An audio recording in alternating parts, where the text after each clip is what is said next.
Hi friends. If you're enjoying my videos, please hit the like button. It helps the YouTube algorithm notice me. Now sit back, relax, and enjoy the story.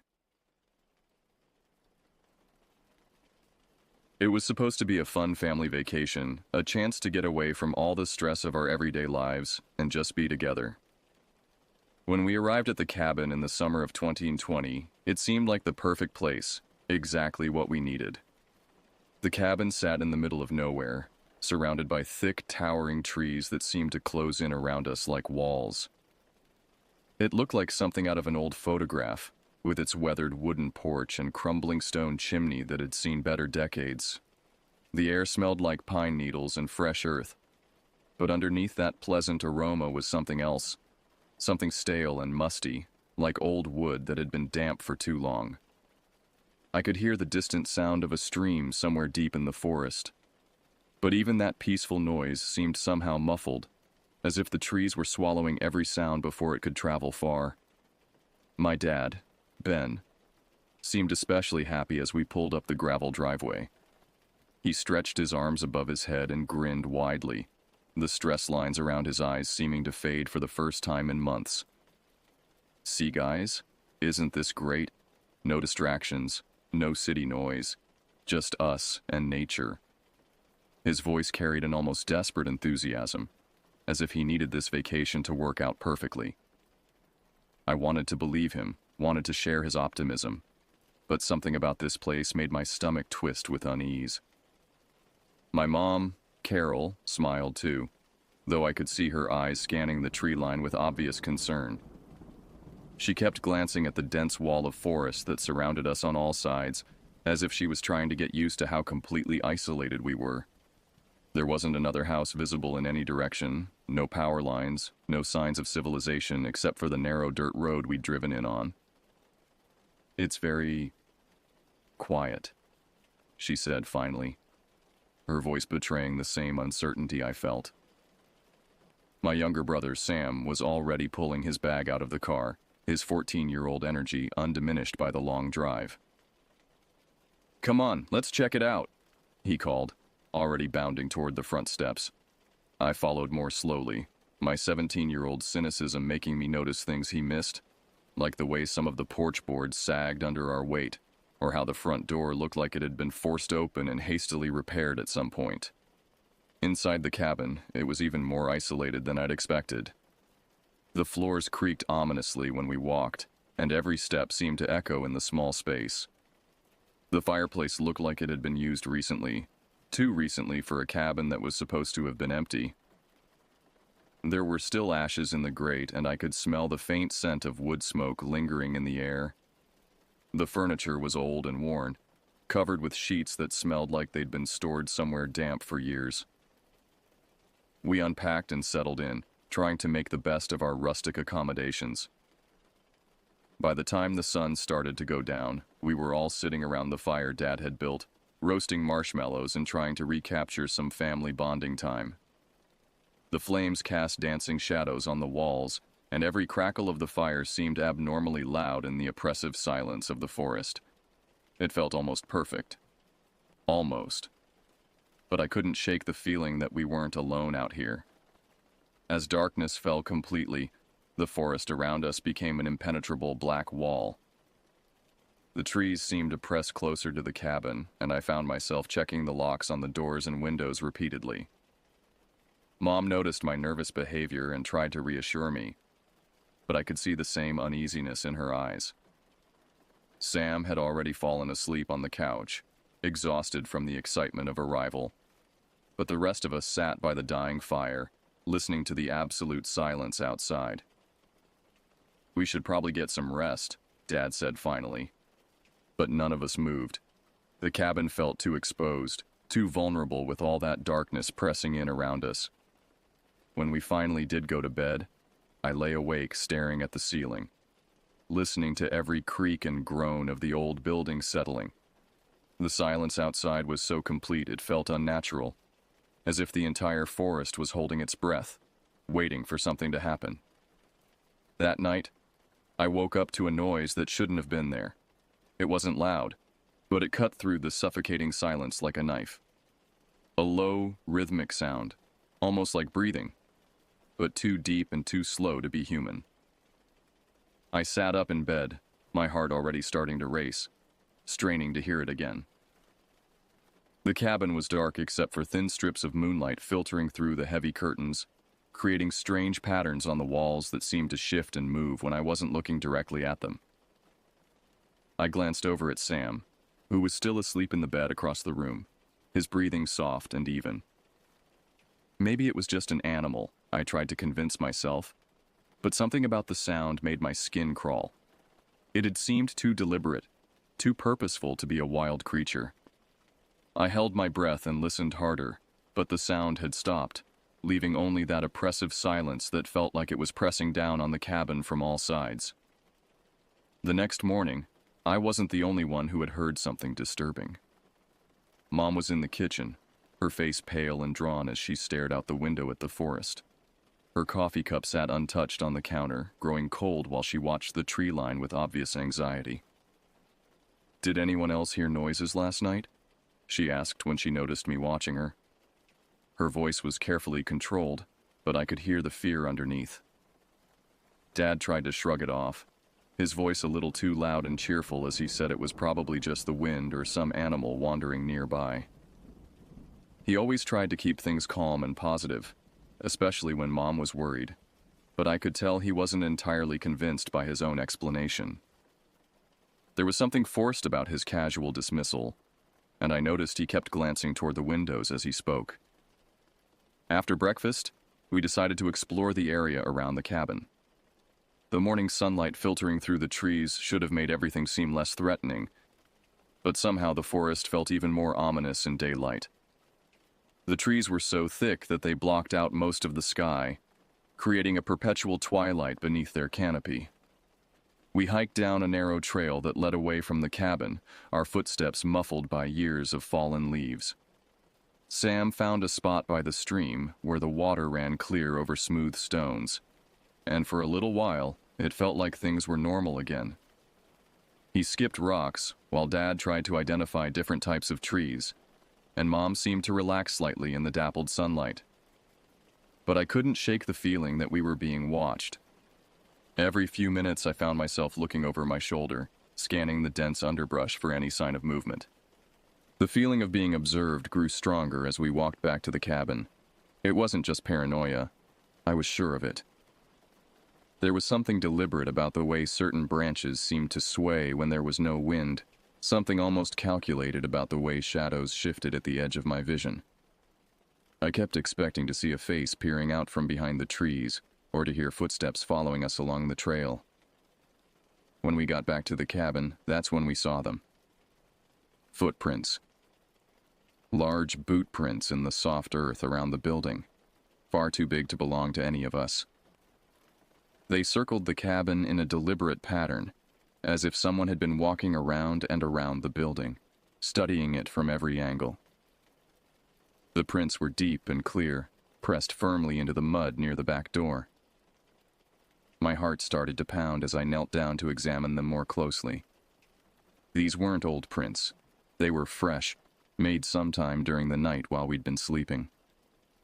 The thought that someone had been walking around our cabin in the darkness, possibly looking in our windows while we slept, made my stomach turn. Dad frowned as he studied the prints, trying to act like it wasn't a big deal, but his voice was strained when he said, "Probably just some hiker who got lost." But Mom wasn't buying it, and neither was I. Hikers didn't circle buildings in the middle of the night. These prints looked deliberate, methodical, like someone had been conducting surveillance. The pattern was too organized to be random, too purposeful to be innocent. Sam had gone quiet, his earlier enthusiasm replaced by a growing awareness that something wasn't right about this place. We tried to go on with our day, but the uneasiness never left. Even when we were inside the cabin, I felt exposed and vulnerable, as if hostile eyes were watching us from the forest. Every little sound made me jump.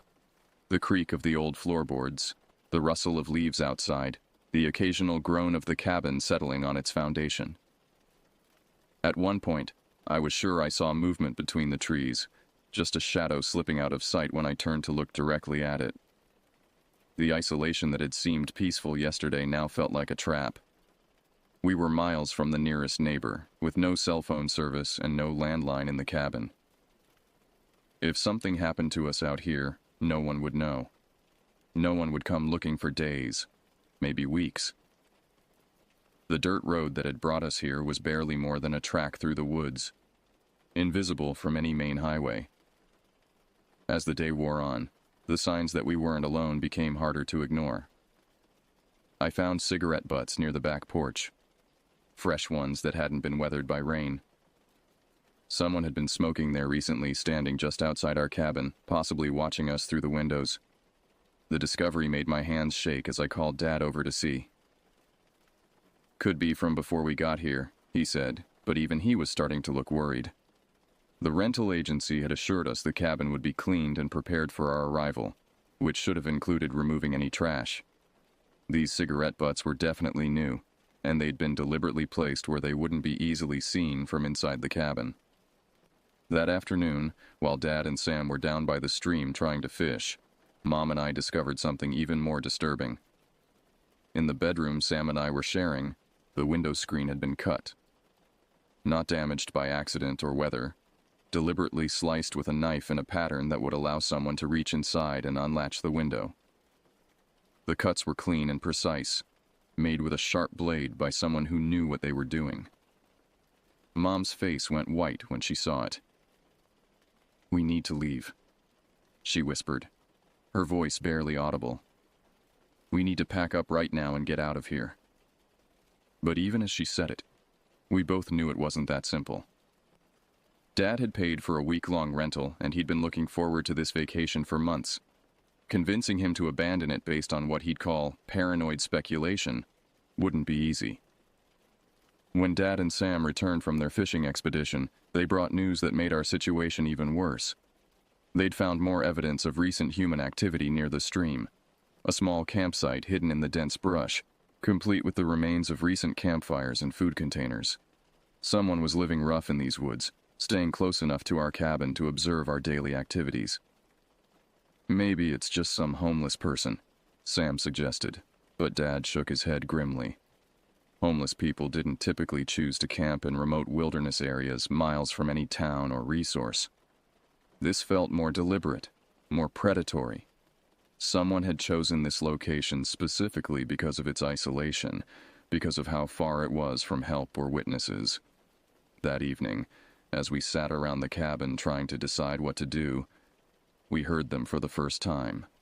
Voices in the forest, too distant to make out words but close enough to know they were human. Multiple voices, having what sounded like a conversation somewhere in the darkness beyond our windows. The sound made all of us freeze, listening intently as the voices moved through the trees, circling our position. I crept to the window and carefully pulled the curtain aside just a fraction of an inch. In the fading light, I could see flashlight beams moving between the trees, at least 3 or 4 of them, weaving back and forth as their owners moved through the forest with obvious familiarity. These weren't lost hikers or casual campers. These people knew these woods well, and they were coordinating their movements like hunters surrounding prey.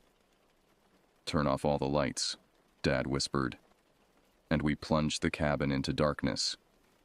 In the blackness, the voices seemed louder, closer, more threatening. We could hear them discussing something, their words still indistinct but their tone suggesting planning, preparation. They were organizing something, and we were at the center of their attention. We spent that night huddled in the main room of the cabin, afraid to separate or go to sleep. Dad had found a hunting rifle in one of the closets, apparently left behind by a previous renter, but there were only 3 shells for it.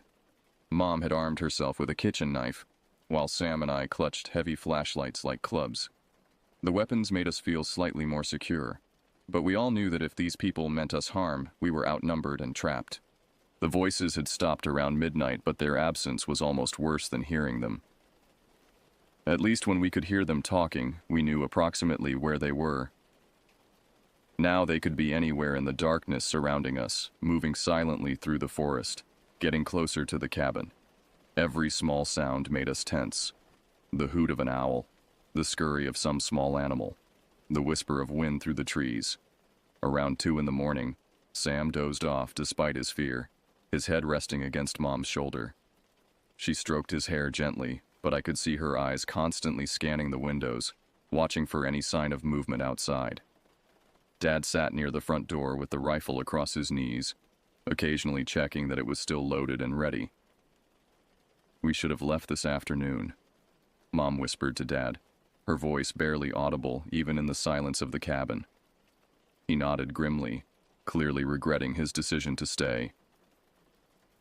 "First light," he whispered back. "We'll pack up and get out of here at first light." But we all knew that dawn was still hours away and a lot could happen before then. Around 3:30 we heard them again. This time they weren't talking, they were moving. Heavy footsteps crunching through the undergrowth, coming closer to the cabin.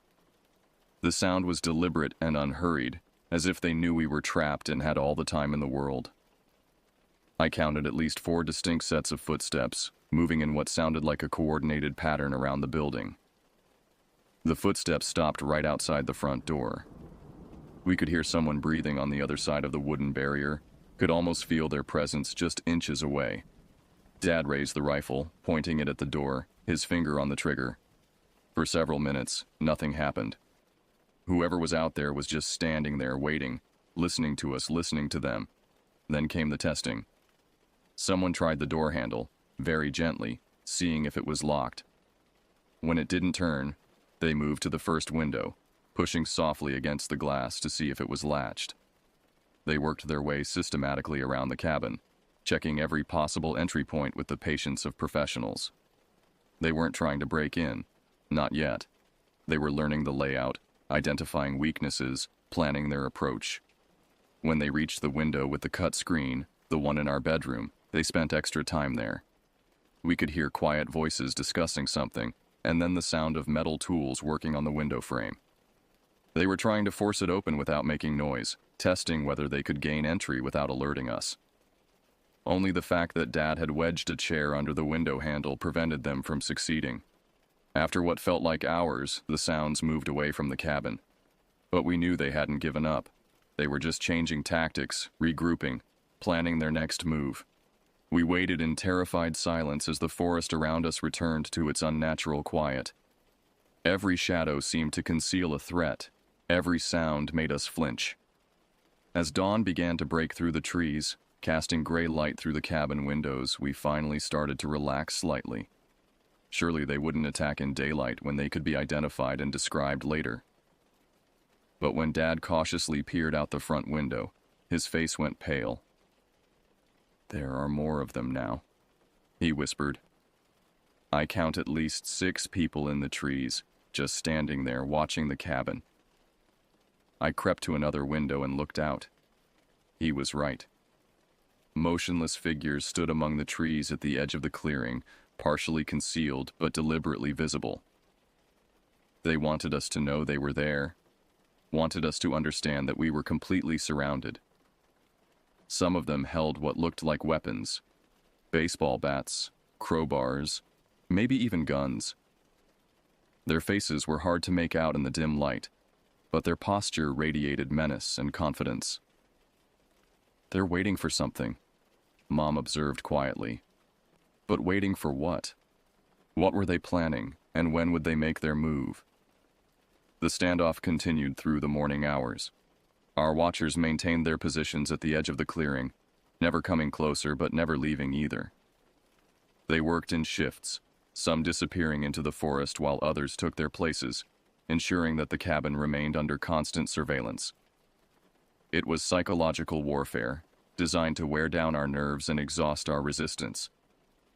By mid-morning, we were all struggling with the strain. Sam had developed a nervous tremor in his hands, and Mom jumped at every small sound. Dad kept checking and rechecking the rifle, counting and recounting the 3 precious shells. The hunting weapon felt inadequate against the number of people surrounding us, but it was all we had. "We need to try to get to the car," Dad finally said, though we all knew how dangerous that would be. The vehicle was parked about 50 yards from the cabin, completely exposed to anyone hiding in the tree line. We'd have to cross open ground while carrying our bags, making us easy targets for whatever these people had planned. But staying in the cabin was becoming impossible too. Our food supplies were limited, we had no communication with the outside world, and our psychological defenses were crumbling under the constant pressure of being watched. Every hour we delayed gave our tormentors more time to organize, more opportunities to tighten their noose around us. Around noon, they made their first direct move. A single figure emerged from the trees and walked slowly toward the cabin, stopping about 20 feet from the front porch. It was a man in his 30s, tall and lean, wearing military-style clothing that suggested some kind of tactical experience. His face was weathered and hard, with the kind of focused intensity that came from a life of violence. "We know you're in there," he called out, his voice carrying clearly across the clearing. "We don't want to hurt anyone, but you're on our property now. You need to come out and talk." His tone was reasonable, almost friendly, but there was steel underneath it. This wasn't a request, it was a demand backed by superior numbers and firepower. Dad moved closer to the window, still holding the rifle. "This is rented property," he called back. "We paid for a week, and we're not leaving until we're ready." It was a brave response, but I could hear the tension in his voice. We all knew we were bluffing with a weak hand. The man outside smiled, but it wasn't a pleasant expression. "I don't think you understand the situation," he said. "This whole area belongs to us, has for years. The rental agency doesn't have the right to send people here anymore." He paused, letting that sink in. "We've been trying to handle this quietly, but you folks aren't cooperating." "What do you want?" Mom called out, her voice shaking despite her efforts to sound calm. The man's smile widened, and he gestured toward the trees where his companions remained hidden. "We want you to pack up your things and leave. Right now. No harm, no foul. Just walk away and forget you were ever here." But something about his manner, about the whole situation, told us it wouldn't be that simple. People who surrounded isolated cabins and held families hostage weren't planning to just let them drive away with stories to tell the police. Whatever these people were involved in, drug manufacturing, illegal weapons, human trafficking, they couldn't afford witnesses. "And if we refuse?" Dad asked, though we all knew the answer. The man's expression hardened, losing any pretense of friendliness. "Then we'll have to persuade you," he said simply. "And trust me, you don't want that." He turned and walked back toward the tree line, disappearing into the shadows between the trees. Within minutes, our situation deteriorated rapidly. Windows on the cabin began exploding inward as rocks and bottles crashed through them, showering us with glass and debris. We threw ourselves to the floor, crawling toward the center of the room where we'd be protected from most angles of attack. The barrage continued for several minutes, systematically destroying every window on the ground floor. When the throwing stopped, we could hear them moving closer, their footsteps crunching through the broken glass outside. "Last chance," the leader's voice called out. "Come out now, or we're coming in." But we all knew that going outside meant walking into an execution. Our only hope was to stay barricaded and pray that someone would eventually come looking for us. The first real attack came from the back of the cabin.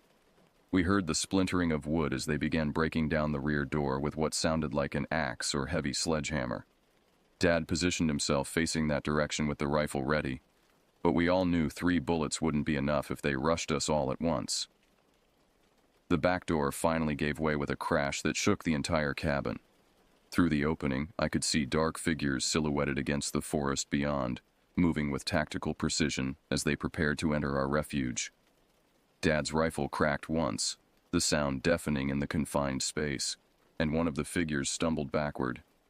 But there were too many of them, and more were already pushing through the shattered doorway. "The cellar!" Mom shouted over the chaos.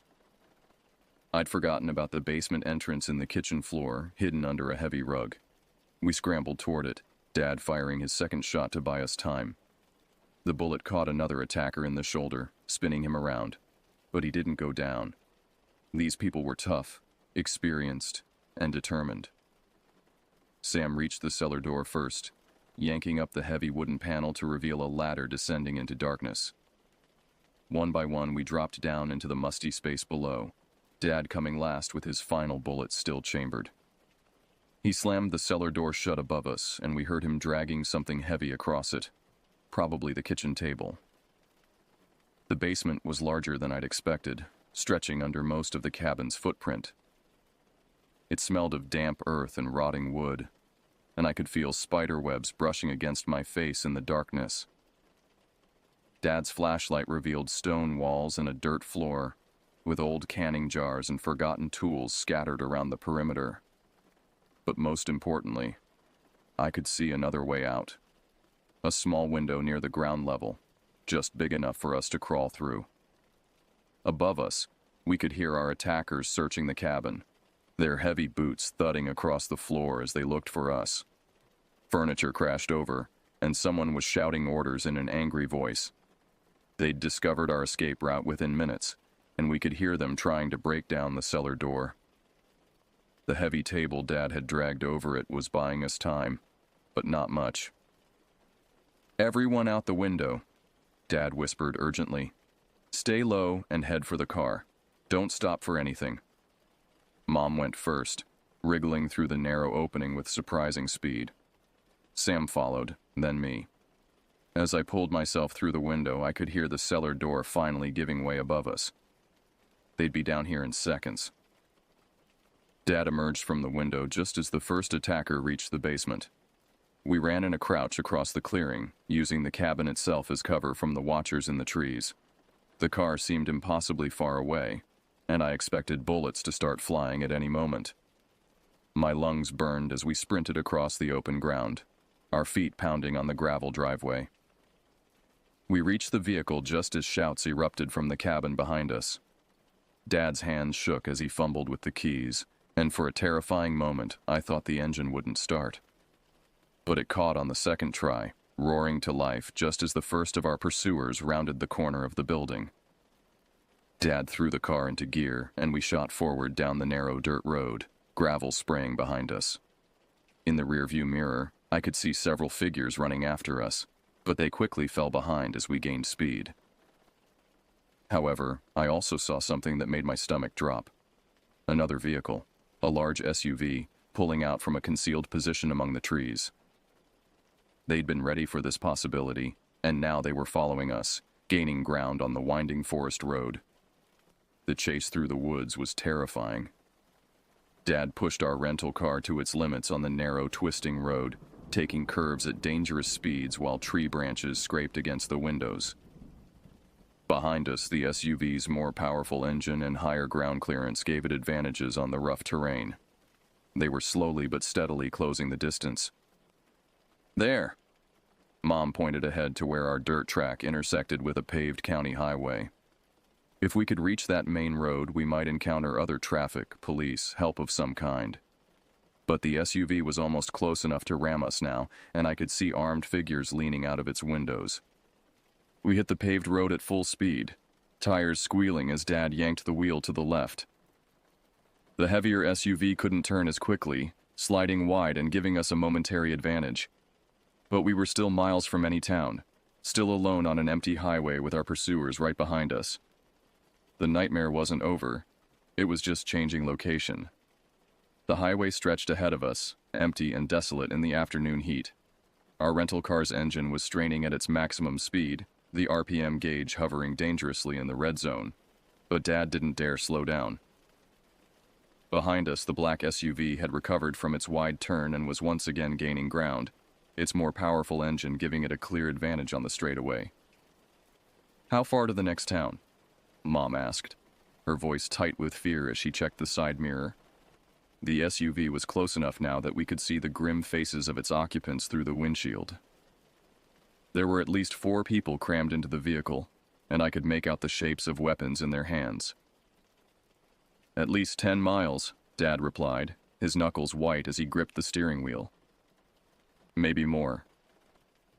10 miles might as well have been 100 at our current rate of fuel consumption and engine strain. The car was already starting to overheat, steam beginning to rise from under the hood. We weren't going to be able to maintain this pace much longer. Sam was pressed against the back window, watching our pursuers with wide, frightened eyes. "They're getting closer," he reported unnecessarily. We could all see the SUV looming larger in the mirrors, its chrome grille filling our rear view.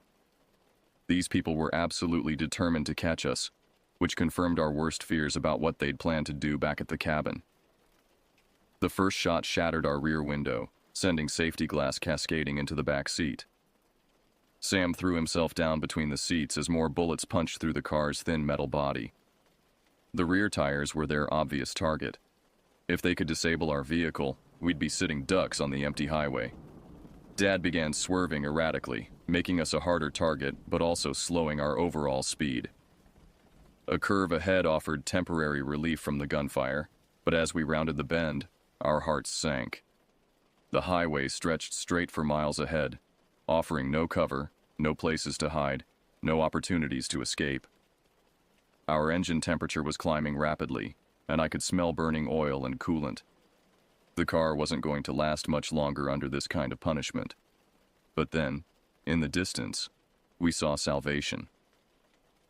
A state police cruiser was parked at the side of the road, apparently running radar on the empty highway.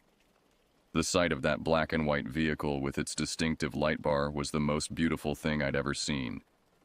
Our attackers must have seen it too, because the SUV suddenly dropped back, putting distance between itself and our bullet-riddled car. Dad slowed as we approached the police cruiser, pulling over just in front of it. A tall trooper emerged from the vehicle, his hand resting casually on his service weapon as he walked toward us. He was middle-aged and professional-looking, with the kind of calm authority that comes from years of dealing with highway emergencies. "What seems to be the problem here?" he asked, taking in our panicked expressions and the obvious bullet damage to our car. Behind us, the black SUV had pulled over as well, but much further back, its occupants probably trying to decide whether to risk an encounter with law enforcement. "Those people have been chasing us," Dad said, his voice shaking with relief and residual fear. "They surrounded our cabin, shot at us, tried to kill us." The trooper's expression grew more serious as he examined the bullet holes in our car and the shattered rear window.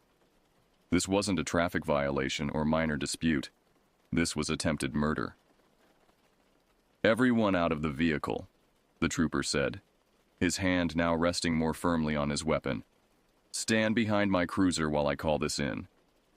As we transferred to the relative safety of the police car, I kept glancing back at the SUV. Its occupants seemed to be having an animated discussion, probably weighing their options. Would they risk attacking a state trooper to get to us? The trooper was on his radio calling for backup and an ambulance to check us over. His calm, professional demeanor was reassuring, but I noticed he kept one eye on the distant SUV while he talked. He understood the danger we were in, understood that these people might be desperate enough to escalate the situation even further. As if reading my thoughts, the SUV's engine roared to life. But instead of approaching us, it executed a rapid U-turn and sped back the way it had come, disappearing around the curve in the highway. Our attackers had decided that law enforcement involvement made the risk too high. For now, at least, we were safe. The next few hours passed in a blur of police interviews, medical examinations, and paperwork. 2 more state police cruisers arrived, followed by a detective from the county sheriff's department and an ambulance crew that checked us over for injuries. Our story sounded incredible even to us as we told it. A peaceful family vacation that had turned into a life-or-death struggle against unknown assailants in the remote forest. The detective, a veteran investigator named Officer Hayes, listened to our account with growing concern. "You folks aren't the first people to have problems in that area," she told us grimly. "We've had reports of missing hikers, abandoned campsites, and at least 2 other families who claimed they were threatened while staying at rental cabins in those woods." The pattern suggested an organized group that had been operating in the region for some time. "Why haven't they been caught?" Mom asked. still shaking despite the blanket the paramedics had wrapped around her shoulders. Officer Hayes sighed, her expression revealing the frustration of someone who'd been fighting a losing battle against elusive criminals. It's difficult terrain, lots of places to hide, and these people know the forest better than we do. Every time we organize a search, they seem to vanish into the wilderness. The rental agency had some explaining to do as well. When contacted by police, they initially claimed ignorance of any problems in the area. But under pressure, they admitted they'd received complaints before and had simply stopped advertising that particular cabin rather than dealing with the underlying issue. They'd rented it to us at the last minute when we'd called looking for an available property, without warning us about the potential dangers. As evening approached, we were finally cleared to leave the scene. Our bullet-riddled rental car was impounded as evidence, but the state police arranged for a replacement vehicle to get us home. The drive back to civilization was surreal. After the terror of the past day and night, normal traffic and suburban neighborhoods seemed like paradise. "We're never going camping again," Sam announced from the back seat, and none of us argued with him. The pristine wilderness that had seemed so appealing in the travel brochures had revealed its dark side, showing us how quickly isolation could become imprisonment, how beautiful forest could become a hunting ground for predators. The investigation continued for weeks after our return home. Police raids on the remote forest area turned up evidence of a sophisticated criminal operation. Drug manufacturing labs, weapons caches, and the remains of several campsites that suggested our attackers had been living rough in the woods for months.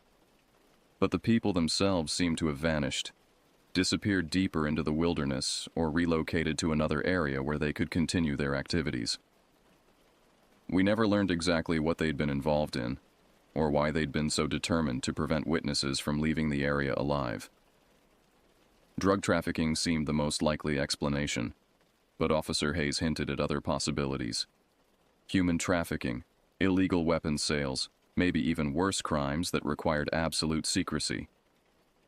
Whatever their business, it was important enough to them that they'd been willing to commit murder to protect it. The cabin where we'd stayed was seized by law enforcement and eventually demolished after investigators finished processing it for evidence. The rental agency went out of business, facing multiple lawsuits from families who'd been endangered by their negligence. Our own civil case against them provided some financial compensation, but no amount of money could erase the memories of those terrifying hours when we'd fought for our lives. Even now, months later, I sometimes wake up in the middle of the night, thinking I can hear voices in the darkness outside my window. The sound of footsteps on our suburban sidewalk makes me tense, and I find myself checking the locks on our doors multiple times each evening. Sam has had nightmares regularly since our return, and Mom still jumps at unexpected sounds. But we survived. Against all odds, facing experienced criminals who'd probably killed before, we managed to escape and bring their operation to light. The forest may have hidden them for a while longer, but it couldn't protect them forever. Sometimes I wonder if they're still out there somewhere, in another remote wilderness, waiting for the next innocent family to stumble into their territory. I pray to God that no one else will have to experience what we went through, but I know better. There are predators in the world, human monsters who prey on the innocent and the unsuspecting. The wilderness is vast, and law enforcement can't be everywhere. All we can do is stay vigilant, trust our instincts when something feels wrong, and remember that sometimes the most beautiful places hide the ugliest secrets. Our family vacation was supposed to bring us closer together, and in a way, it did. We learned that we could count on each other when everything went wrong, that we could keep fighting even when the situation seemed hopeless. But we also learned that evil exists in forms we'd never imagined, and that the thin line between civilization and savagery can disappear faster than we ever thought possible.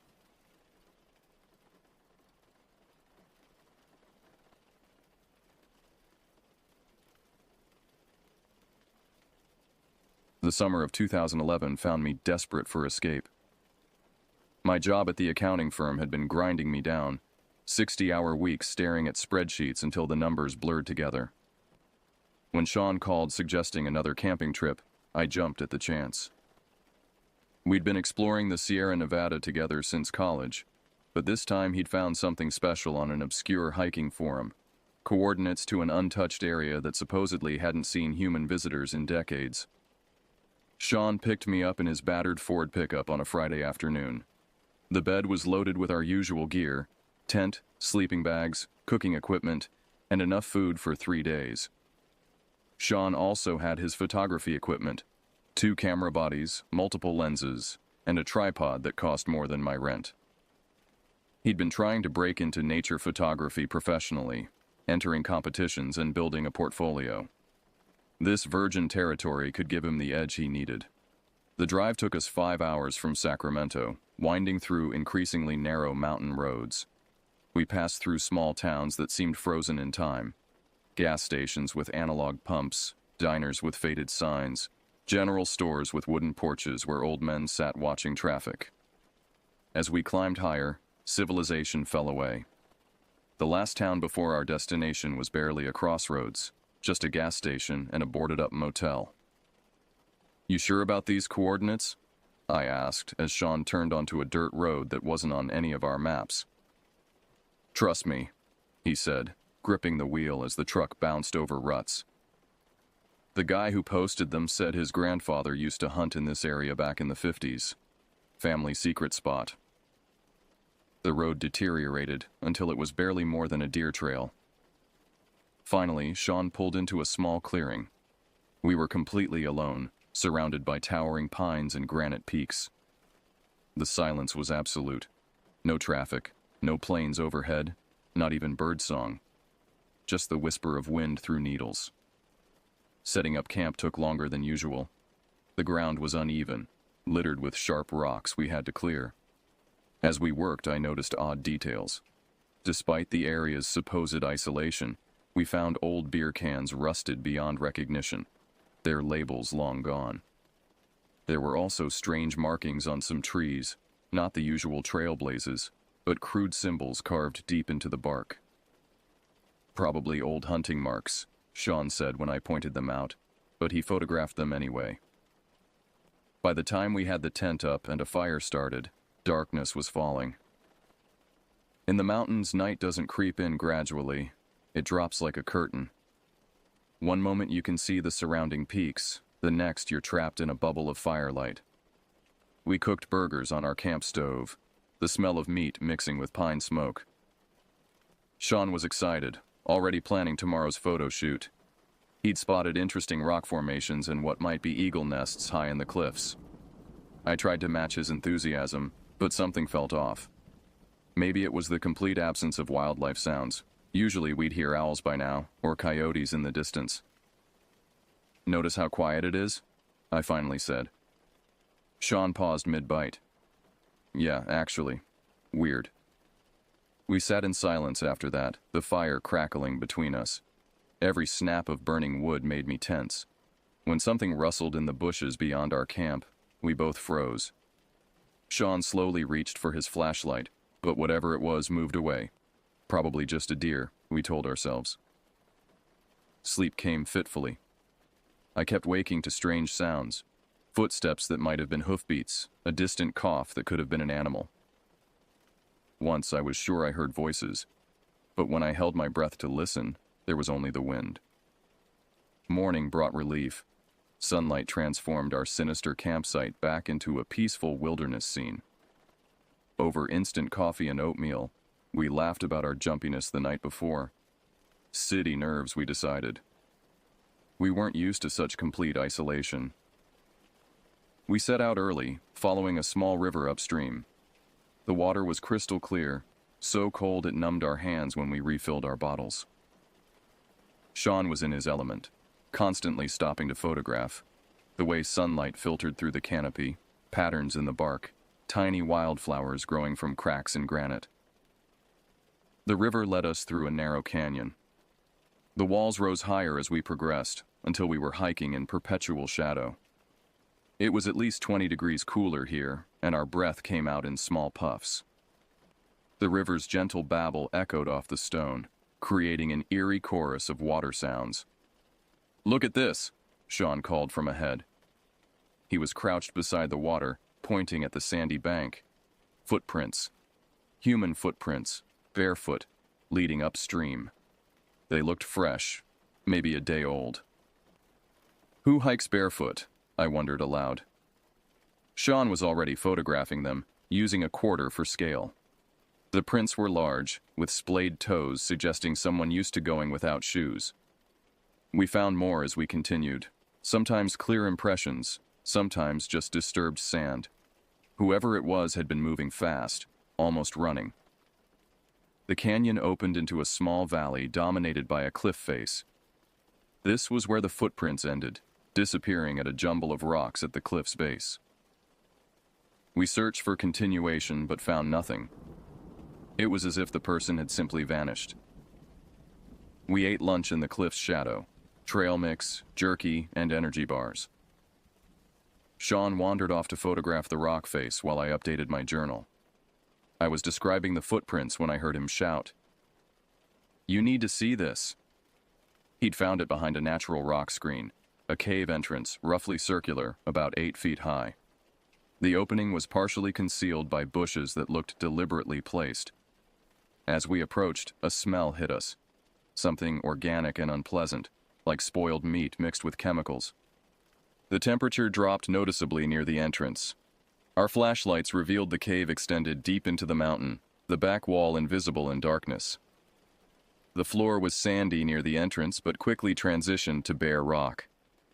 And there were bones, lots of bones. Some were clearly from animals, deer, rabbits, maybe dogs, but others were harder to identify. "We should go," I said, but Sean was already stepping inside, camera ready. I followed reluctantly.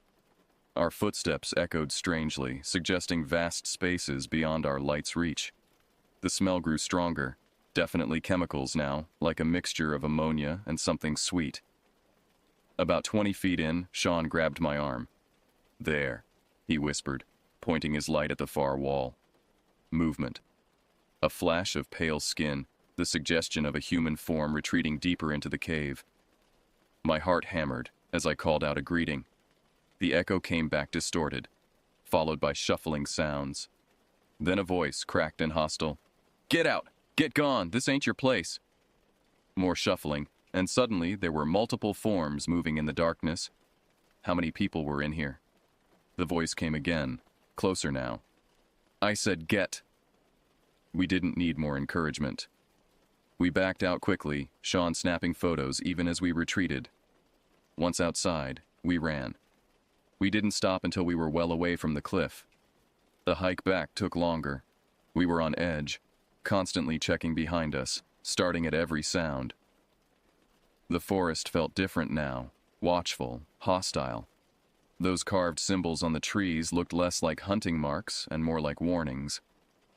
Sean tried to lighten the mood, joking about our caveman encounter, but his laugh was forced.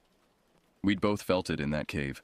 Something deeply wrong, a sense of danger that went beyond a simple homeless camp. The sun was low when we finally saw our tent through the trees.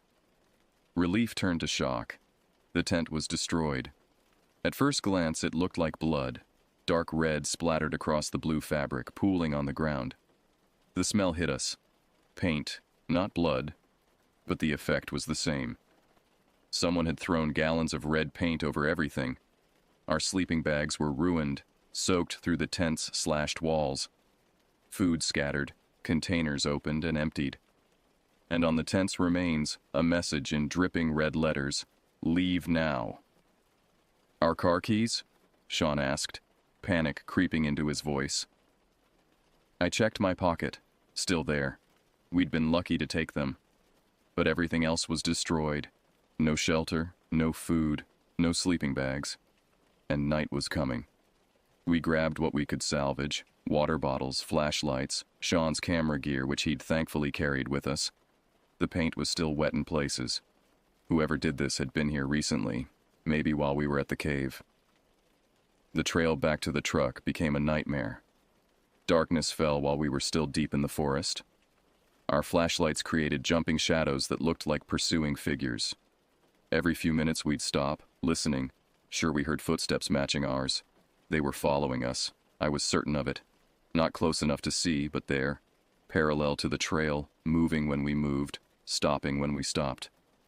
Once, Sean swung his light toward a suspicious sound and caught eyes reflecting back. Human height, watching us. "Run," he said quietly, and we did. Branches tore at our clothes. I stumbled over roots, caught myself, kept going. Behind us, no longer trying for stealth, came crashing sounds. Multiple pursuers. They knew these woods better than us, knew shortcuts we didn't. At one point, we lost the trail completely. Sean used his phone's GPS to orient us, the screen's glow seeming terribly bright. That's when we heard the laughter, high, manic giggling from multiple directions. They were surrounding us. A rock sailed past my head. Another hit Sean's backpack. More laughter. They were playing with us, driving us like deer. We stumbled down a steep slope, half falling, using trees to break our descent. At the bottom, miracle of miracles, we found the dirt road. The truck was untouched. We threw ourselves inside, Sean fumbling with the keys. As the engine roared to life, figures emerged from the forest. Pale, emaciated people in filthy clothes, some barely dressed despite the cold. Their eyes were wild, pupils dilated, movements jerky and aggressive. One threw himself at the truck, hands slapping against my window, leaving grimy prints. Others picked up rocks. Sean floored it. Rocks cracked against the tailgate as we fled. In the mirrors, I saw them standing in the road, watching us go. Some were still laughing. The drive down the mountain was terrifying. Sean took curves too fast, tires squealing. Neither of us spoke until we reached the paved road. Even then, we didn't feel safe until the lights of town appeared. The motel was a blessed sight, normal, mundane, safe. We checked in with shaking hands, probably looking like we'd escaped from somewhere ourselves. After showers and clean clothes, we found ourselves in the attached bar, nursing beers with hands that still trembled.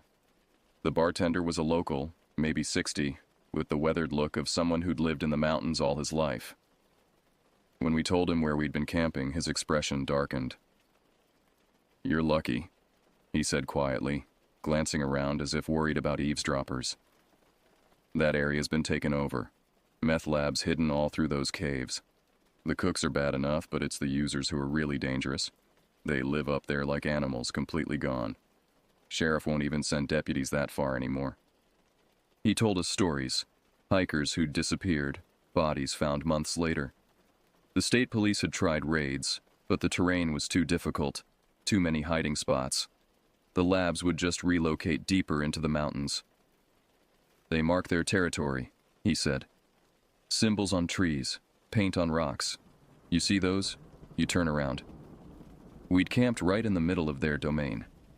We left at first light, driving straight through to Sacramento. Sean was quiet most of the way.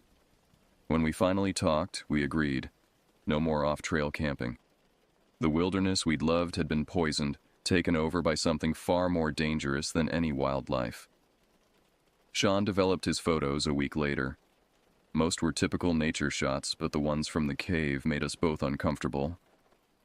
In one, barely visible in the background, was a figure, skeletal thin, crouched against the cave wall, watching us. We hadn't seen him at the time. How close had he been? Other photos showed things we'd missed. Makeshift shelters deeper in the cave, chemical equipment, chains bolted to the rock. One image, taken as we fled, showed at least a dozen people emerging from the forest behind us. We never reported it officially. What was the point? The bartender had made it clear the authorities already knew. Those people owned that part of the mountain now, had turned pristine wilderness into their private hell. I still have nightmares sometimes. Not about monsters or supernatural horrors, but about very real humans who've descended so far into addiction and madness that they've become something else. In my dreams, I'm back in that cave, surrounded by shuffling forms and that chemical stench, and this time we don't get out. Sean still does nature photography, but only in popular, well-traveled parks now. We both lost something that summer, not just our innocence about the wilderness, but our faith that there were still untouched places left to explore. Every remote spot, every hidden valley, could harbor the same darkness we'd found. Sometimes I wonder if they're still there, in their caves and hidden camps, watching for intruders. I think about other hikers stumbling into that valley, seeing our ruined tent, wondering what happened. I hope they're smarter than we were. I hope they run. The Sierra Nevada is still beautiful, still majestic. But now I know that beauty can hide real horror, and some places are empty on the map for good reason. Some territories are better left unexplored, some caves better left dark. Because the real monsters aren't mythical creatures or folklore, they're broken humans in broken places, and they're waiting in the shadows of the mountains we once loved.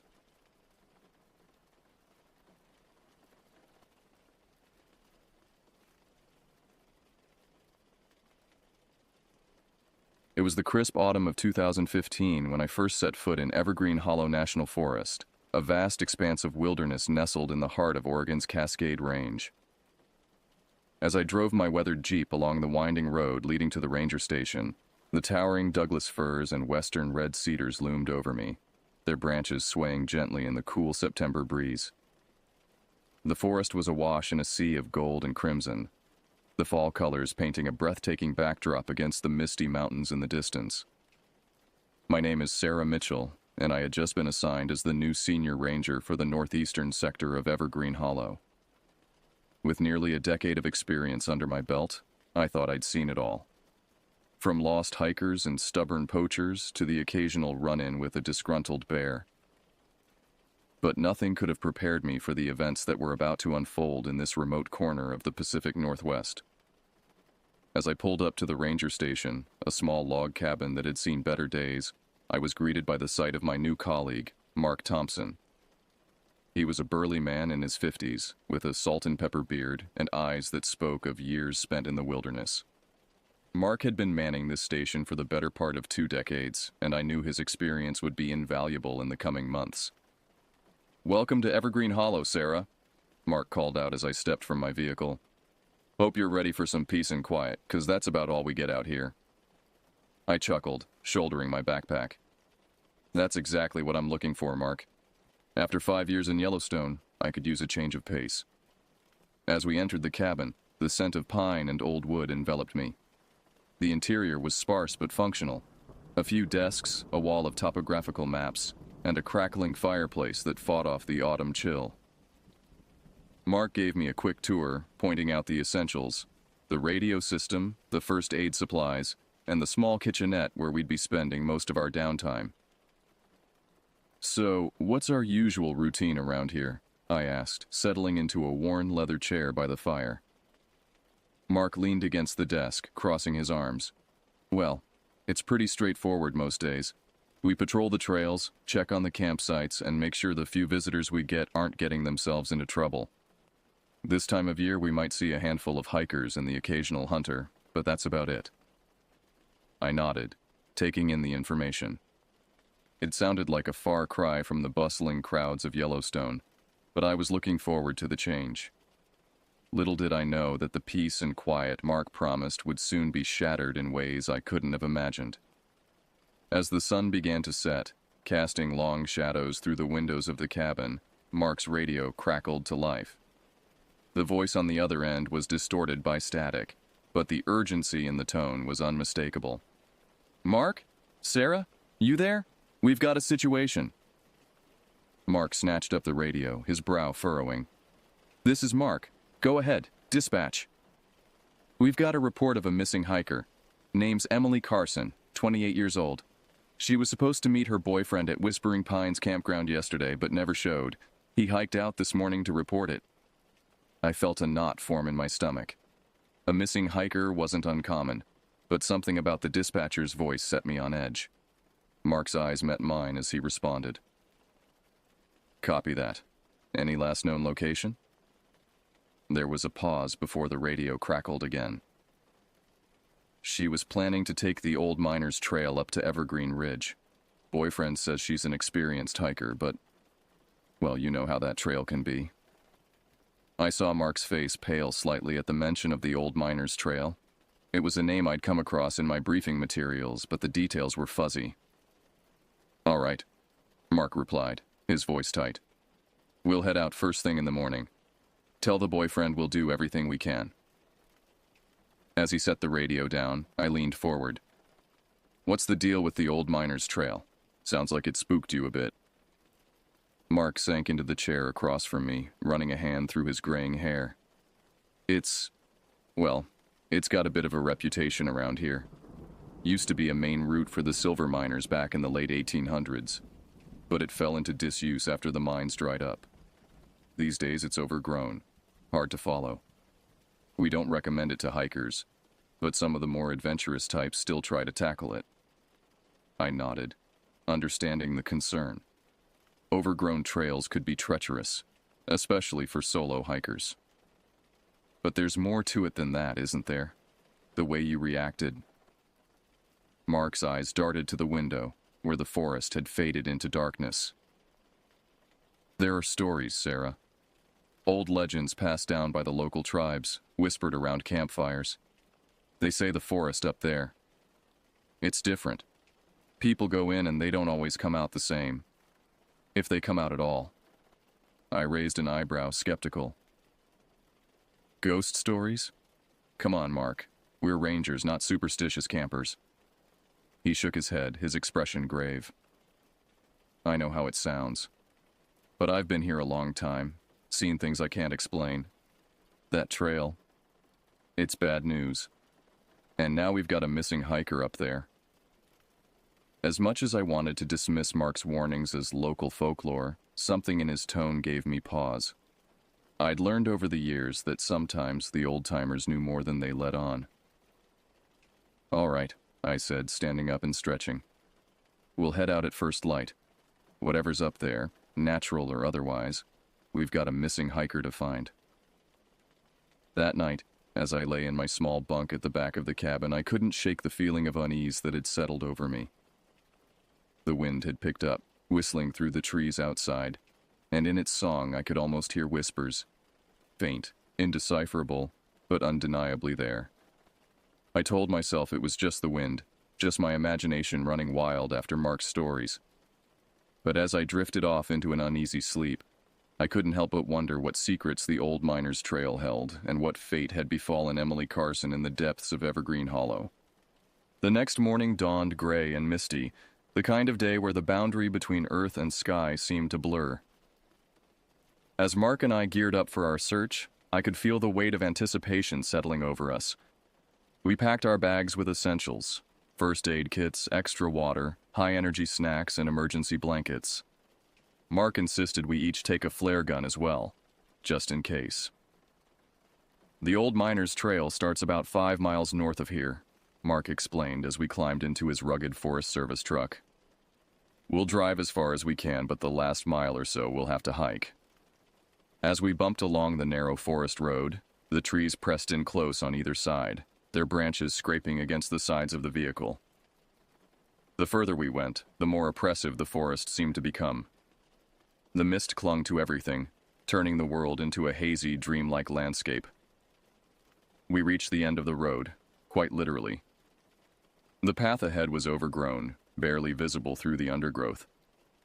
Mark killed the engine, and for a moment, we sat in silence, listening to the ping of the cooling motor and the soft patter of drizzle on the roof. "Well," I said, trying to inject some optimism into my voice. "Shall we?" Mark nodded grimly, and we stepped out into the damp forest air. The moment my boots hit the ground, I felt a shiver run through me that had nothing to do with the cold. There was something about this place, a heaviness in the air, a stillness that felt unnatural. We shouldered our packs and set off down what remained of the trail. The going was tough from the start. Fallen trees blocked our path at regular intervals, and the ground was treacherous, slick with mud and hidden roots. All around us the forest pressed in, the trees seeming to lean inward, their branches reaching out like gnarled fingers. As we hiked, Mark filled me in on more details about Emily Carson. She's a grad student from Seattle studying ecology. Boyfriend says she came out here to do some field research on old-growth forests. Supposed to be a 3-day solo trip. I nodded, filing away the information. Any idea why she chose this trail? If it's as dangerous as you say, surely there were better options. Mark's face darkened. That's the thing. This trail isn't on any official maps anymore. We've tried to keep it quiet, discourage people from coming out here. But there are always rumors, stories online about the hidden wonders of the old miners' trail. Some folks just can't resist the lure of the forbidden. As we pushed deeper into the forest, I began to understand why this trail had such a fearsome reputation. The terrain grew increasingly difficult, with steep inclines and sudden drop-offs. The mist, if anything, grew thicker, reducing visibility to mere yards ahead. And all the while, there was that oppressive silence, broken only by our labored breathing and the occasional snap of a twig underfoot. It was nearing midday when we came across the first sign that we weren't alone in these woods. As we rounded a bend in the trail, I spotted something colorful caught on a bramble. Moving closer, I realized it was a strip of fabric, a piece of a bright blue jacket. "Mark," I called out, carefully extricating the scrap of material. "Take a look at this." He hurried over, his eyes widening as he examined the fabric. "That matches the description of what Emily was wearing. We must be on the right track." But even as a spark of hope flared in my chest, I couldn't shake the feeling that something was off. The fabric wasn't just torn, it was shredded, as if it had been deliberately ripped apart. And there, on the thorny branches of the bramble, I noticed something that made my blood run cold. Long, deep scratches in the wood, too uniform to be natural, too large to be from any animal I knew. Mark saw them too, his face paling. "We need to keep moving," he said, his voice tight. "If she's still out here, she's going to need our help." We pressed on, our senses on high alert. Every shadow seemed to hold a threat, every rustle in the underbrush a potential danger. The trail grew steeper, winding its way up the side of a ridge. As we climbed, the trees began to change. The familiar firs and cedars gave way to older, stranger growth. Gnarled oaks with twisted branches, ancient pines that seemed to whisper as we passed. It was late afternoon when we reached the crest of the ridge. The mist had thinned somewhat, allowing us a view of the valley below. What I saw took my breath away, and not in a good way. Stretching out before us was a sea of trees, but unlike any forest I'd ever seen. The canopy was a patchwork of sickly colors, pale greens, mottled browns, and an unsettling shade of purple that seemed to pulse in the fading light. And there, in the center of it all, was a perfect circle of darkness, a section of the forest where no light seemed to penetrate. "What in the world?" I breathed, unable to tear my eyes away from the scene. Mark's hand gripped my shoulder, his fingers digging in almost painfully. "We shouldn't be here," he whispered, his voice shaking. "This isn't right. None of this is right." I was about to respond when a sound reached my ears, faint at first, but growing stronger. It was a humming, a melodic tone that seemed to resonate from the very air around us. As it grew louder, I felt a strange urge to move towards it, to descend into that impossible forest below. Mark's grip tightened, snapping me out of my trance. "Don't listen to it," he hissed. "Whatever you do, don't listen." But even as he spoke, I saw his eyes glaze over, his body swaying slightly, as if pulled by an invisible force. The humming grew louder, more insistent, and I felt my own will beginning to crumble. With the last of my clarity, I fumbled for the flare gun at my belt. My fingers, clumsy and unresponsive, finally found the trigger. I raised the gun to the sky and fired. The sharp crack of the flare and the sudden burst of red light above us seemed to break whatever spell had fallen over us. Mark stumbled back, blinking rapidly, while I found myself gasping for air, as if I'd been holding my breath without realizing it. "We need to go," I panted, already turning back the way we'd come. "Right now." Mark nodded, his face ashen. But, Emily, I shook my head, fighting back the guilt that threatened to overwhelm me. We can't help her if we end up lost ourselves. We need backup, equipment. Whatever's going on here, it's way beyond our capabilities. As we stumbled our way back down the ridge, the humming faded, replaced by an eerie silence. The forest around us seemed to press in closer, branches reaching out as if trying to snag our clothing, roots rising up to trip our feet. More than once, I could have sworn I saw movement out of the corner of my eye, flitting shadows that vanished when I turned to look. It was well past sunset by the time we made it back to the truck. We practically fell into our seats, exhausted and shaken. As Mark turned the key in the ignition, I found myself holding my breath, half expecting the engine to fail, trapping us here in the gathering darkness. But the truck roared to life, and as we bounced and jolted our way back down the forest road, I felt a wave of relief wash over me. We'd made it out. We were safe. It wasn't until we were halfway back to the ranger station that I realized how wrong I was. As I absently reached up to brush a leaf from my jacket, my fingers touched something sticky and warm. I pulled my hand away and stared in horror at the dark stain on my fingertips. Blood. Fresh blood. And not my own. And there, scratched into the skin of my forearm in thin, precise lines, was a symbol I'd never seen before. A twisted, spiraling shape that seemed to writhe and move in the dim light of the truck's cabin. I opened my mouth to call out to Mark, to show him what I'd found, but no sound came out. Instead, unbidden, a low, melodic hum rose from my throat, the same haunting tune we'd heard on the ridge. As Mark turned to look at me, his eyes widening in shock and fear, I realized with growing horror that our escape from Evergreen Hollow had been an illusion.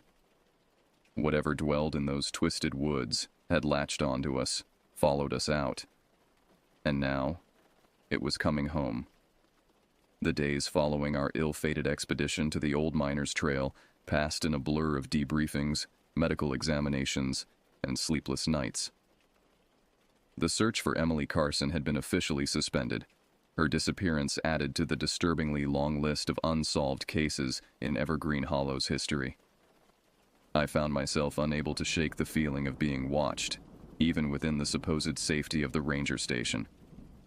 The scratches on my arm had faded to thin, white scars, but the memory of that blood, that haunting symbol, remained vivid in my mind.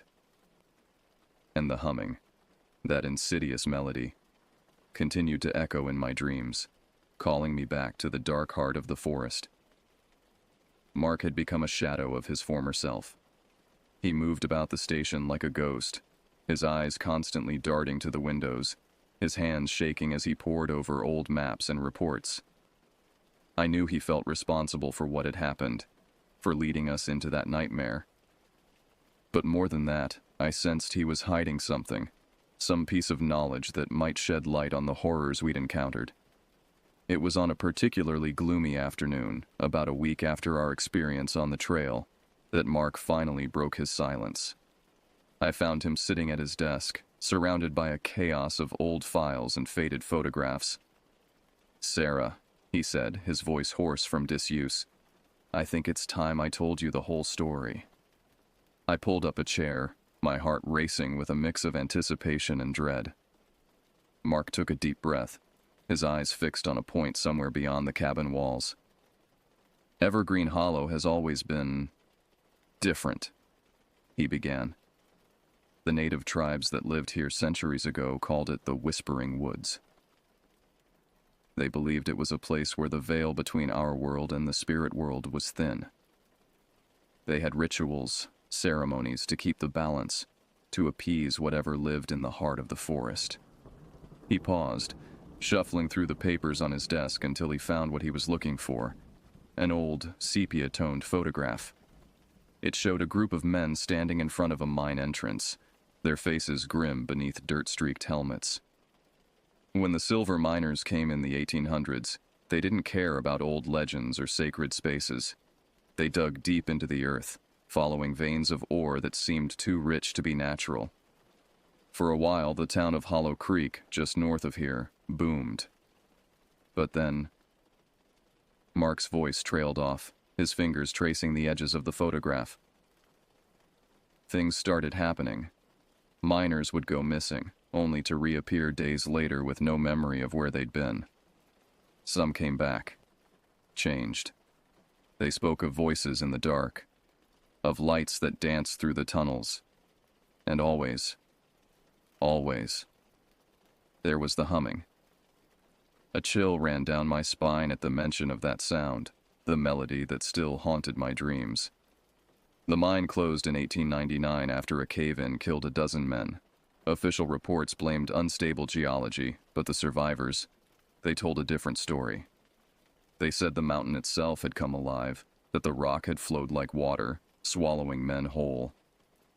I leaned forward, my mind reeling. But what does this have to do with what we saw on the trail? With Emily Carson? Mark's eyes met mine, and I saw a depth of fear there that shook me to my core. Because it never stopped, Sarah. The disappearances, the strange occurrences, they've been happening for over a century. Every few years, someone ventures too deep into the woods, follows the old miner's trail too far, and they're never seen again. At least, not as they were. He pulled out another file, this one more recent. 10 years ago, a geology student named Michael Chen came out here to study the old silver mines. He was last seen heading up the old miner's trail. 3 weeks later, a hiker found him wandering along the highway, 50 miles from here. Mark spread out a series of photographs, medical examinations, brain scans, pages of handwritten notes covered in strange spiraling symbols. Michael was different when they found him. He couldn't speak, couldn't write, at least not in any language we could understand. But he could hum. The same melody, over and over. He spent 2 years in a psychiatric facility before he disappeared again. This time for good. I felt my breath catch in my throat as I stared at the symbols in Michael's notes. They were eerily similar to the mark that had appeared on my arm after our expedition. Mark, I said slowly, what exactly are we dealing with here? He shook his head, a humorless laugh escaping his lips. I wish I knew, Sarah. Some kind of entity, maybe. Or a doorway to somewhere else. All I know is that it's old, it's powerful, and it's hungry. And I think we may have drawn its attention. As if in response to his words, a gust of wind rattled the cabin windows. In the distance, barely audible over the rustling leaves, I heard it. The faint strains of that familiar, haunting melody. Mark and I locked eyes, a silent understanding passing between us. Whatever dwelled in the heart of Evergreen Hollow, it wasn't content to stay there any longer. It had tasted us, marked us, and now it wanted more. We need to warn someone, I said, already reaching for the radio. Get help, experts, someone who can... But Mark's hand on my arm stopped me. Who would believe us? A forest that comes alive, a song that steals minds? They'd shut us down, Sarah. Declare us unfit for duty at best, lock us up at worst. I knew he was right, but the thought of facing this alone, with nothing but our wits and Mark's fragmented historical knowledge, seemed impossible. So what do we do? I asked, hating how small and scared my voice sounded. Mark's eyes drifted to the window, where the shadows of the forest loomed ever closer. We prepare, we research, and when the time comes, because it will come, Sarah, we face it. Whatever it is, we face it. As night fell over Evergreen Hollow, Mark and I pored over his collection of files and folklore, piecing together the dark history of our forest home. Outside, the wind continued to whisper through the trees, carrying with it the promise of trials to come. Little did we know that our greatest test was just around the corner, waiting in the depths of the woods we had sworn to protect. Weeks passed, and a tense normalcy settled over Evergreen Hollow. On the surface, life at the ranger station continued as it always had. We patrolled the safe trails, assisted the occasional hiker, and kept an eye on the changing seasons. But beneath this routine, a current of unease ran deep. Mark and I spent our free time diving deeper into the mysteries of the forest. We pored over old maps, cross-referencing them with reports of strange occurrences and disappearances. A pattern began to emerge, a rough circle of incidents centered around the area we had seen from the ridge, the dark heart of Evergreen Hollow. As autumn deepened into winter, the forest seemed to hold its breath. The usual sounds of wildlife grew scarce, and even on clear days, a thin mist clung to the ground, twisting between the trees like searching tendrils. It was early December when the first report came in. A pair of hikers, experienced backpackers on a winter camping trip, called in a strange sighting. They described lights dancing between the trees, following a rhythmic pattern that seemed almost musical. When we pressed for details, they became evasive, their words slurring slightly. By the time we reached their campsite, they were gone. 2 more names added to the growing list of the missing.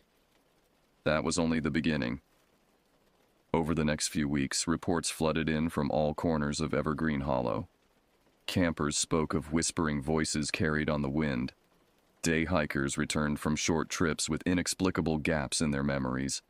And always, there were reports of the lights and that haunting, melodic humming. Mark and I worked tirelessly, trying to track the incidents, to find some way to protect the people who ventured into our woods. But it felt like trying to hold back a flood with our bare hands. Whatever force dwelled in the heart of Evergreen Hollow, it was growing stronger, more aggressive. It was a week before Christmas when things came to a head. I was on a routine patrol near Whispering Pines campground when my radio crackled to life. Mark's voice came through, tight with barely contained panic. "Sarah, get back to the station now. It's happening. God help us, it's really happening." I raced back, my heart pounding in my chest. As I approached the station, I saw it. A sheet of shimmering light, like the northern lights touched down to earth, dancing between the trees. And beyond it, shadows moved, shapes that seemed to flicker in and out of existence. I burst into the cabin to find Mark gathering supplies, his face pale but determined. "We need to evacuate," he said without preamble. "Everyone, hikers, campers, the whole damn town if we have to. It's spreading, Sarah. Whatever's out there, it's not content to stay hidden anymore."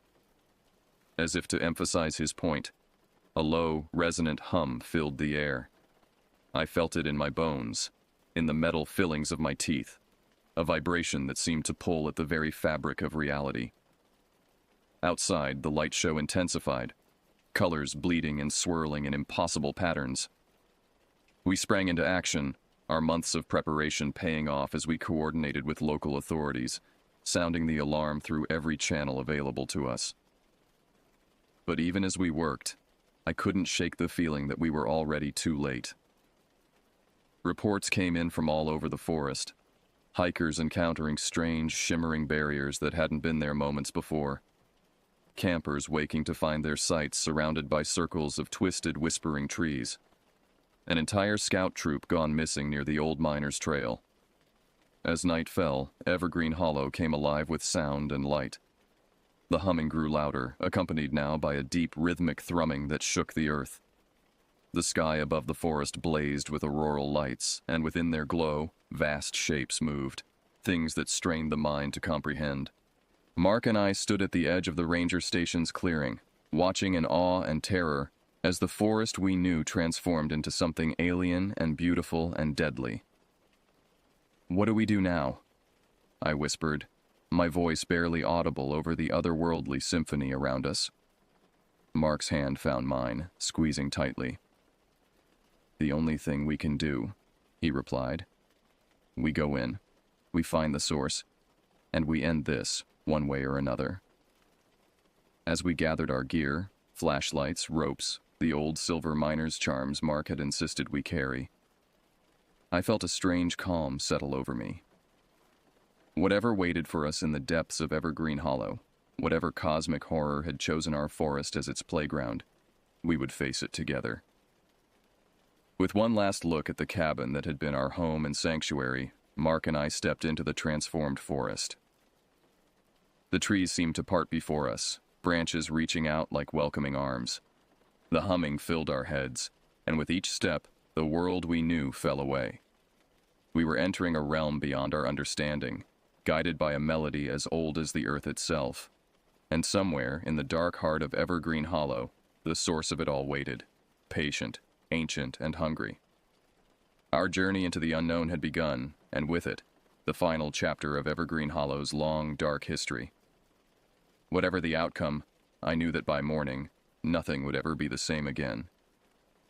Time lost all meaning as Mark and I ventured deeper into the transformed landscape of Evergreen Hollow.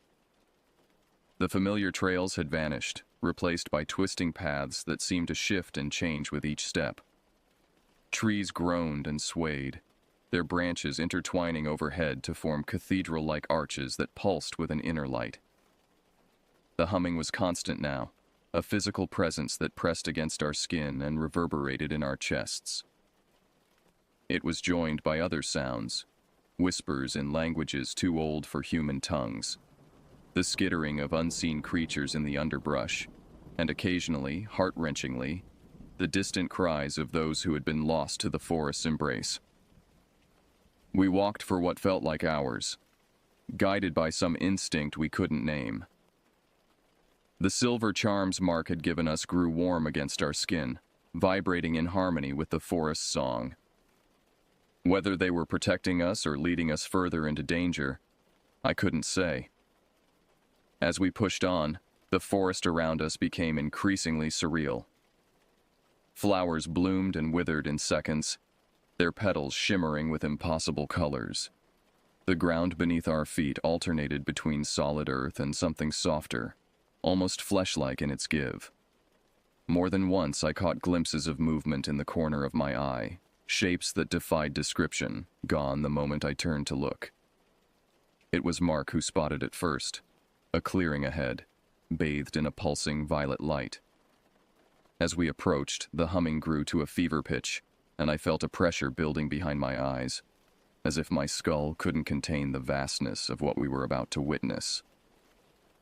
We emerged from the tree line, and for a moment, my mind refused to process what I was seeing. In the center of the clearing stood a structure, if that word could even apply to the writhing, geometric impossibility before us. It was a tower, a tree, a doorway, all at once, and none of these things. Its surface rippled and flowed like liquid metal, reflecting distorted images of the forest around it. And there, at its base, were the missing. Dozens of people, hikers, campers, locals we recognized, all standing in a circle around the structure. Their eyes were wide and vacant, their lips moving in silent harmony with the forest's song. Among them, I spotted a face I recognized from the missing persons reports, Emily Carson, the hiker whose disappearance had started us on this journey. My God, Mark breathed beside me. It's a beacon, a transmitter. I tore my eyes away from the hypnotic structure to look at him. What do you mean? Mark's face was pale, his eyes wide with a mixture of fear and awe. All these years, the disappearances, the strange phenomena, it wasn't just some localized haunting. This thing, whatever it is, it's been calling out. And now something's answered. As if in response to his words, the humming rose to a crescendo. The air itself seemed to split, revealing glimpses of other places, other realities, vistas of impossible geometry, worlds where the laws of physics were mere suggestions. And through these tears in the fabric of our world, things began to emerge. Shapes that hurt to look at, beings of light and shadow and dimensions beyond our comprehension. They flowed around the structure, merging with it, feeding it, expanding its influence further into our reality. I felt my sanity beginning to fray at the edges as I watched this cosmic invasion unfold. Beside me, Mark had fallen to his knees, his hands pressed against his ears, as if to shut out the maddening symphony around us. In that moment of despair, my hand brushed against the silver charm at my neck. It burned hot against my skin, and with that pain came a moment of clarity.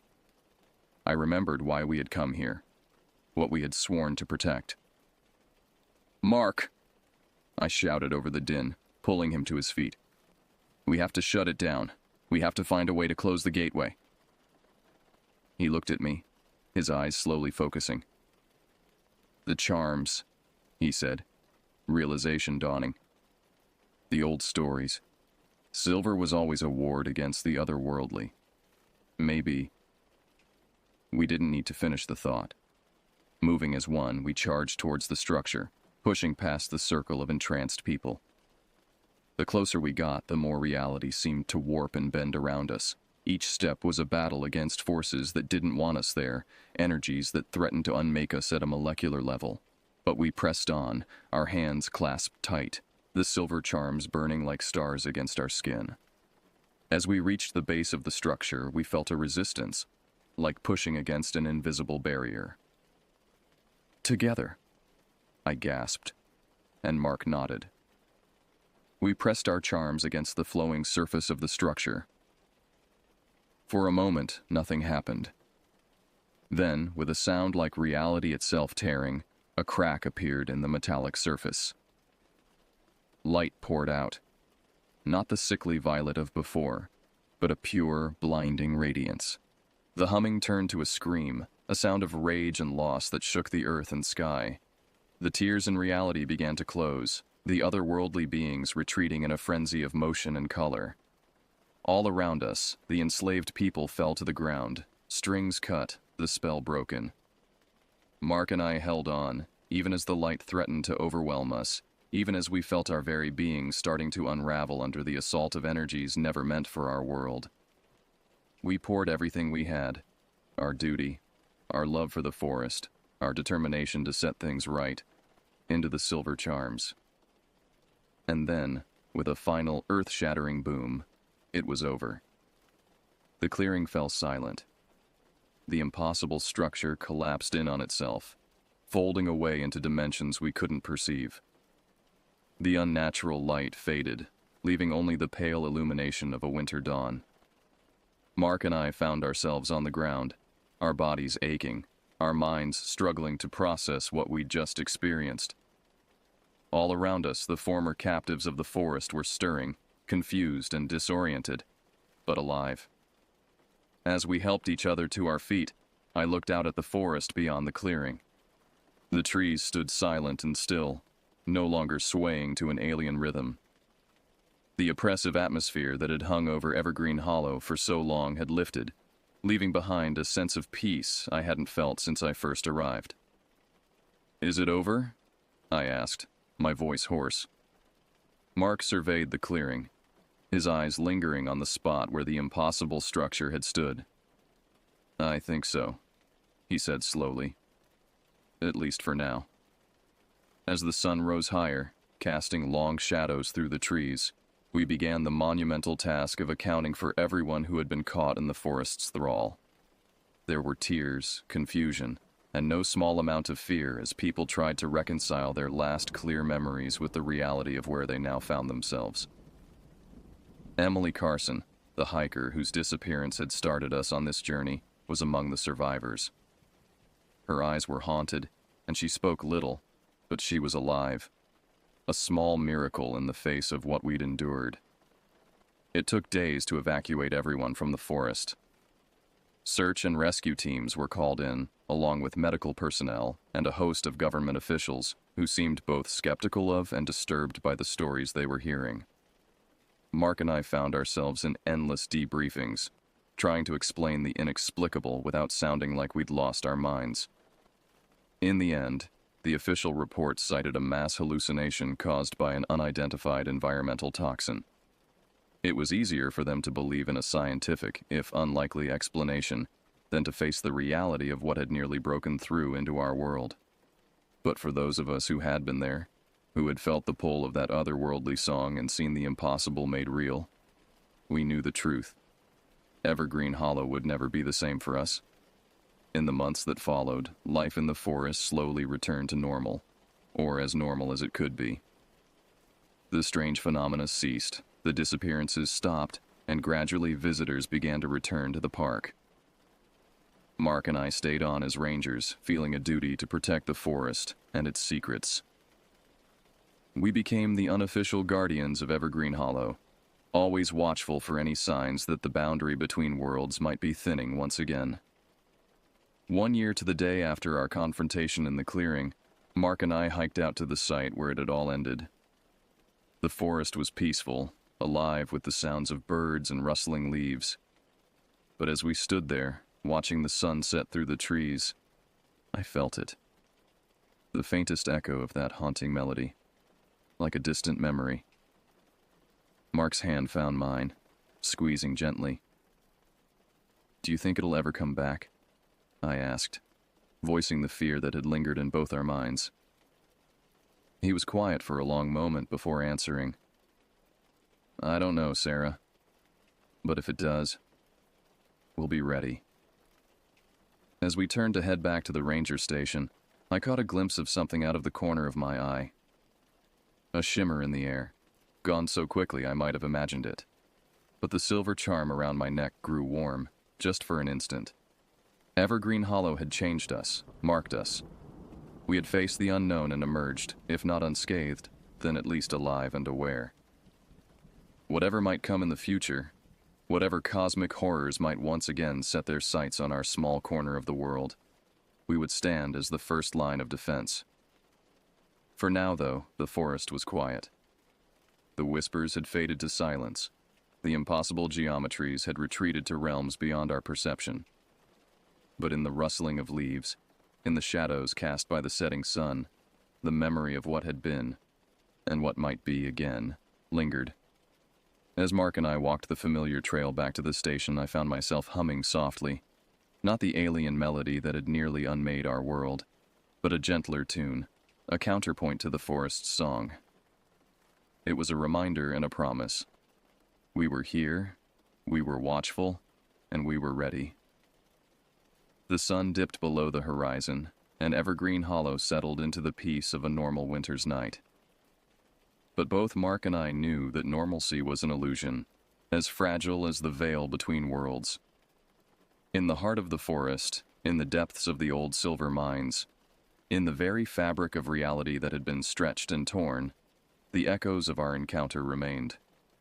And somewhere, beyond the boundaries of our understanding, something ancient and vast turned its attention elsewhere, for now.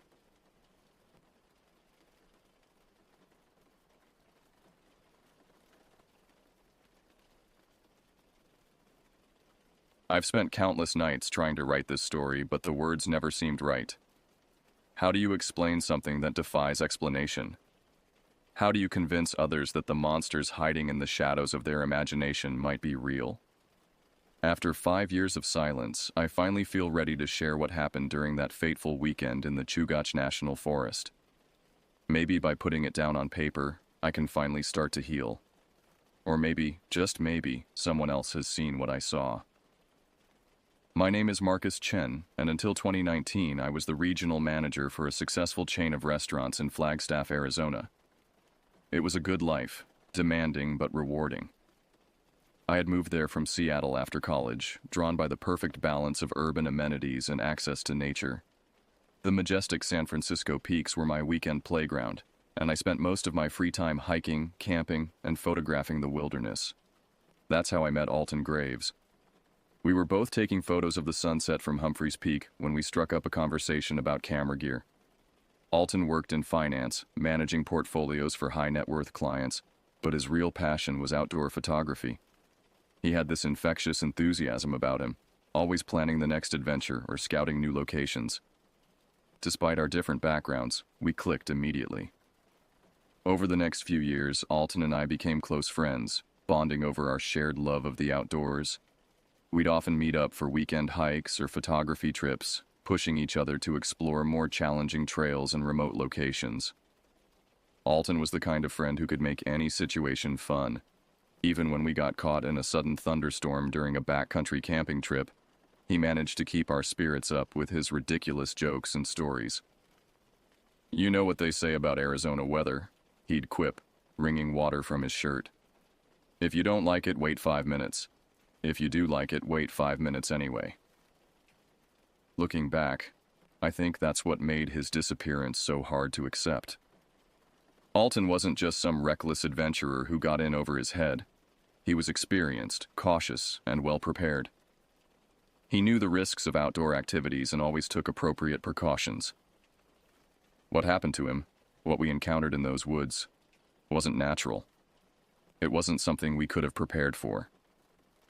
It started with a phone call in early June 2019. Alton had just bought a new RV, a 25-foot Winnebago Navion that he'd been saving up for. He was like a kid with a new toy, eager to take it out for its maiden voyage. "Marcus, my man!" His excitement was palpable even through the phone. "You won't believe what I just did. Remember that RV we were talking about? Well, I pulled the trigger, and guess what? We're taking it to Alaska." I laughed. "Alaska? That's quite a first trip, don't you think?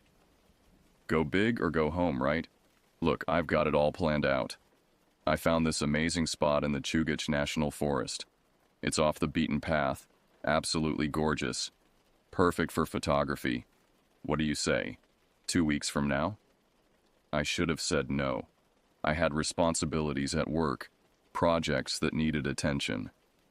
But Alton had this way of making everything sound like the opportunity of a lifetime.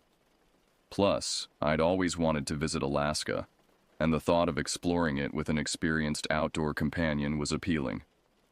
"Send me the details," I said, already mentally rearranging my schedule.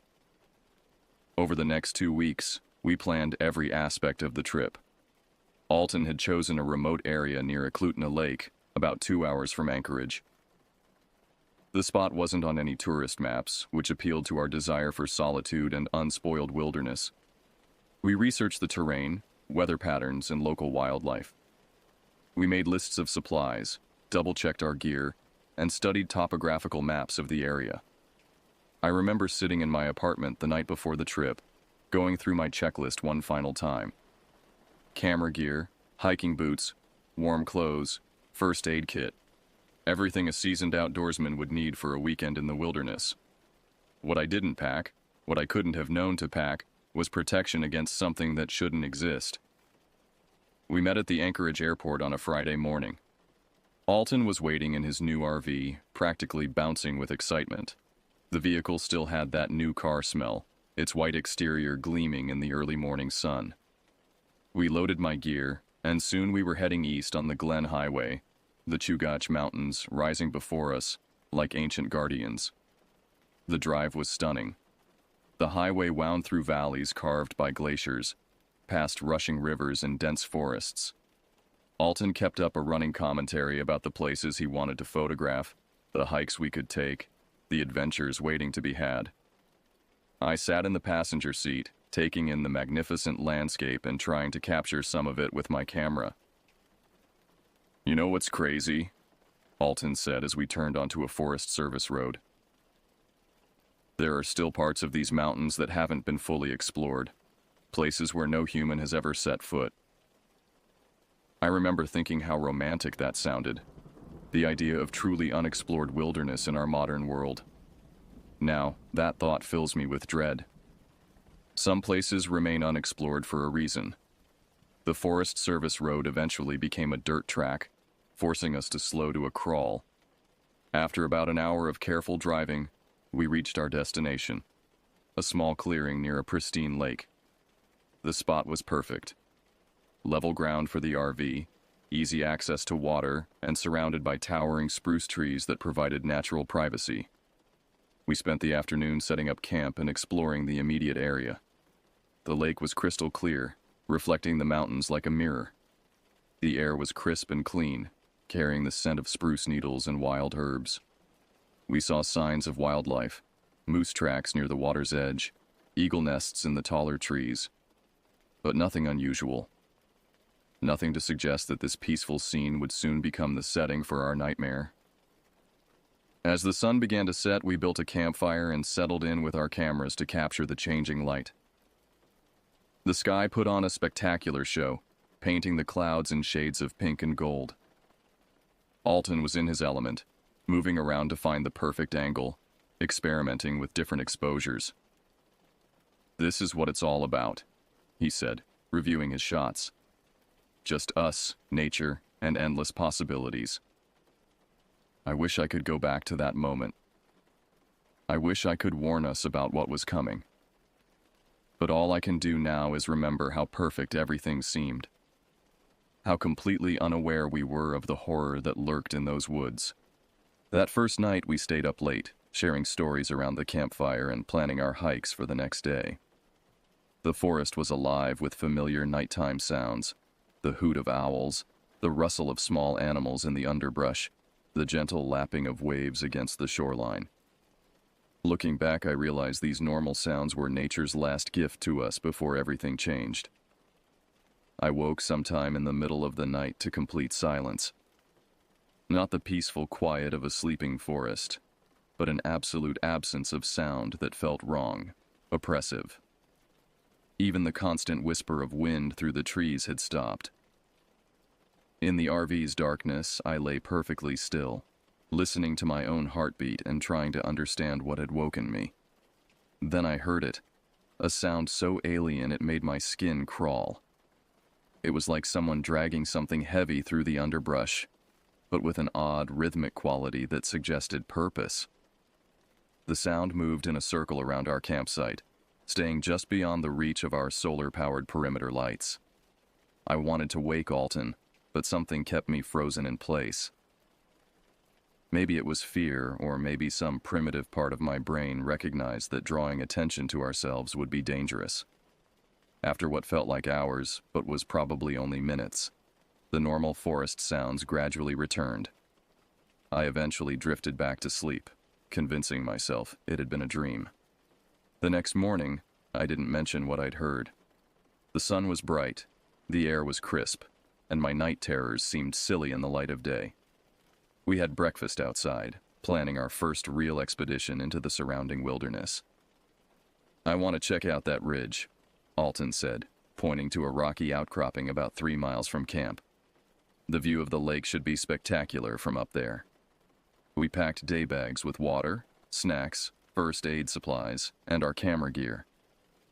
The hike started pleasantly enough, following a faint game trail through the dense forest. The ground was springy with decades of accumulated pine needles, and the morning air was filled with the songs of warblers and thrushes. About 2 miles in, we noticed the first sign that something was wrong.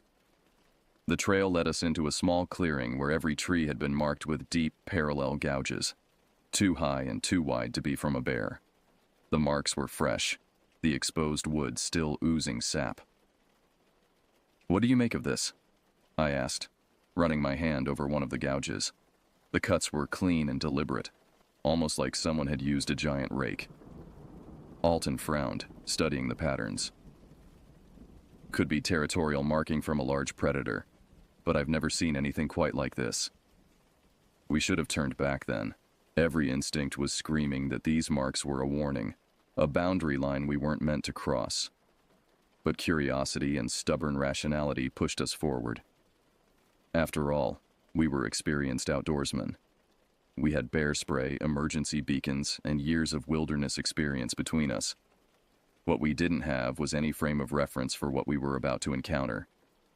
The scattered gouges in the trees were just the beginning. As we continued toward the ridge, the forest began to feel wrong in subtle ways.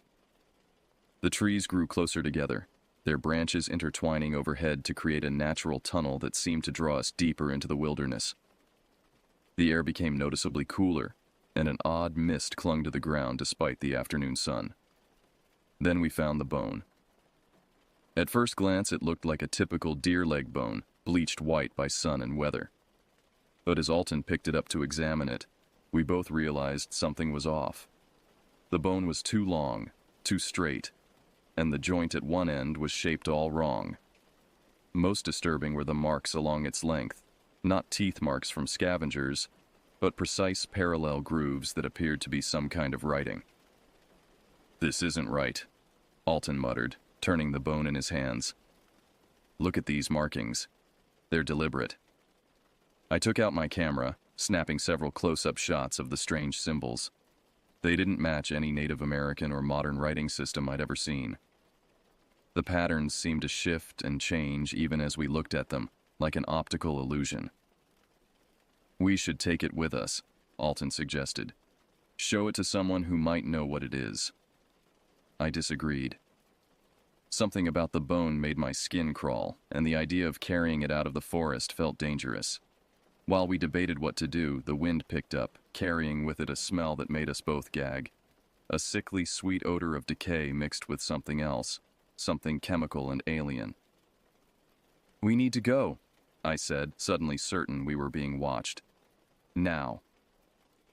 Alton nodded, carefully placing the bone back exactly where we'd found it. As he straightened up, we heard it, a sound that didn't belong in any forest on Earth. It was like metal scraping against stone, but with an organic quality that made it even more unsettling. And it was getting closer. We ran.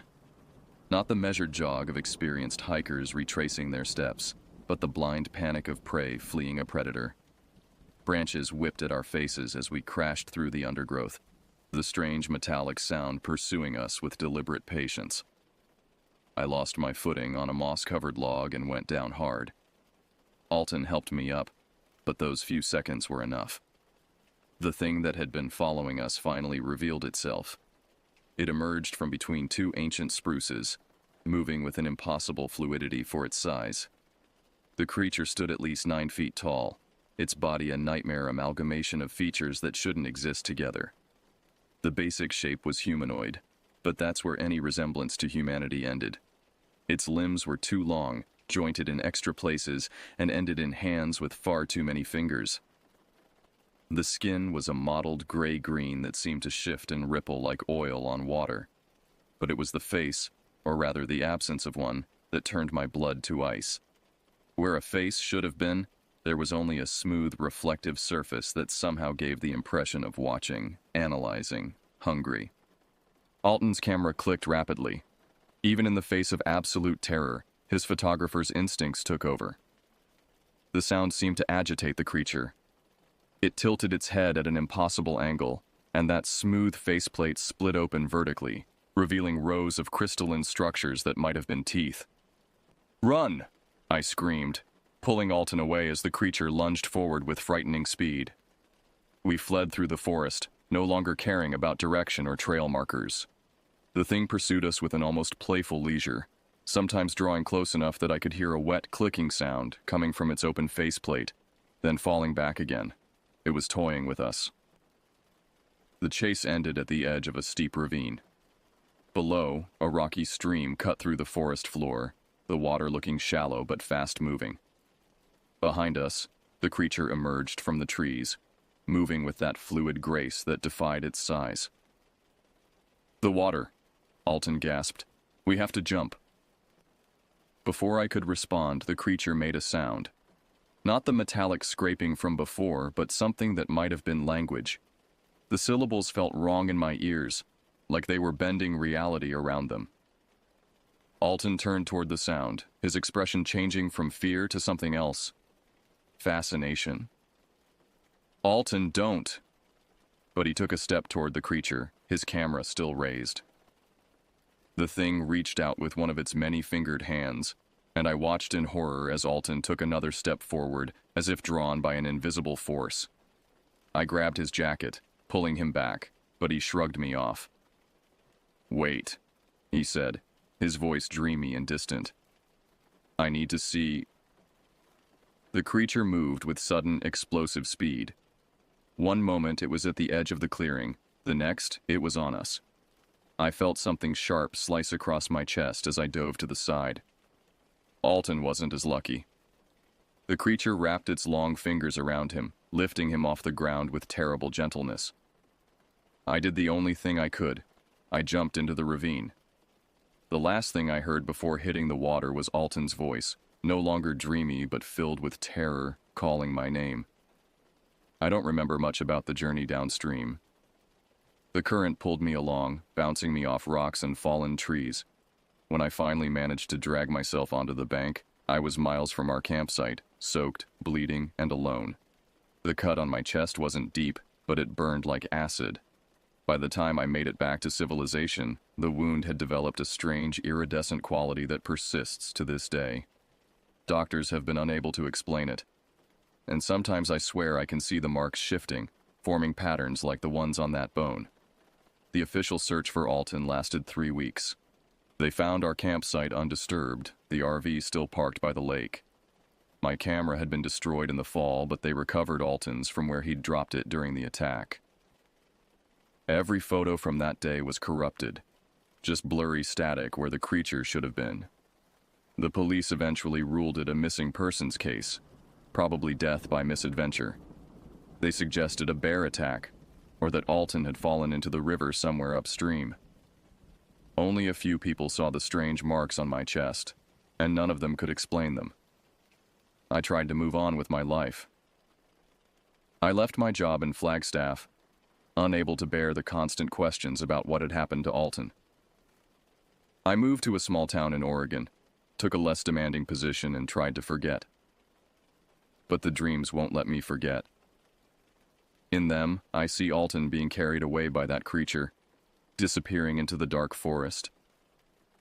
Sometimes I hear that alien language again, feeling its pull, understanding why Alton stepped forward instead of running. The creature wasn't just hunting us, it was collecting us.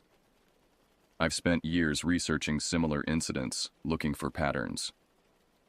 There are stories scattered throughout history, people disappearing in remote areas, strange marks found on trees, unexplained sounds in the wilderness. Most can be explained away by natural causes or human imagination, but some sound too familiar. Last month I received an envelope with no return address. Inside was a single photograph, badly damaged but still recognizable.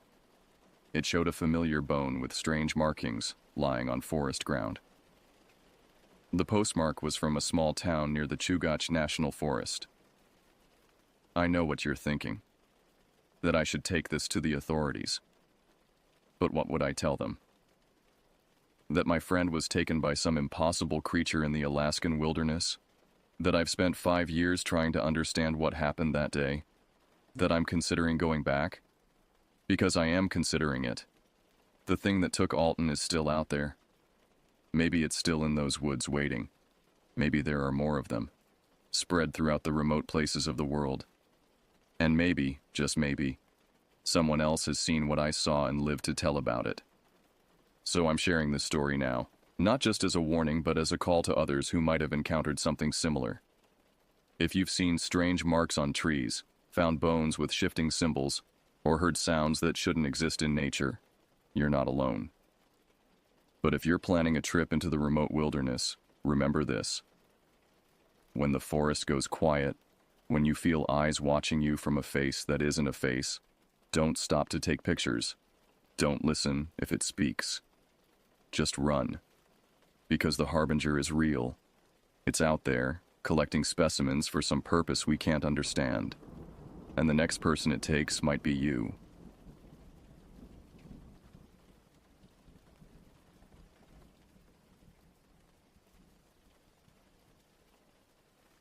Jordan and I had been planning this escape for months. Pittsburgh's relentless pace was slowly crushing us both. The constant noise, the crowds, the suffocating routine of our daily lives. We desperately needed to disappear into somewhere untouched and pure. That's why we chose the most remote section of Monongahela National Forest in West Virginia, a sprawling wilderness that stretched for miles without a single road or building. We rented an old Firewatch cabin near Spruce Knob, so isolated it required a grueling 3-mile hike from the nearest dirt road. The rental agent, a weathered man with suspicious eyes, had warned us multiple times about the location. Folks don't usually last more than a night or two up there, he'd said, studying our faces carefully. Gets real quiet, too quiet for most people. We'd laughed it off, eager for exactly that kind of silence. The hike proved more brutal than either of us anticipated. The trail markers were faded and scarce, forcing us to navigate by compass through dense undergrowth that seemed to deliberately obstruct our path. Thorny vines snagged our clothing, roots caught our boots, and low-hanging branches whipped across our faces with stinging precision. By the time we finally reached the clearing, our legs trembled with exhaustion, and sweat poured down our faces despite the cool mountain air. The cabin itself squatted like a weathered beast against a backdrop of towering hemlocks. Built from thick, darkened timbers, it looked as though it had grown from the forest floor itself. Moss covered portions of the roof, and the windows stared out like hollow eyes. A small woodshed stood nearby, its door hanging slightly ajar, revealing neat stacks of split logs within. "Perfect," I said, forcing enthusiasm into my voice while my gut churned with an inexplicable unease. Jordan grinned through his exhaustion, shouldering his pack. If we wanted isolation, I'd say we definitely found it. But as he fumbled with the old brass key to unlock the cabin door, I noticed something that made my skin crawl. The metal latch bore fresh scratches, deep, deliberate gouges that looked like someone had pried at it with a knife or screwdriver, leaving bright metal scars against the weathered bronze. Inside, the cabin was sparse but functional. A wood-burning stove dominated one corner, its black iron surface covered in a fine layer of dust. Two narrow beds flanked the far wall, and a small table sat beneath the front window. The air smelled of old wood smoke and something else, something organic and slightly sour that I couldn't identify. Jordan immediately set about building a fire while I unpacked our supplies. The silence outside was absolute in a way that city dwellers rarely experience. No distant traffic, no humming electronics, no voices drifting from neighboring buildings. Just the occasional whisper of wind through pine needles and the soft settling of ancient wood around us. As darkness fell, we sat close to the crackling fire, sharing a bottle of whiskey and trying to shake off the day's tension. The alcohol warmed my blood, and gradually the oppressive quiet began to feel peaceful rather than ominous. Jordan told stories about his childhood camping trips, his voice low and comforting in the firelight. For the first time in months, I felt my shoulders relax. We fell asleep easily that first night, the exhaustion from our hike overwhelming any lingering anxiety. But somewhere in the depths of sleep, I dreamed of scratching sounds, methodical, persistent scratching that seemed to come from inside the cabin walls themselves. In the dream, I pressed my ear against the rough timber and heard something moving between the logs. Something with small, sharp claws that scraped steadily through the darkness. I woke with a start just before dawn. Heart racing, the sound still echoing in my ears. Jordan slept peacefully beside me, and the cabin was perfectly still. I told myself it was just nerves, just the stress of leaving our familiar world behind. But as pale morning light filtered through the windows, I noticed something that made my blood turn cold. Fresh wood shavings scattered across the floor near the door, as if something had been gnawing at the frame from the outside during the night. The morning sun should have dispelled my fears, but instead, it revealed something far worse. Jordan stepped outside first to gather firewood, and within moments I heard him call my name with urgent alarm. "Get out here," he said, his voice tight with confusion. "You need to see this." I pulled on my jacket and stepped into the crisp morning air. Jordan stood at the edge of the clearing, staring at one of the massive maple trees that formed a natural boundary around our cabin. Carved deep into the bark was a perfect triangle, about 8 inches tall, the cut so fresh that curls of bark still clung to the edges, and clear sap oozed from the wounds like tears. My breath caught in my throat as I slowly turned, scanning the perimeter of our small refuge. One by one I spotted them, identical triangles carved into tree after tree, forming a complete circle around the cabin. Each symbol faced inward, pointing directly at us like accusing fingers. The precision was unsettling, each carving exactly the same size and depth, made with surgical accuracy. "Were these here yesterday?" Jordan asked, running his fingers over the fresh cuts. The sap stuck to his skin, leaving amber streaks across his fingertips. I shook my head, wrapping my arms around myself as a chill that had nothing to do with the mountain air ran through me. No, they definitely weren't here. These are new, maybe hours old. Jordan tried to maintain his composure, but I could see the worry creeping into his expression. Trail markers, maybe? Some kind of forestry service thing? But even as he spoke, we both knew better. Trail markers would lead somewhere, would follow a path. These symbols formed a boundary, a warning, a claim of ownership that trapped us in the center. The forest around us seemed different now, heavier somehow, as if invisible eyes watched from every shadow between the trees. The natural sounds of morning, birdsong, rustling leaves, distant animal calls, had faded to an unnatural stillness that pressed against my eardrums like a physical weight. Even the wind seemed muted, as if the trees themselves were holding their breath. We spent that day hiking the nearby trails, both of us desperately needing to escape the oppressive atmosphere that had settled over the cabin. But every path we followed seemed to curve back toward our clearing, and no matter how far we walked, we could still see the tops of our marked trees rising above the canopy like monuments to our growing dread.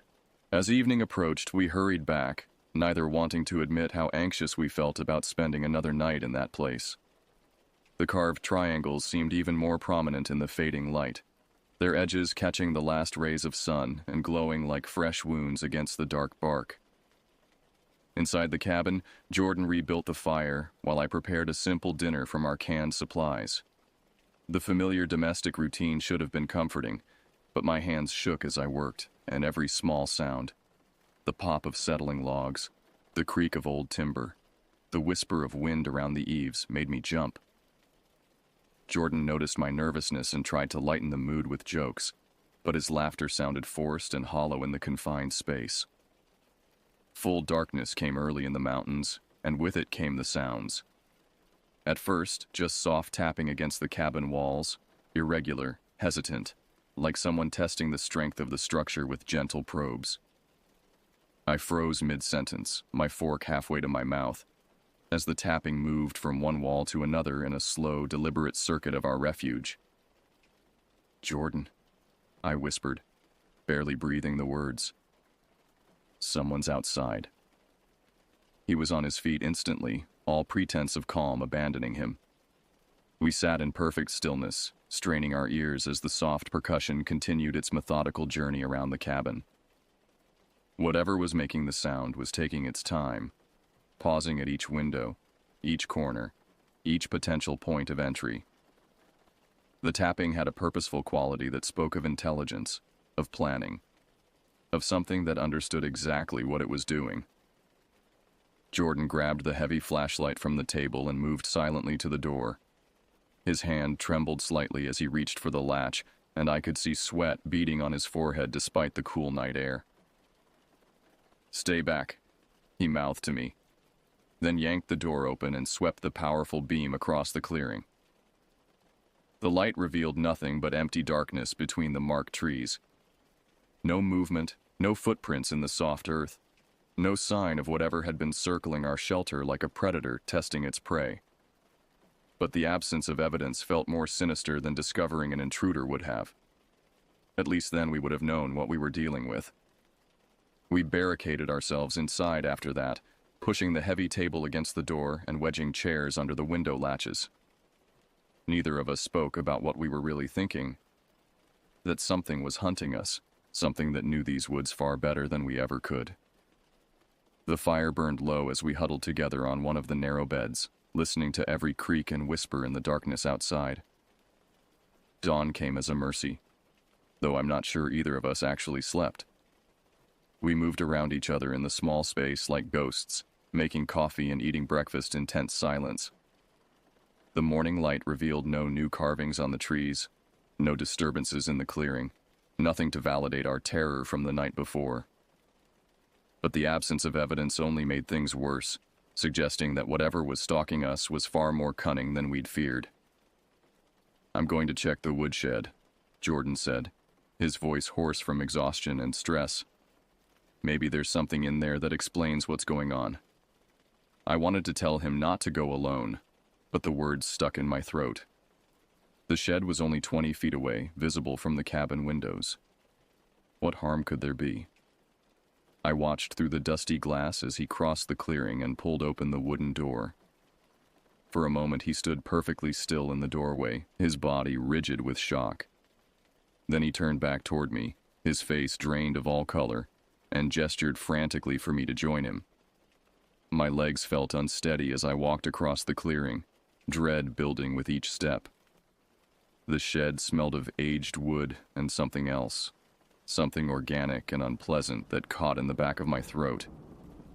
Behind the neat stacks of firewood, wedged into the far corner where shadows gathered thickest, was an old canvas backpack, its fabric stained and moldy from months of abandonment.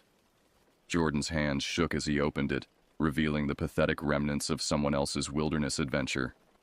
Water-damaged clothing, empty food containers, a sleeping bag so mildewed it fell apart at his touch. But at the bottom, wrapped in cracked plastic, was a leather-bound journal. The pages were warped with moisture, the ink faded and blurred, but still readable. "Listen to this," Jordan whispered, his voice barely audible as he read from the final entry. Day 12. They're getting bolder. Found 3 more symbols carved in the trees this morning, closer to the cabin. I can hear them moving around at night just outside the light from my fire. They're patient, but I know they're waiting for something. I should have left when I first saw the marks. God help me. I should have run. The journal entry was dated 6 months ago. 6 months of weather and neglect, and still the pages held together long enough to deliver their warning. My hands began to shake uncontrollably as the implications sank in. We weren't the first people to rent this cabin. We weren't the first to discover the carved triangles, and judging by the abandoned gear and the abrupt end to the journal entries, we might not be the first to disappear. "We're leaving," Jordan said, snapping the journal shut with finality. "Right now. Pack only what we absolutely need." I didn't argue. Every instinct I possessed was screaming at me to run, to get as far away from this cursed place as possible. But as we rushed to gather our essential supplies, my rational mind began cataloging the obstacles we faced.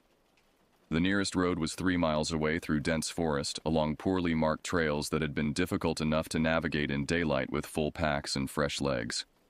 Now we were exhausted, terrified, and carrying only what we could grab in our panicked haste. Worse still, whoever had been stalking the previous occupant of this cabin was still out there, probably watching us at this very moment, knowing exactly what we were planning. Jordan tried to rig up some kind of early warning system while I finished packing. He strung fishing line between the marked trees, attaching small metal bells we'd brought along for bear safety. The irony wasn't lost on me. We'd prepared for the wrong kind of predator entirely. These bells would give us maybe seconds of warning if something tried to approach the cabin, but seconds might be enough to prepare ourselves, or at least to die with some dignity. As we worked, I couldn't shake the feeling that we were being observed. Not just watched, but studied, analyzed, like laboratory specimens under a microscope.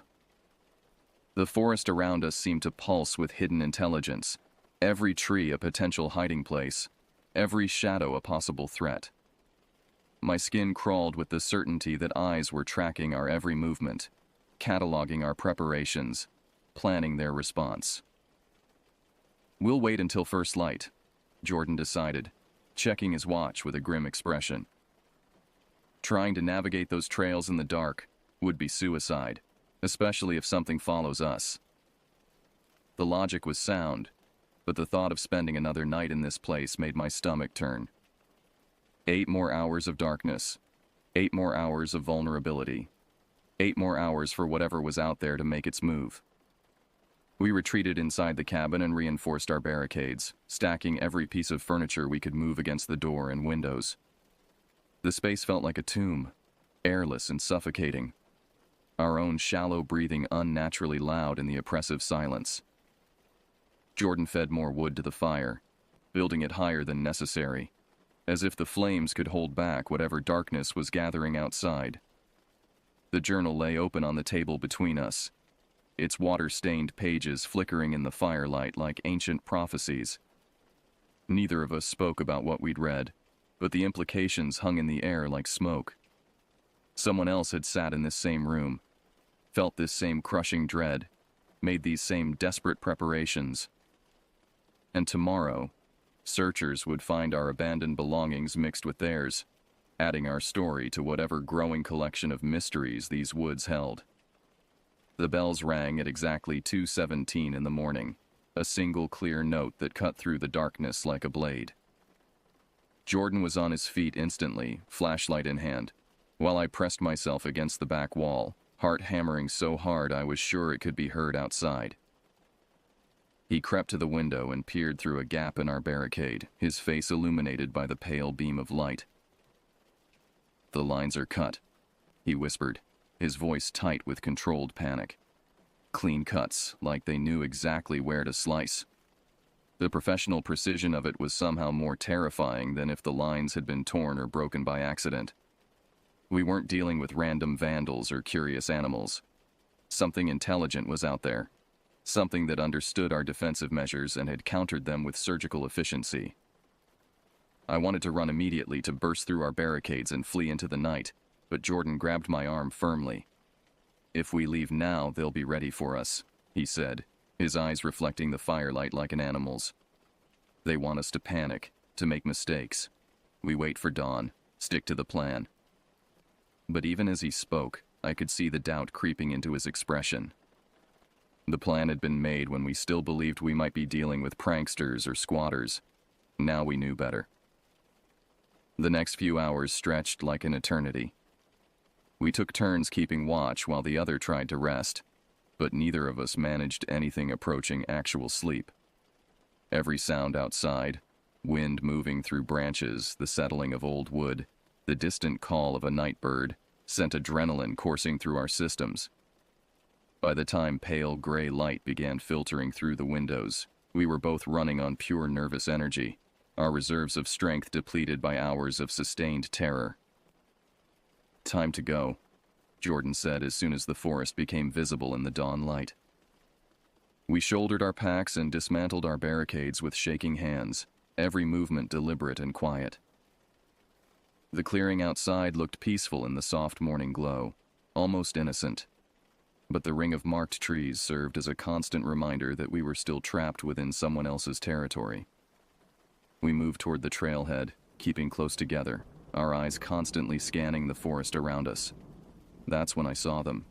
At first, just a single figure standing perfectly still among the trees beyond the marked perimeter.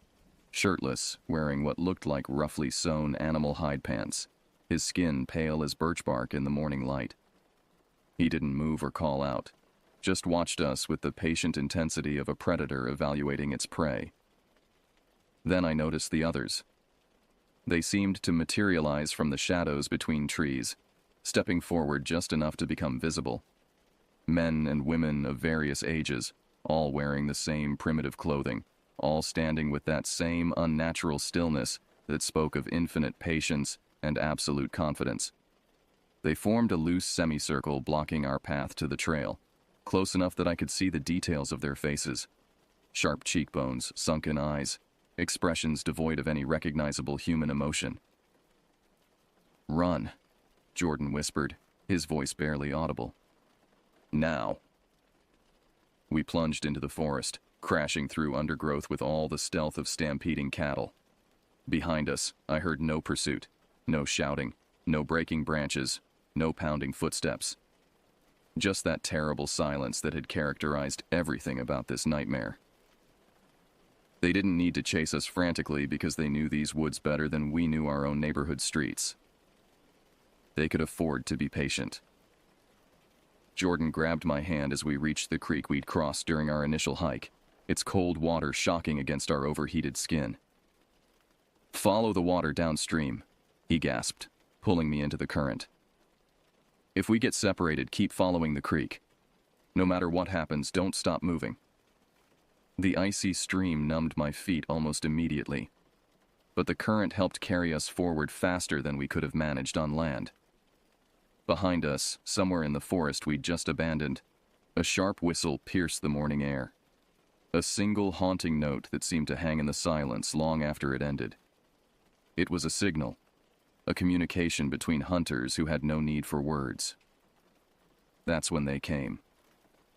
Not running or crashing through the forest like we had, but moving with the silent efficiency of wolves.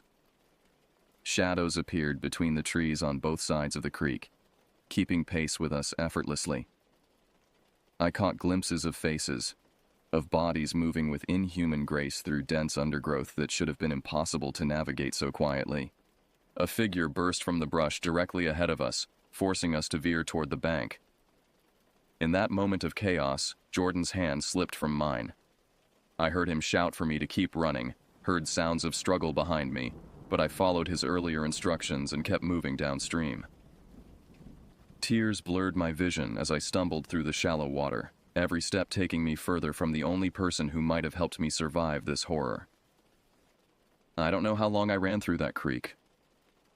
Hours, maybe. My feet completely numb. My legs functioning purely on adrenaline and terror. Eventually, I found a place where the bank had been undercut by spring floods, creating a small cave beneath the roots of a massive oak tree. I crawled inside, pressing myself as far back as possible, and waited. They found the creek eventually, of course. Through gaps in the root system, I watched as legs moved past my hiding place. Some bare, others wrapped in animal hide, all moving with that same predatory silence. One figure stopped directly above me, and I was certain I'd been discovered. But after what felt like an eternity, the footsteps moved on. I stayed hidden until full daylight, then followed the creek for several more miles until I heard the most beautiful sound in the world, the growl of a truck engine somewhere beyond the tree line. The Forest Service road was barely visible through the undergrowth, but that old pickup truck might as well have been a chariot sent from heaven. The ranger who found me was professional, but clearly shaken by my story. Within hours, search teams combed the area where I'd last seen Jordan. They found the cabin burned to the ground, just smoking ash and twisted metal where our refuge had stood. The ring of marked trees had been cut down, leaving only jagged stumps to mark the boundary of whatever territory we'd violated. They never found Jordan. They never found any trace of the people who'd been hunting us.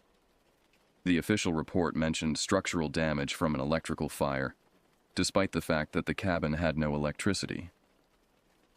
The trail was quietly closed for what they called environmental restoration, and within a month, all traces of what had happened were erased from public record. But I know they're still out there, somewhere deep in those endless woods, patient, silent, waiting for the next group of city dwellers looking for a peaceful retreat from civilization. And sometimes, late at night when sleep refuses to come, I wonder if Jordan is still alive somewhere in that darkness, kept as a trophy or a warning, adding his voice to whatever twisted community claims those mountains as their hunting ground. God help anyone else who finds those triangles carved into the trees.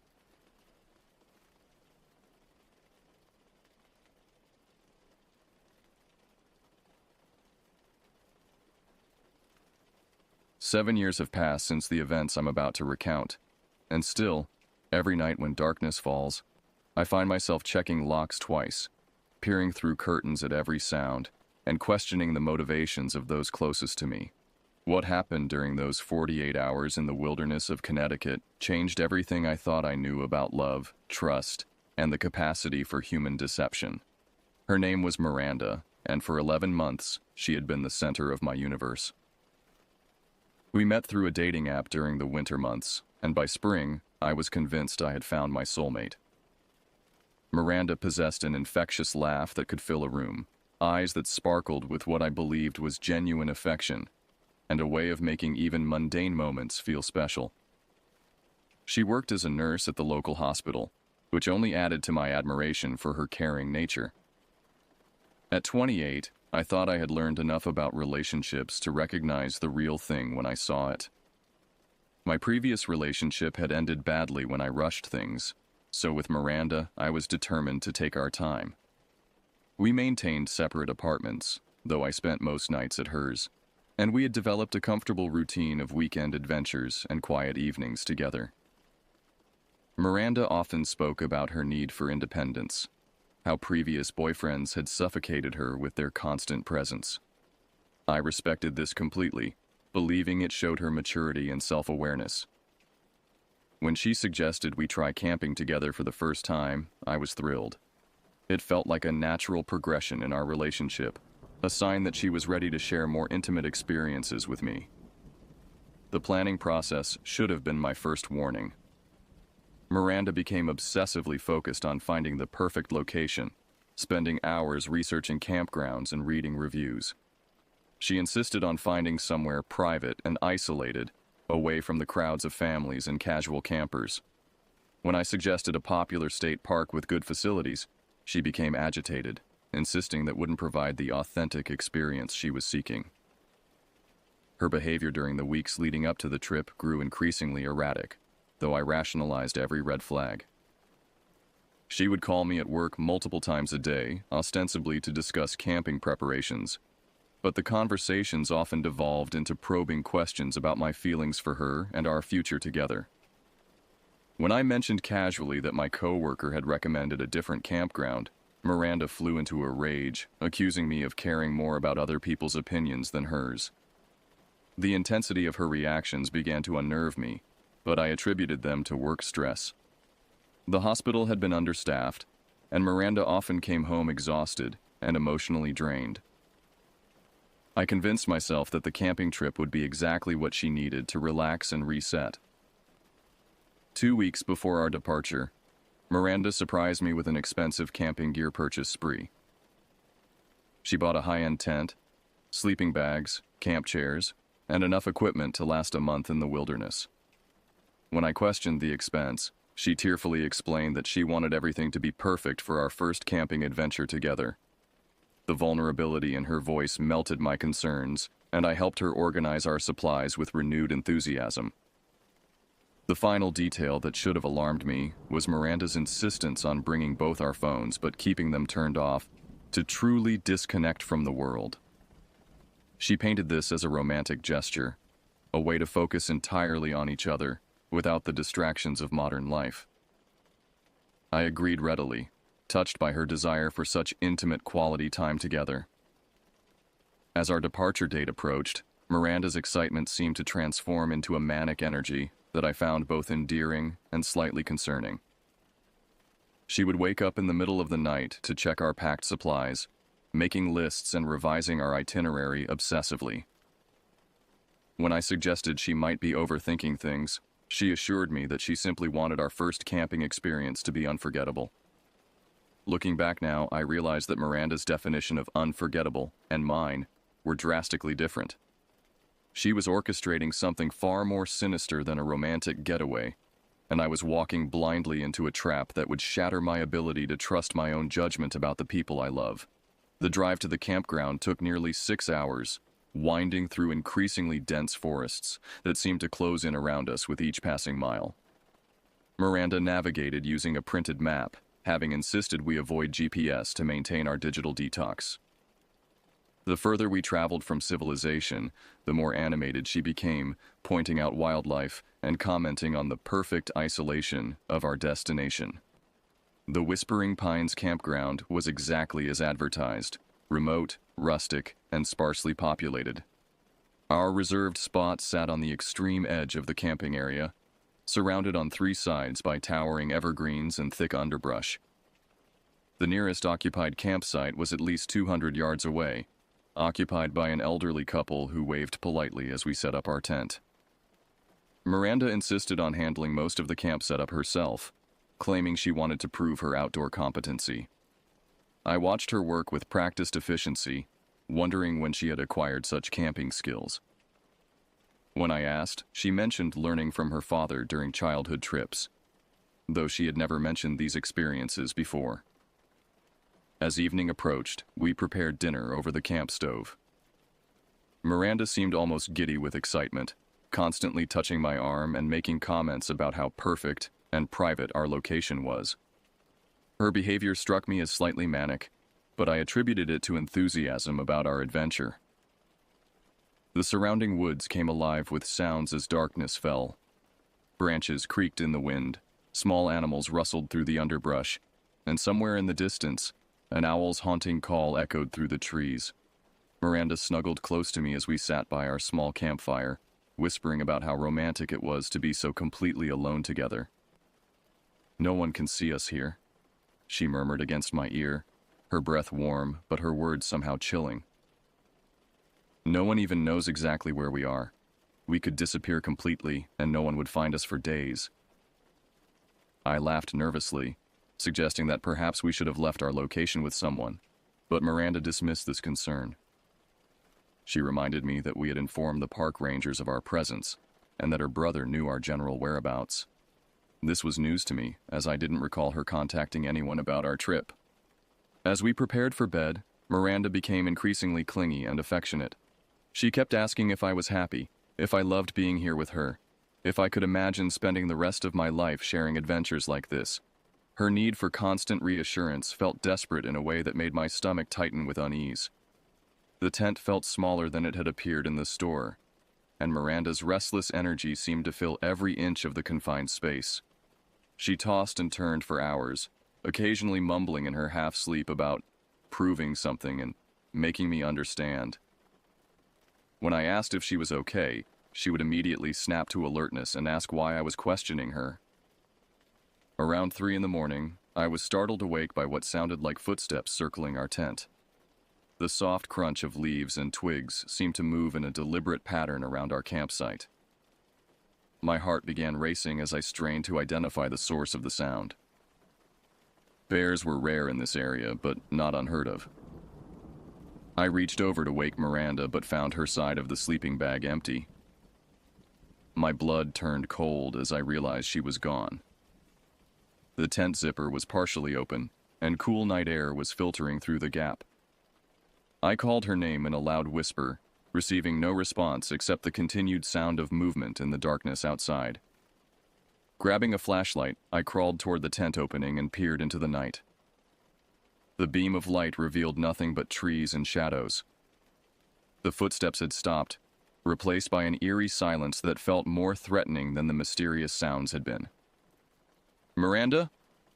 I called more loudly, my voice cracking with fear and confusion.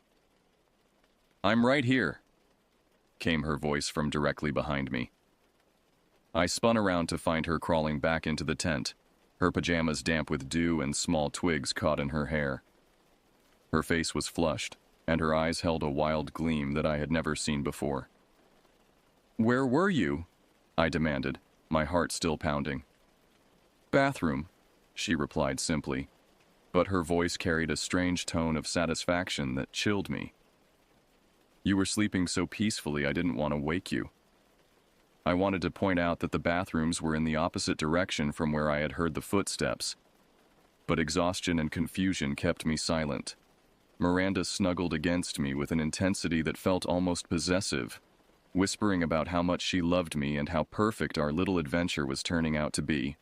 The remainder of the night passed without incident, but I found rest impossible.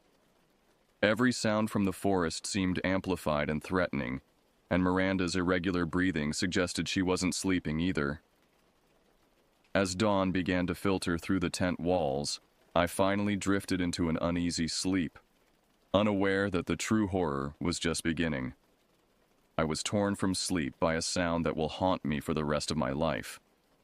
Miranda's voice raised in a scream of pure terror that seemed to tear through the morning air like a physical force. The sound was so raw, so genuinely horrifying, that I was on my feet and scrambling for clothes before my mind fully processed what I was hearing. My hands shook as I pulled on yesterday's shirt and stumbled toward the tent opening. Miranda's screaming continued, mixed now with sobbing and what sounded like hyperventilating. The panic in her voice was so convincing that my own terror spiked, adrenaline flooding my system as I prepared to face whatever had attacked our campsite. What I saw when I emerged from the tent defied immediate comprehension. Our entire campsite looked like a war zone. The picnic table had been overturned, our carefully organized supplies scattered across a 50-foot radius. Food containers were split open and their contents spread in seemingly random patterns across the ground, creating a grotesque landscape of waste and destruction. Our car sat with its rear window completely shattered, safety glass glittering across the back seat like deadly confetti. The cooler that had been secured in the trunk lay split open nearby, its contents mixed with the broken glass in a nauseating display. But what made my stomach lurch was the methodical nature of the destruction. This wasn't random vandalism or animal interference. Every item had been precisely placed for maximum visual impact. Miranda's undergarments hung from tree branches like flags, positioned at eye level where they couldn't be missed. Our phones lay smashed against a boulder, the screens so thoroughly destroyed that they resembled modern art more than electronic devices.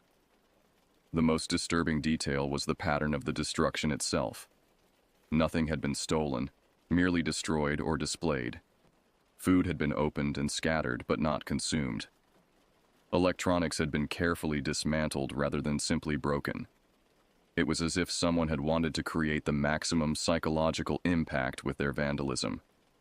Miranda stood in the center of this chaos, her body shaking with what appeared to be genuine terror. Tears streamed down her face as she pointed at various elements of the destruction, her voice barely coherent as she attempted to describe what she claimed to have witnessed. "They came from the woods," she gasped between sobs. 3 or 4 men, I couldn't tell exactly. They were laughing and making horrible comments about us, about you being asleep and useless. They said terrible things about what they wanted to do to me. I moved to comfort her, but something about her story immediately struck me as wrong. The tent was positioned so that anyone approaching from the woods would have had to pass directly by my side. I was a light sleeper under normal circumstances, and the previous night's sounds had already put me on high alert. "Did they threaten you directly?" I asked, trying to keep my voice calm while scanning the tree line for any sign of the perpetrators. "They said I was alone out here with a coward who couldn't protect me," Miranda continued, her voice taking on a strange quality that I couldn't quite identify. "They knew your name. They knew we were from out of state. They had been watching us." This detail sent a fresh wave of fear through me, but also raised questions I couldn't ignore. We had been careful not to use names loudly around the campsite, and our car plates were local. How would random vandals have acquired such specific information about us? As I began collecting the scattered remains of our belongings, I noticed other inconsistencies that made my unease grow. The pattern of destruction suggested intimate knowledge of our campsite layout and the location of our belongings. Our most valuable items had been targeted specifically, while camping gear that would be attractive to thieves remained untouched. Miranda followed me as I surveyed the damage, providing a constant commentary on the assault she claimed to have witnessed. Her descriptions became increasingly detailed and elaborate, including specific dialogue and physical descriptions of the attackers. But her account kept changing in subtle ways that made me question her reliability. "We need to call the police," I said, reaching instinctively for my phone before remembering its destroyed state. "No!" Miranda's response was immediate and forceful. "They said they would come back if we involved the authorities. They said they knew where we lived, that this was just a warning." The fear in her voice seemed genuine, but something about her vehement opposition to involving law enforcement troubled me.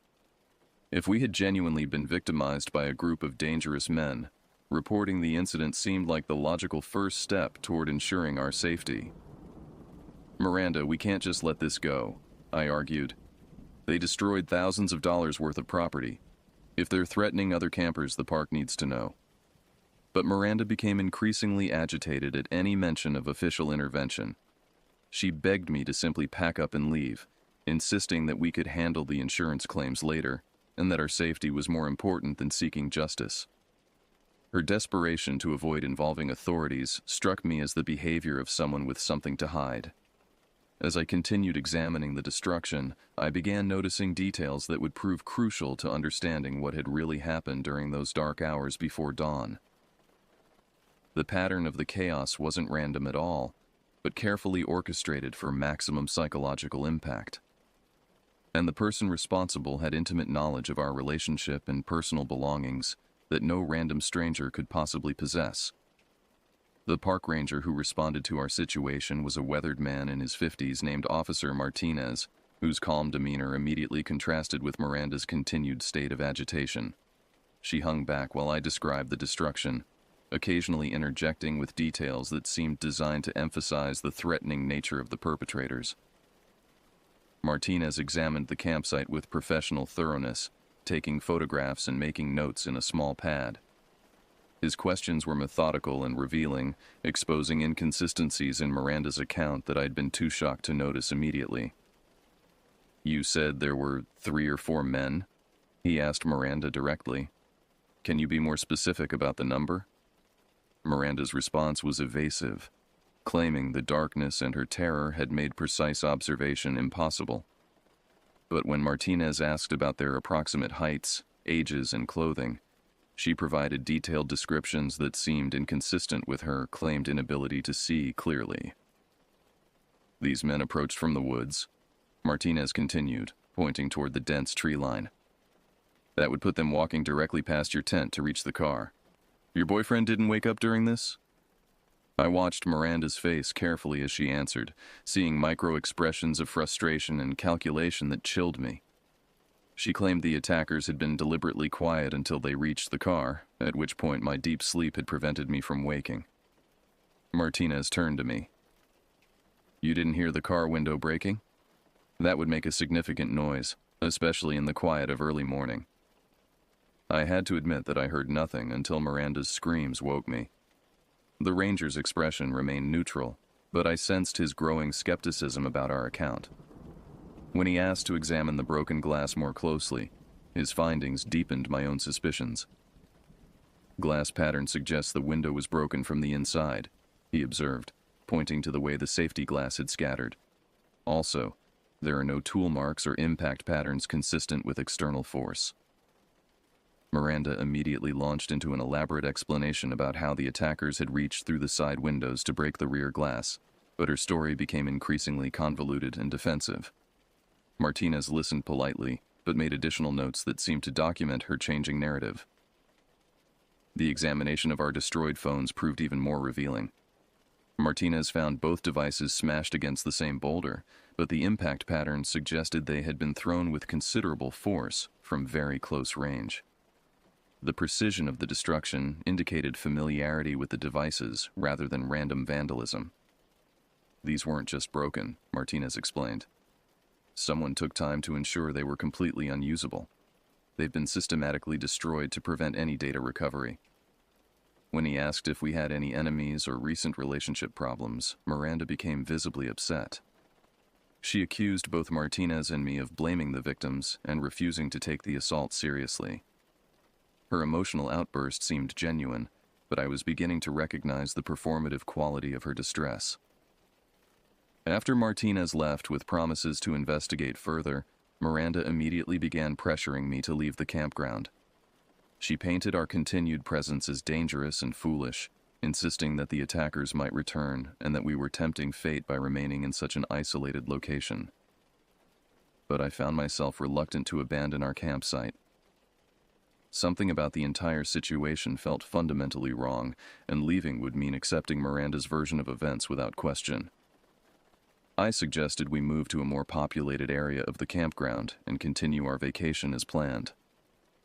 Miranda's reaction to this proposal was explosive.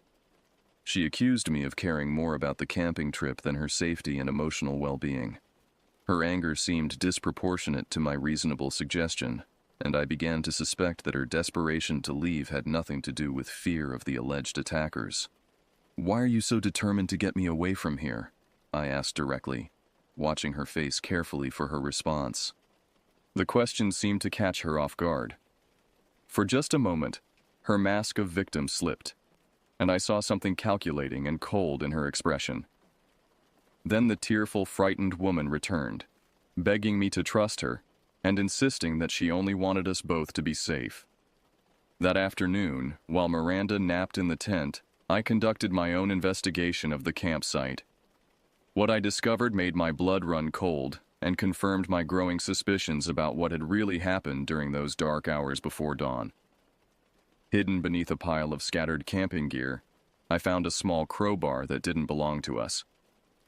It was clean of fingerprints but showed recent use, with tiny fragments of safety glass embedded in its striking surface.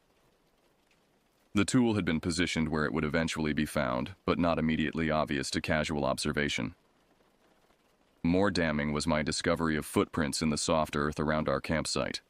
The prints formed a clear pattern circling our tent multiple times, but they were made by a single person wearing what appeared to be women's hiking boots. The size and tread pattern matched Miranda's footwear exactly. As the pieces of the puzzle fell into place, I realized that Miranda hadn't been the victim of the attack. She had been its architect, carefully orchestrating every element of the destruction to create maximum psychological impact and emotional manipulation. The question that terrified me most was why she had gone to such extreme lengths to deceive me. Evening approached with an oppressive weight that seemed to press down on our campsite like a physical force. Miranda had spent the afternoon alternating between periods of manic energy and sullen withdrawal, her mood swings becoming increasingly erratic and unpredictable. Every attempt I made to discuss our situation rationally was met with accusations or emotional manipulation. I had decided to confront her about my discoveries, but I wanted to wait until we were in a controlled environment where she couldn't flee or escalate the situation dangerously. The isolation that had initially seemed romantic now felt threatening, with no witnesses or help within easy reach if Miranda's behavior became truly unstable. As we prepared dinner, Miranda's commentary took on an increasingly paranoid tone. She kept scanning the tree line and jumping at natural forest sounds, claiming to see movement in the shadows that I couldn't detect. Her performance of fear was so convincing that I began to question my own conclusions about her involvement in the morning's destruction. "They're still out there," she whispered, moving closer to me as darkness began to fall. "I can feel them watching us. They're waiting for the right moment to finish what they started."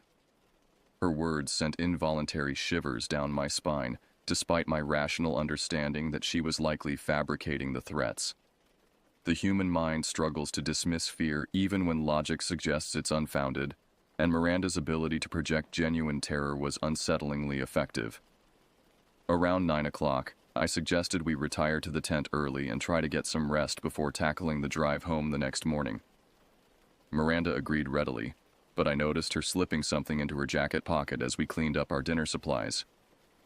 When I asked what she had taken, she claimed it was simply personal items, but her evasiveness heightened my suspicions.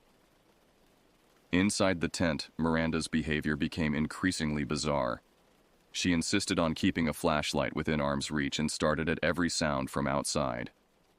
Her hypervigilance seemed designed to keep both of us in a state of heightened anxiety, making rational thought and peaceful rest impossible. "Promise me you won't leave the tent tonight," she pleaded, gripping my arm with surprising strength. "No matter what you hear outside, promise me you'll stay here with me." The intensity of her request unsettled me.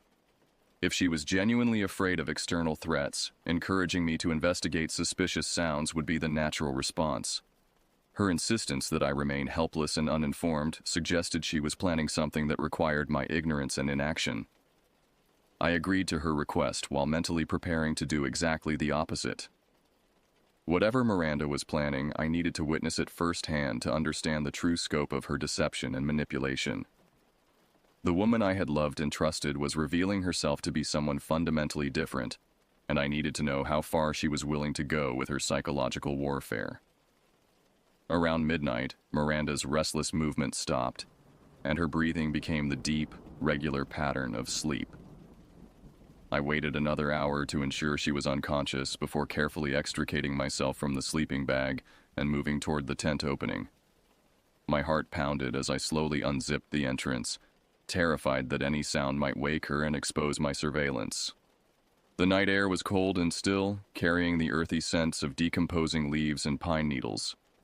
I positioned myself behind a large tree approximately 20 yards from our tent, with a clear view of the campsite but sufficient cover to remain hidden. The waiting was agonizing, filled with second-guessing and the growing fear that I might be wrong about Miranda's involvement. At approximately 2:30 in the morning, the tent zipper began to move with deliberate stealth. Miranda emerged like a shadow, dressed in dark clothing and moving with practiced silence that suggested this wasn't her first nocturnal expedition. She carried what appeared to be a small bag of supplies and moved directly toward our car with purposeful determination. What followed was a systematic campaign of destruction that was both calculated and deeply disturbing. Miranda methodically went through our remaining belongings, destroying anything of value or sentimental importance. She used tools from her bag to create the appearance of forced entry, while carefully avoiding any actions that might actually endanger her own safety. But the most chilling aspect of her performance was her attention to psychological details. She positioned items to create maximum emotional impact, focusing particularly on destroying things she knew I valued most. My watch, a gift from my deceased father, was deliberately smashed and left in plain sight. Photographs of my family were torn and scattered in a pattern that would be immediately visible upon discovery. Miranda worked for nearly an hour, occasionally pausing to survey her handiwork and make adjustments for better effect. Her movements were confident and efficient, showing no signs of the terror and helplessness she had displayed during the day. This was someone in complete control, executing a plan that had been carefully thought out in advance. The most disturbing moment came when she noticed movement in the darkness nearby. Rather than showing fear, Miranda smiled with unmistakable satisfaction and whispered something that chilled me to the bone. Perfect timing. She immediately began screaming, her voice carrying the same raw terror that had awakened me that morning. But watching her transition from calm calculation to apparent hysteria revealed the theatrical nature of her performance. Every element of her distress was carefully modulated for maximum impact. I remained hidden as Miranda ran back toward the tent, arriving just before I was supposed to emerge in response to her screams. The realization that I was watching an elaborate performance designed to manipulate my emotions and perception made me physically ill. The woman I loved was not only lying to me, but orchestrating psychological torture for reasons I couldn't begin to understand. As I made my way back to the tent, I knew that the confrontation I had been avoiding could no longer be delayed. Miranda's deception was escalating, and I had no idea how far she was willing to go to maintain her facade of victimhood and terror. I entered the tent to find Miranda huddled in the corner, her performance of terror so convincing that for a moment I almost doubted what I had just witnessed. She reached for me with shaking hands, begging me to hold her and promising that she would tell me exactly what the attackers had done this time. "They came back," she whispered against my shoulder, her voice trembling with what seemed like genuine trauma. "Just like they promised. They destroyed more of our things and left me a message." She pulled away from me to reveal a piece of paper with crude writing that supposedly contained threats against both of us. The handwriting was deliberately disguised, but I recognized subtle characteristics that matched Miranda's natural script. The content was designed to escalate fear while providing justification for immediate departure from the campground. "Miranda," I said quietly, my voice steady despite the turmoil in my chest. "I need you to tell me the truth about what's been happening here." Her response was immediate and defensive, launching into an elaborate recounting of the latest alleged assault. But her story contained details that contradicted her previous accounts, and I could see the calculation behind her performance now that I understood what I was watching. "I saw you," I interrupted her narrative. "I watched you destroy our belongings. I saw you write that note." The silence that followed was deafening. Miranda's face went through a series of rapid changes, cycling from confusion to denial to fury with startling speed. When she finally spoke, her voice carried a cold edge that I had never heard before. "You were spying on me?" she hissed. "Instead of protecting me, you were hiding in the woods watching me suffer?" Her ability to twist the situation and portray herself as the wronged party was both impressive and terrifying. Even confronted with direct evidence of her deception, she was attempting to manipulate my guilt and maintain her position as the victim. "Why?" I asked simply. "Why are you doing this to us?" The question seemed to unlock something in Miranda that had been carefully hidden beneath her performance. Her face transformed with enrage that made me instinctively lean away from her. This was not the woman I had fallen in love with, but someone entirely different wearing her face. "Because you don't love me anymore," she snarled, her voice rising with each word. "Because you're planning to leave me and you think I'm too stupid to see it coming. Because you care more about your possessions than you do about my feelings." The accusations poured out of her in a torrent of paranoia and delusion that revealed the true scope of her psychological disturbance. According to Miranda's twisted logic, I had been planning to break up with her for months, despite having no such intentions. She believed I was cheating on her with multiple women, seeing evidence of betrayal in every casual interaction with female colleagues or friends. "You thought I wouldn't notice," she continued, her voice becoming increasingly shrill. "You thought you could just string me along until you found someone better. Well, I'm not going to let you discard me like garbage." I tried to reason with her, explaining that her suspicions were completely unfounded and that I had been planning to ask her to move in with me. But logic seemed to have no effect on her constructed reality. Every attempt to reassure her was interpreted as further evidence of my deception and manipulation. "This whole camping trip was supposed to make you remember how much you need me," she explained with frightening clarity. "When you thought I was in danger, you would realize that you couldn't lose me.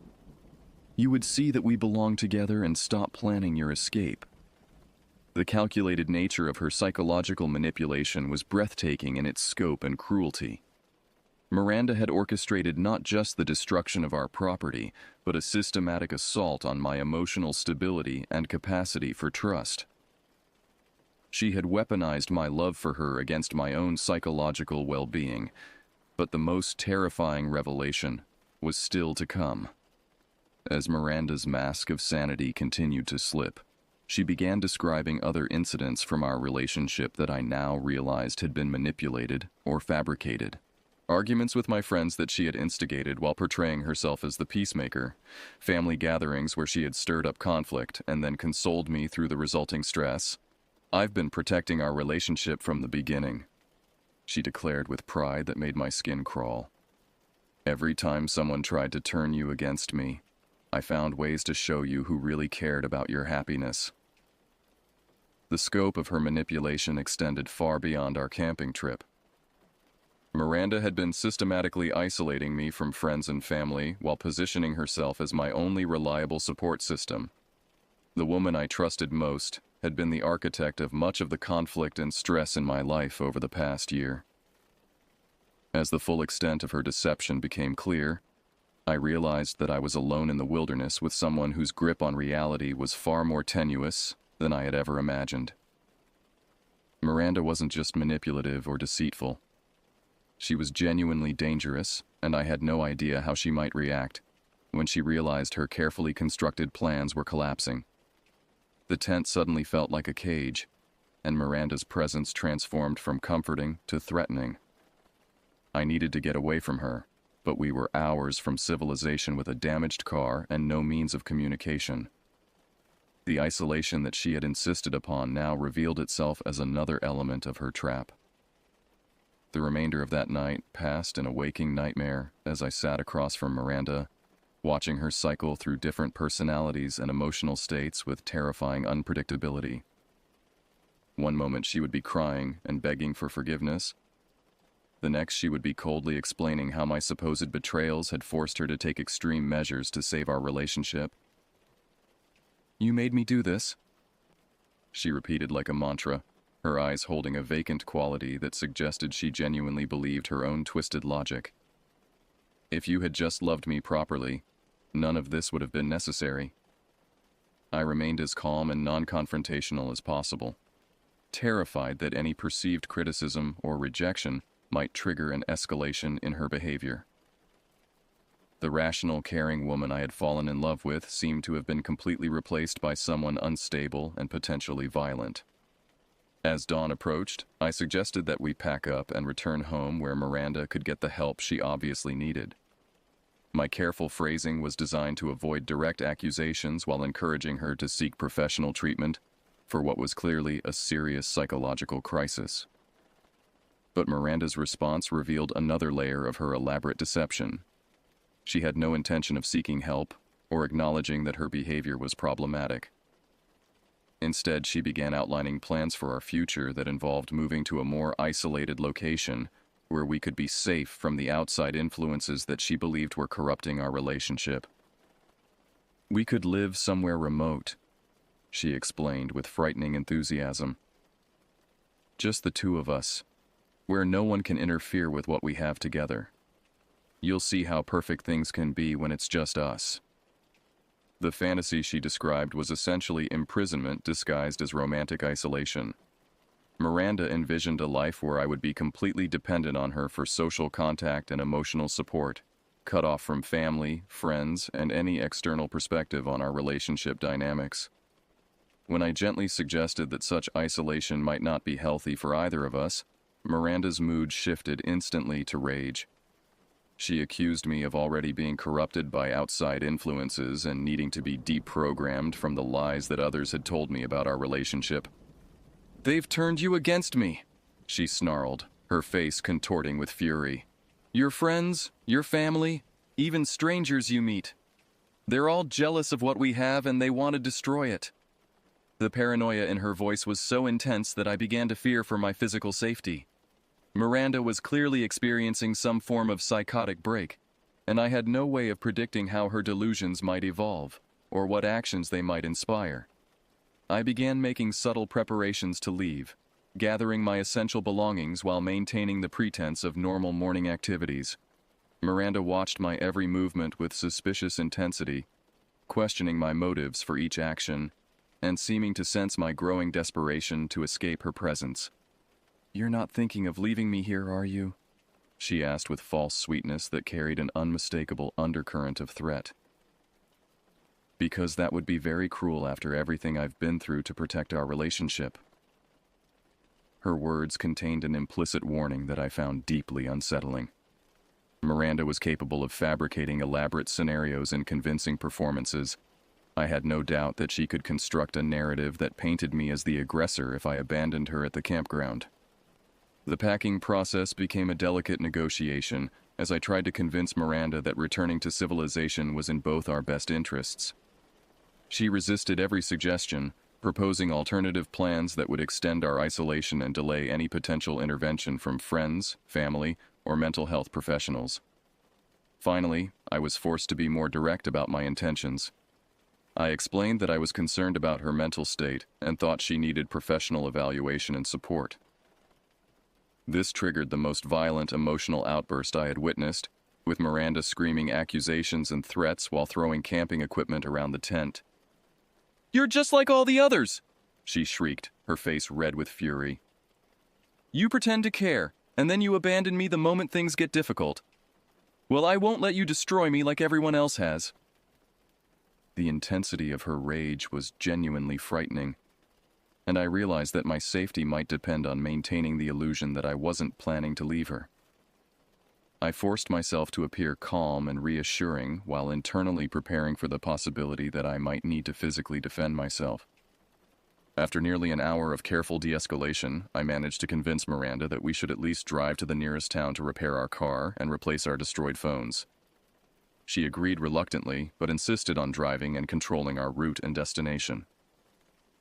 The drive away from the campground was the most terrifying experience of my life. Miranda's driving became increasingly erratic as we left the woods, alternating between periods of dangerous speed and sudden stops for no apparent reason. She maintained a constant monologue about our relationship and her plans for our future, her voice taking on a manic quality that suggested she was losing her tenuous grip on reality. "Once we get the car fixed, we'll drive somewhere new," she announced with unsettling cheerfulness. "Somewhere they can't find us or fill your head with lies about me. We'll start fresh and be happy like we were before everyone started interfering." I realized that Miranda had no intention of returning to our normal lives or seeking help for her obvious psychological crisis. She was planning to essentially kidnap me, using emotional manipulation and the isolation of travel to maintain control over my actions and decisions. As we approached the outskirts of civilization, I began planning my escape from a situation that had evolved far beyond a simple relationship problem into something genuinely dangerous and potentially life-threatening.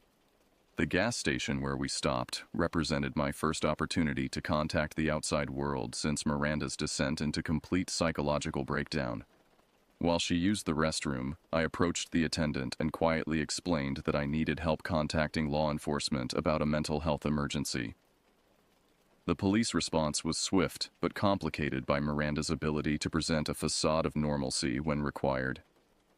She spoke coherently with the officers, portraying our situation as a simple camping accident followed by relationship stress. Her performance was so convincing that I began to doubt my own perceptions of the previous 48 hours. However, the evidence from the campground supported my account of her systematic deception and manipulation. The officers agreed to escort us back to town separately, ensuring that Miranda received appropriate mental health evaluation while protecting me from further psychological manipulation. The psychiatric hold lasted 72 hours, during which Miranda alternated between periods of apparent lucidity and episodes of paranoid delusion. She maintained her innocence regarding the campground incidents while constructing increasingly elaborate conspiracy theories about my motives and the intentions of the medical staff. When she was released, Miranda immediately began a campaign of harassment and intimidation that would continue for years. She contacted my friends and family with fabricated stories about emotional and psychological abuse, painting herself as the victim of a manipulative relationship and warning others about my supposed dangerous tendencies. The social media stalking began within weeks of our final separation. Miranda created multiple fake accounts to monitor my online activity and gather information about my new relationships and living situation. She would appear at places she knew I frequented, always maintaining plausible deniability while ensuring that I knew I was being watched. The most disturbing incidents involved her attempts to sabotage my subsequent relationships. She contacted women I dated with warnings about my character, sharing fabricated evidence of violent tendencies and emotional instability. Her presentations were so convincing that several promising relationships ended before they truly began. My relocation to a different state provided temporary relief, but Miranda's harassment adapted to the distance. She managed to discover my new address and workplace, sending anonymous packages containing items from our relationship and photographs taken during her surveillance of my activities. The psychological impact of her sustained campaign was devastating. I found myself constantly looking over my shoulder, questioning the motives of new acquaintances, and struggling to trust my own judgment about people's character and intentions. Miranda had not only destroyed my faith in her, but systematically undermined my ability to form healthy relationships with anyone. Sleep became elusive as I replayed the events of that camping trip, analyzing every detail for clues I might have missed about Miranda's true nature. The woman I had loved and trusted had been a carefully constructed facade hiding someone capable of elaborate psychological manipulation and sustained harassment. Years later, when I finally met the woman who would become my wife, the process of building trust and intimacy was complicated by the lingering effects of Miranda's psychological warfare. I found myself analyzing every interaction for signs of deception, every gesture for evidence of hidden agendas. My wife's patience and understanding during this healing process was remarkable, but even now, with children and a stable family life, I occasionally receive reminders that Miranda's obsession may not have entirely ended. Anonymous emails containing details about my current life suggest that she continues to monitor my activities from a distance. The camping gear remains in our garage, unused and gathering dust. Despite my wife's encouragement to try outdoor adventures with our children, I cannot bring myself to return to that vulnerable state of isolation and dependence on others. The woods that once seemed peaceful and restorative now feel threatening and full of hidden dangers. The most lasting damage from Miranda's campaign of psychological terror is not the disrupted relationships or career complications, but the fundamental alteration of my ability to trust. Every close relationship now carries the question of whether the person I'm seeing is genuine or another carefully constructed performance designed to manipulate my emotions and control my behavior. Professional therapy has helped me understand the dynamics of psychological manipulation and develop better boundaries and warning signs. but the scars from those 48 hours in the wilderness continue to influence my perceptions and reactions to interpersonal conflict and emotional intensity.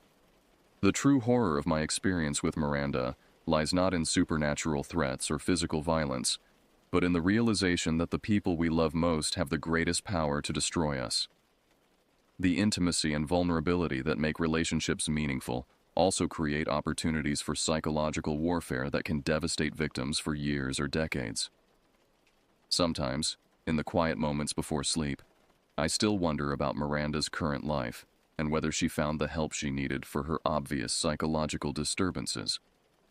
But mostly, I focus on protecting my family from the kind of predatory manipulation that nearly destroyed my capacity for trust and emotional connection.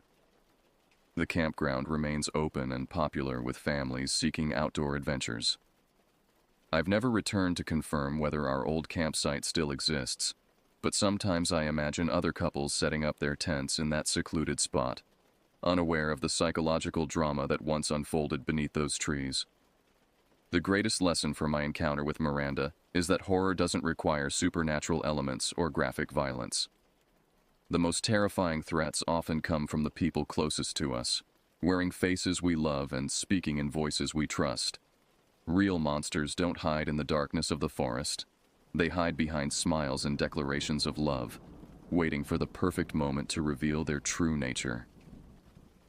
And unlike the creatures of fiction, these human monsters don't disappear when morning comes or flee when confronted with religious symbols. They adapt, persist, and continue their psychological campaigns for years, leaving lasting damage that affects not just their primary victims, but everyone who tries to love and trust again. The woods may seem peaceful and welcoming, but for me, they will always represent the place where I learned that the greatest dangers in life come not from external threats, but from the capacity for deception and manipulation that exists within the people we choose to trust with our hearts and lives.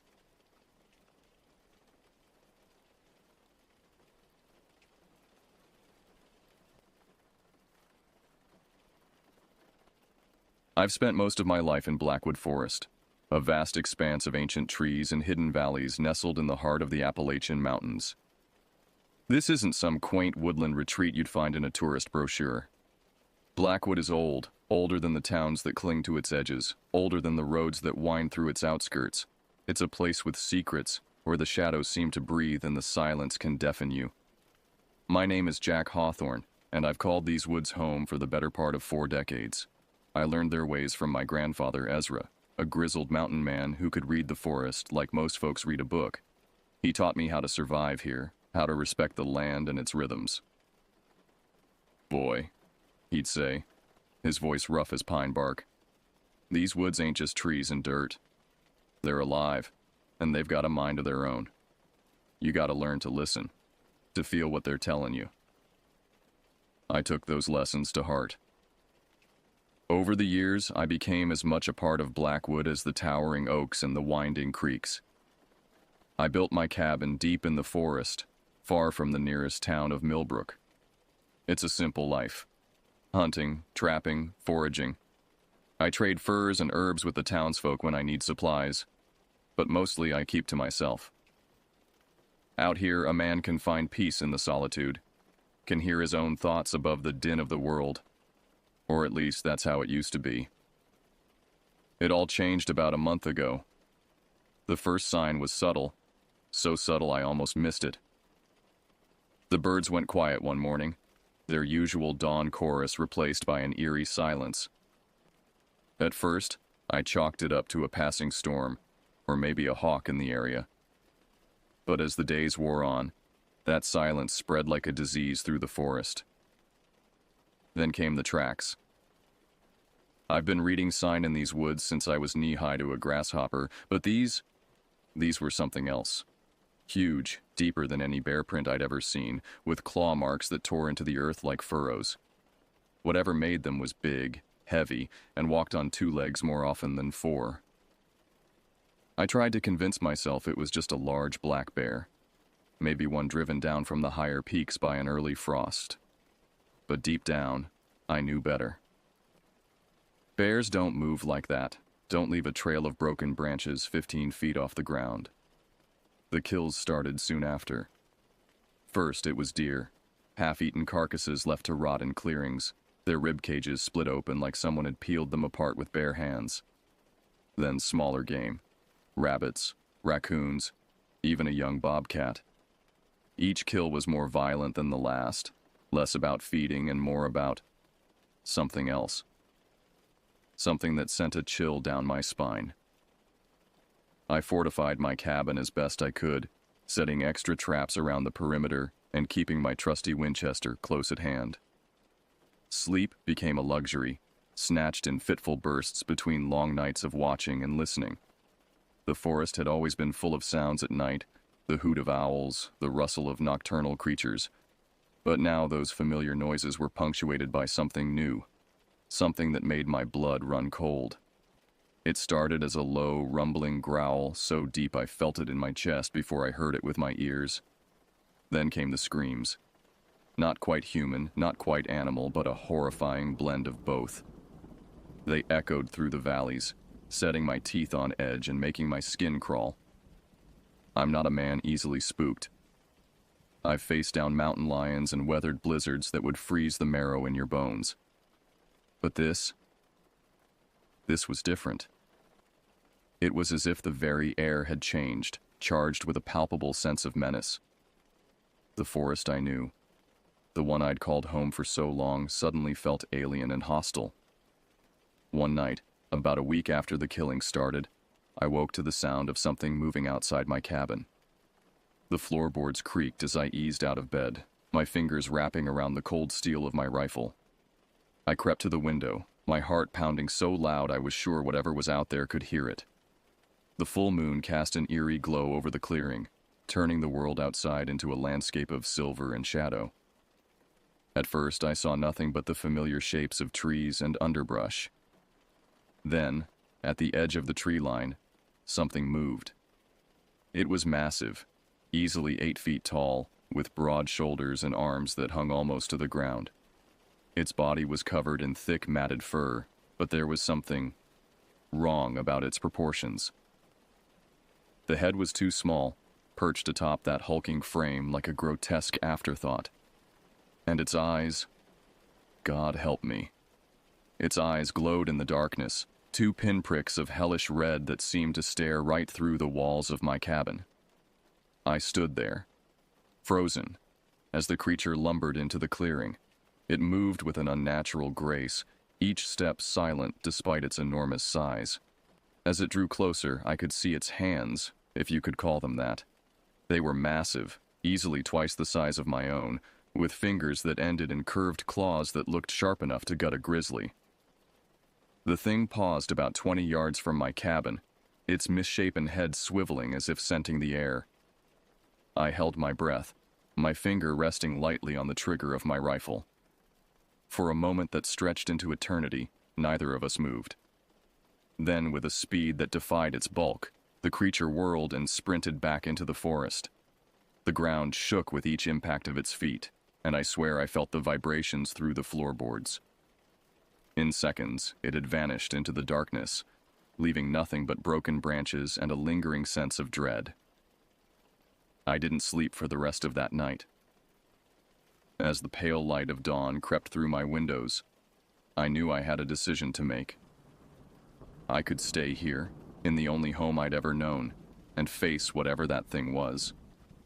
Or I could run, abandon everything I'd built and try to find safety in the world beyond the forest. In the end, the choice was made for me.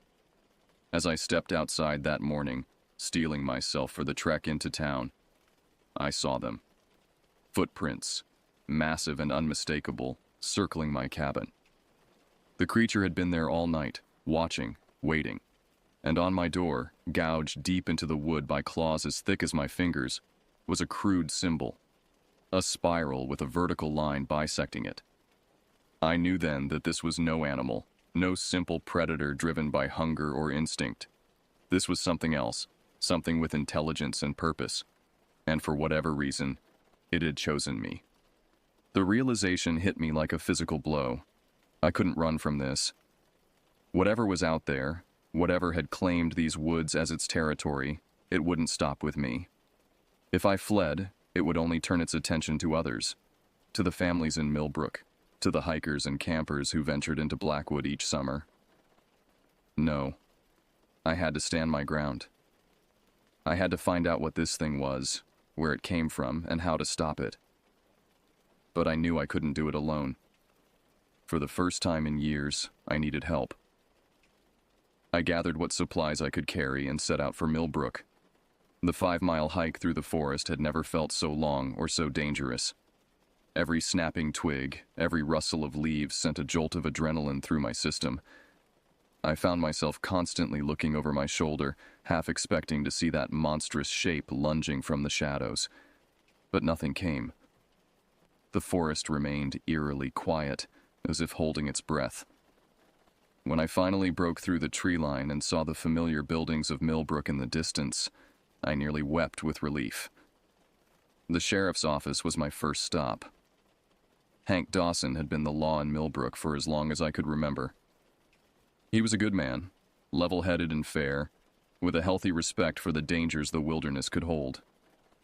If anyone would believe my story, it would be him.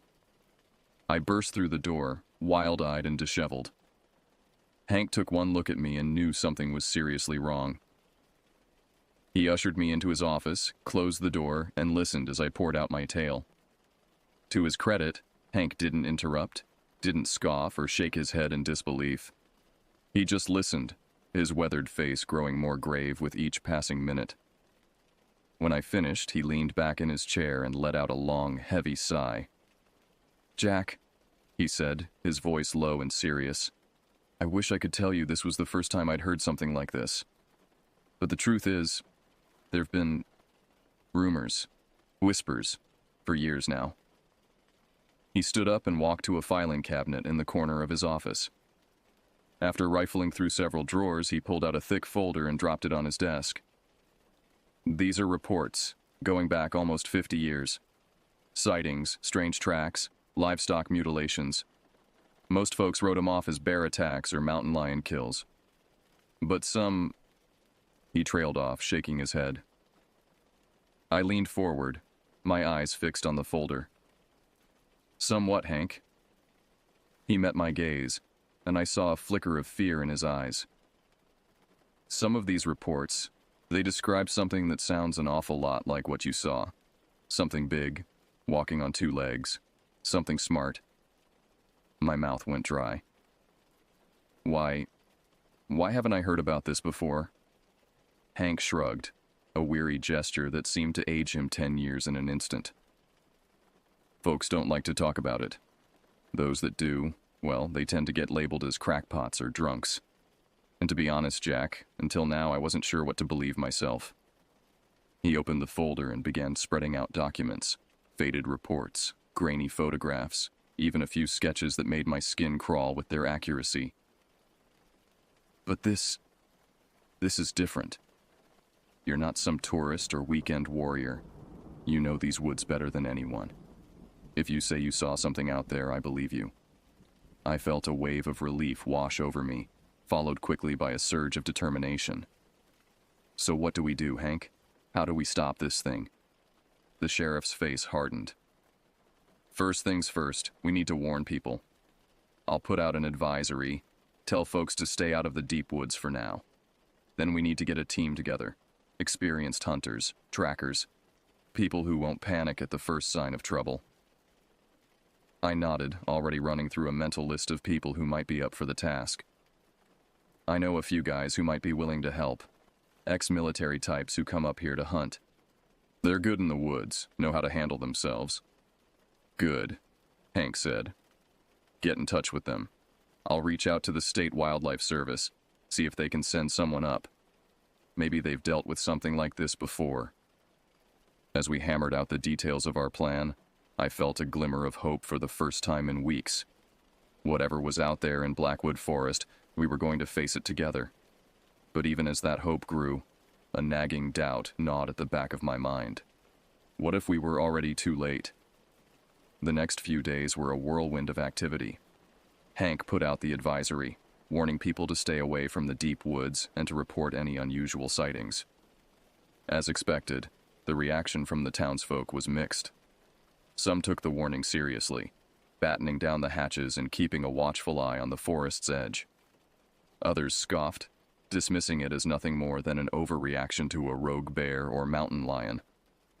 I reached out to the contacts I'd mentioned to Hank, a group of ex-military guys who came up to Blackwood every fall for hunting season. They were tough, experienced outdoorsmen who knew how to handle themselves in difficult situations. To my relief, they agreed to help without hesitation. Something in my voice must have conveyed the seriousness of the situation.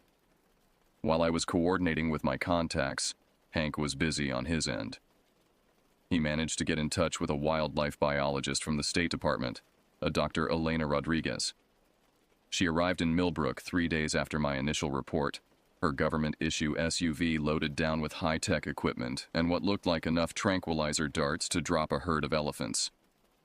We gathered at the sheriff's office to plan our next move. The small room was crowded with an eclectic mix of people. Hank and his deputy, my ex-military friends, led by a grizzled veteran named Mike Tanner, Dr. Rodriguez, and myself. The air was thick with tension and the acrid smell of strong coffee. Dr. Rodriguez was the first to speak, her voice crisp and professional. Based on the descriptions and evidence you've provided, we're dealing with something well outside the norm. The size, the behavior, the intelligence. It doesn't match any known species in this region. Mike Tanner, a barrel-chested man with steel gray hair and eyes that had seen too much, leaned forward. So what exactly are we dealing with here, Doc? Some kind of mutant bear? Escaped government experiment? The biologist shook her head. I'm not prepared to speculate on its origins. What I can tell you is that this creature, whatever it is, poses a significant threat. The level of aggression described, combined with its apparent size and strength, makes it extremely dangerous. No shit, one of Mike's buddies muttered, earning a sharp look from Hank. I cleared my throat. The real question is, how do we stop it? I've seen what this thing can do. Regular hunting rifles might not be enough. Dr. Rodriguez nodded grimly. You're right. That's why I've brought some specialized equipment. Tranquilizer guns capable of delivering a dose strong enough to drop a bull elephant. If we can sedate the creature, we can contain it for study. The room erupted in a chorus of protests. Mike's voice rose above the others. With all due respect, Doc, we're not looking to capture this thing for your research. We need to eliminate the threat permanently. Hank held up his hands, silencing the room. Let's not get ahead of ourselves. Our priority is to locate this creature and assess the situation. Once we have eyes on it, we can make a decision about how to proceed. It was a tense compromise, but one we all reluctantly agreed to. We spent the next few hours poring over maps of Blackwood Forest, identifying likely areas where the creature might be denning. I pointed out the locations of the kills I'd found, as well as the cave system where I'd had my terrifying encounter. As night fell, we finalized our plan. We would split into 3 teams, each covering a different section of the forest. We'd stay in radio contact, converging on any area where we found fresh sign. The goal was to locate the creature's lair and, if possible, observe it from a safe distance. I couldn't shake the feeling that we were woefully unprepared for what we were about to face. As I looked around at the determined faces of my companions, I wondered how many of us would make it back from this hunt. The next morning dawned cold and gray, a light drizzle falling from a leaden sky. It was as if the forest itself was trying to warn us away, to keep its secrets hidden in the mist and shadows. We gathered at the trailhead, a somber group laden with gear and weapons. The weight of what we were about to do hung heavy in the air. Hank divided us into the prearranged teams. I was with Mike and 2 of his ex-military buddies, Dave and Carlos. Dr. Rodriguez joined the sheriff's team, while the 3rd group was led by Hank's deputy.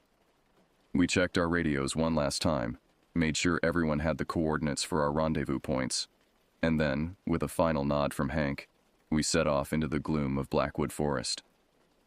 The woods seemed different now, charged with an electric tension that set my nerves on edge.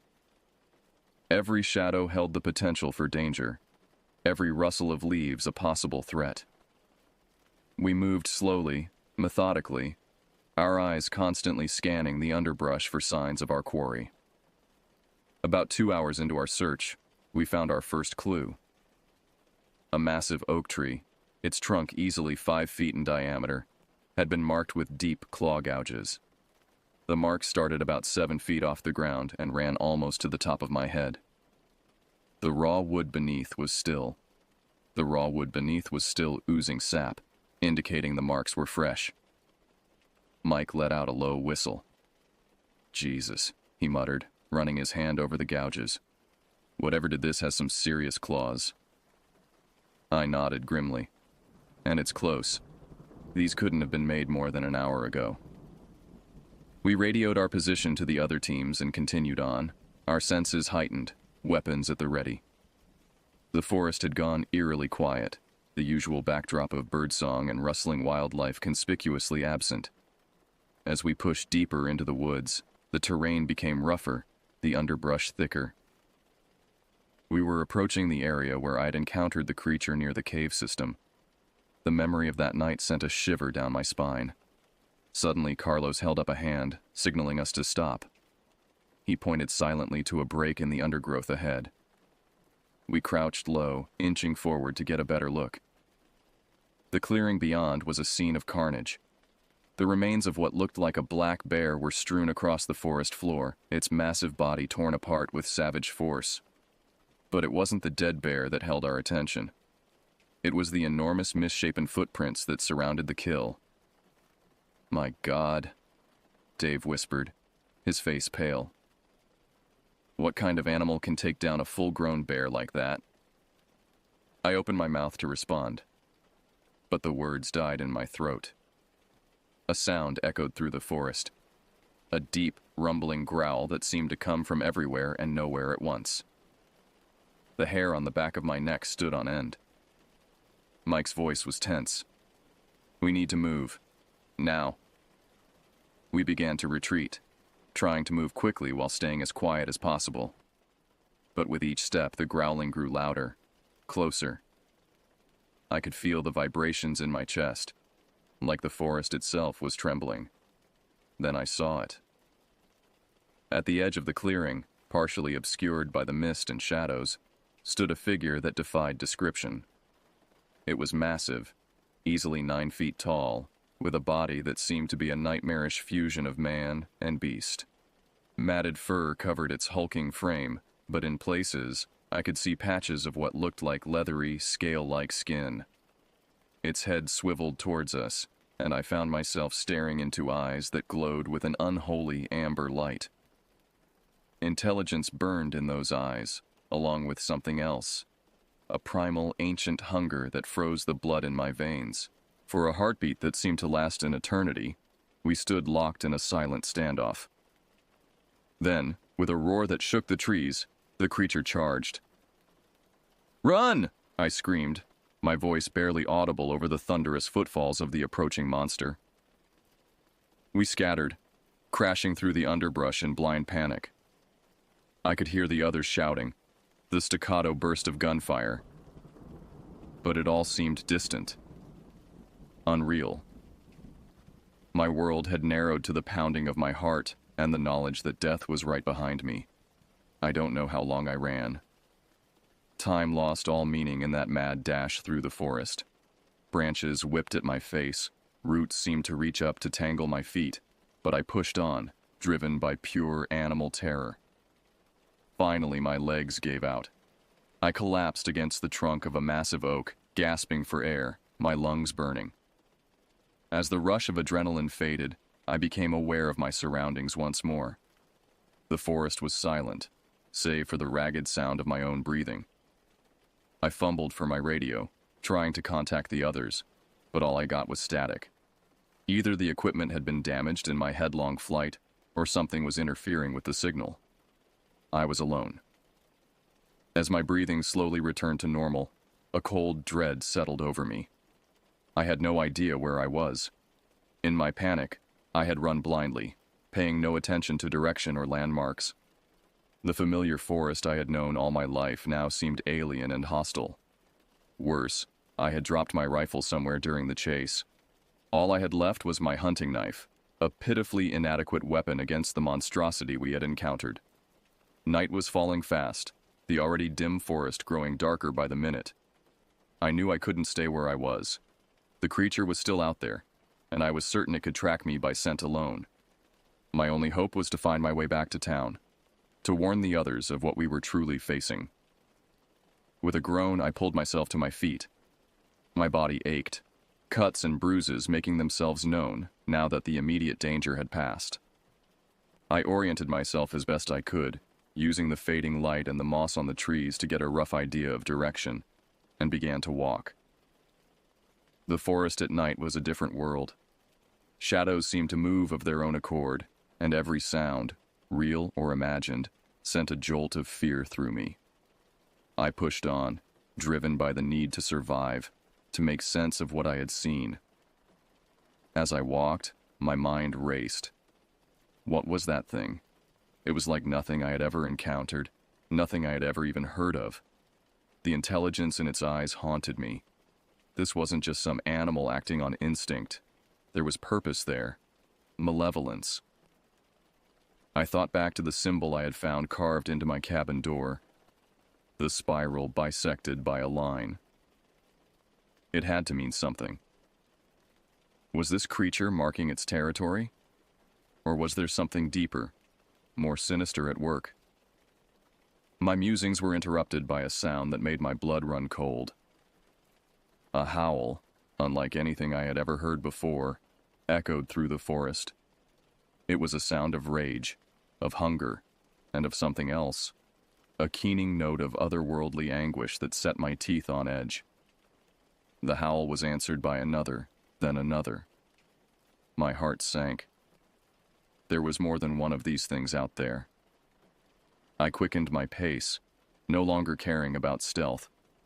My only thought was to put as much distance between myself and those horrifying sounds as possible. But with each step, a terrible certainty grew in my mind. I wasn't going to make it out of these woods alive.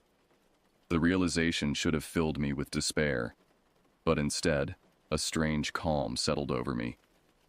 If I was going to die here, in the forest that had been my home for so long, I was going to go down fighting. I was going to learn the truth about what was happening in Blackwood, even if it was the last thing I ever did. With renewed determination, I changed course. Instead of heading towards town, I turned back towards the heart of the forest. Somewhere out there were answers, and I was going to find them. As I pushed deeper into Blackwood, the forest seemed to close in around me.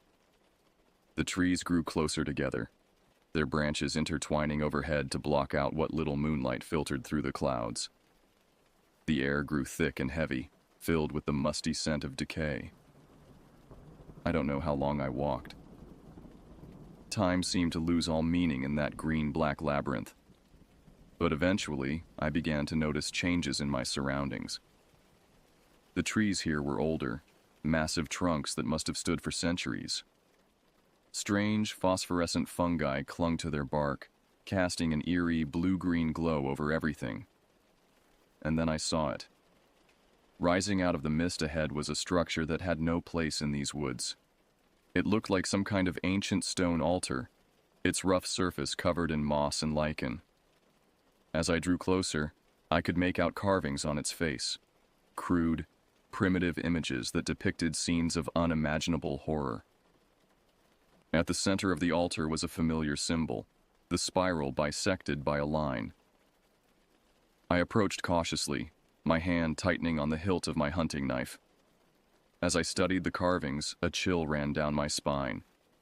They showed humanoid figures bowing before monstrous, misshapen creatures.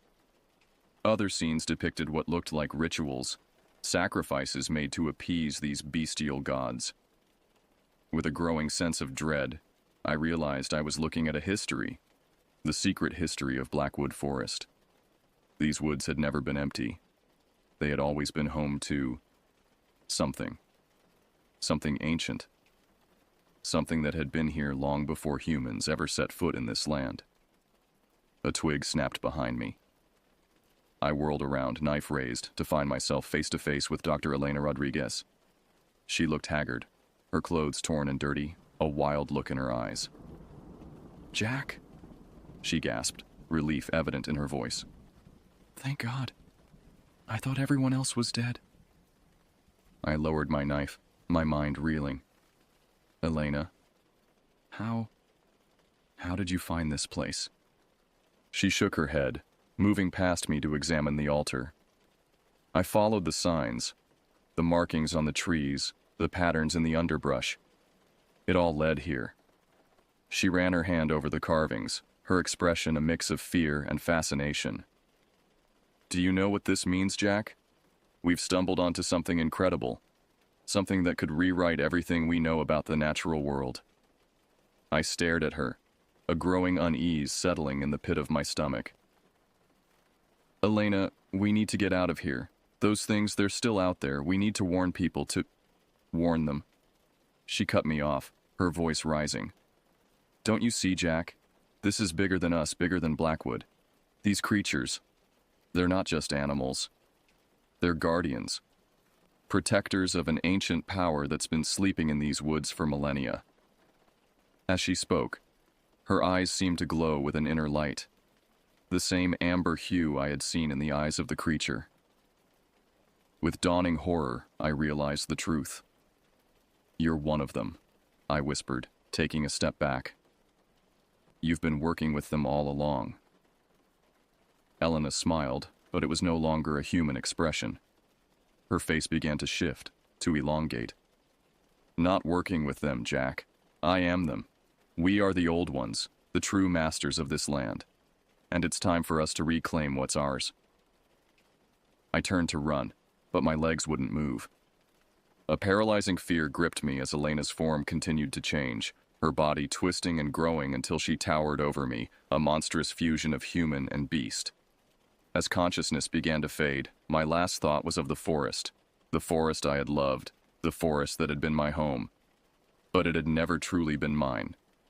It had always belonged to them. The last thing I saw before darkness took me was the symbol on the altar, glowing with an otherworldly light. The spiral and the line, the mark of the old ones, the true masters of Blackwood Forest. And then, mercifully, I knew no more. I awoke to the sound of chanting. At first I thought I was dreaming. The rhythmic, guttural sounds seemed to come from everywhere and nowhere at once, reverberating through my bones. As consciousness slowly returned, the memories came flooding back. The hunt, the monster, the altar, Elena's transformation. A wave of panic washed over me, but I forced it down. I needed to stay calm, to assess my situation. I was lying on cold, damp stone. My hands and feet were bound with what felt like thick, ropey vines. The air was heavy with the scent of earth and decay, undercut by a sharp, musky odor that made my nose wrinkle. Slowly, carefully, I opened my eyes. I was in some kind of underground chamber, dimly lit by the same phosphorescent fungi I had seen in the forest. The walls were rough-hewn stone, covered in more of the primitive carvings I had seen on the altar. In the center of the chamber stood a massive stone slab, stained dark with what I prayed wasn't blood. Around the slab stood a circle of beings. I couldn't bring myself to call them creatures, not anymore. They were something more, something older. Each was easily 8 feet tall, their bodies a nightmarish blend of human and animal features. Some had the heads of wolves or bears. Others had too many limbs or eyes in places where no eyes should be. But all of them moved with an unsettling grace, swaying in time to the chant that filled the air. At the head of the stone slab stood the thing that had once been Elena Rodriguez. In this form, she was even more terrifying. A towering, furred monstrosity with a face that was almost human, save for the glowing amber eyes and the mouth full of dagger-like teeth. As if sensing my gaze, Elena Thing turned towards me. The chanting stopped abruptly, leaving a silence so profound it was almost painful. "Ah, our guest awakens," Elena said, her voice a rumbling growl that nonetheless retained traces of her human speech. "Welcome, Jack Hawthorne, to the heart of Blackwood." I tried to speak, but my throat was dry, my voice a barely audible rasp. What are you?" Elena's monstrous face twisted into what might have been a smile. "We are the Old Ones, Jack, the first children of this land, born from the very earth itself. We walked these forests when your kind were still huddling in caves, fighting for survival against the night." She gestured around the chamber. "This place, this entire forest, is our domain. For millennia we slumbered, content to let your kind scurry about on the surface. But now..." Her eyes narrowed, glowing with an inner fire. "Now, the time has come for us to reclaim what is ours." One of the other beings stepped forward, this one with the head of a great elk, its antlers scraping the chamber's ceiling. When it spoke, its voice was like the creaking of ancient trees. "The human must be prepared for the ritual. The gateway cannot be opened without a sacrifice." A chill ran down my spine. Gateway. Sacrifice. The implications were terrifying. Elena nodded. "Indeed, Jack here will have the honor of helping us usher in a new age. His blood will open the way for our brethren to return from the other side."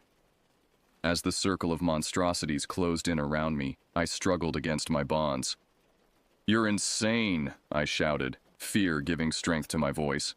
"You can't do this. People will come looking for us. They'll find this place. They'll..." Elena's laughter cut me off, a sound like boulders grinding together. "Oh, Jack. Always the optimist. Do you really think your little hunting party was the first to stumble upon our secrets?"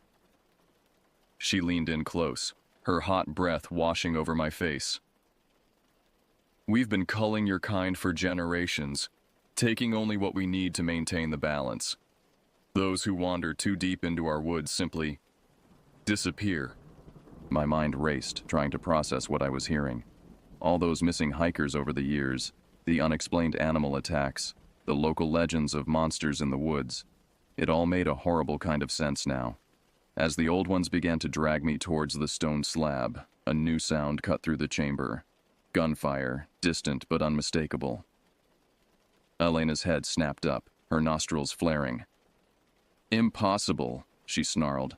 "How did they find this place?" The elk-headed being spoke again, its voice urgent. "The ritual must not be interrupted. We must begin now, before..." Its words were cut off by an explosion that shook the entire chamber. Dust and small rocks rained down from the ceiling. In the confusion, I felt my bonds loosen.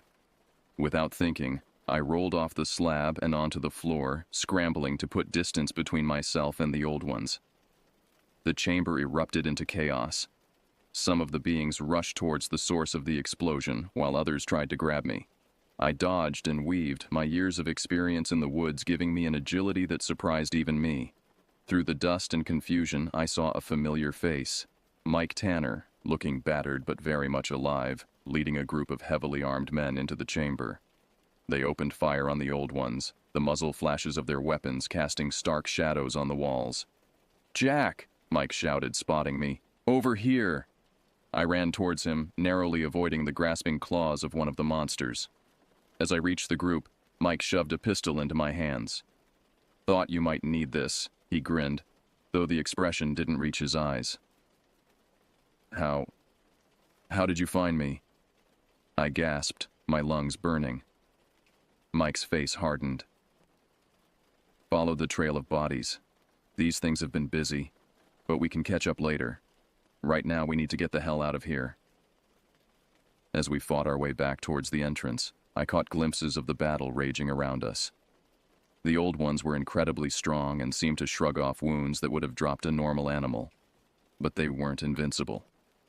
I saw at least 2 of them go down under sustained fire. Elena was in the thick of the fight, her massive form towering over the others. She moved with terrifying speed, her claws rending flesh and armor alike. As we neared the exit, her eyes locked onto mine. "This isn't over, Jack Hawthorne," she roared, her voice shaking dust from the ceiling. The gateway will be opened. The old ones will rise again.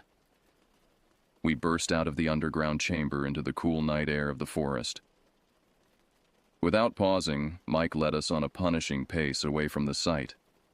It wasn't until we had put several miles between us and that nightmarish place that we finally stopped to catch our breath. As the adrenaline faded, the full weight of what had happened began to sink in. I looked at Mike, saw the haunted look in his eyes that I'm sure was mirrored in my own. "We can't let them open that gateway," I said, my voice hoarse.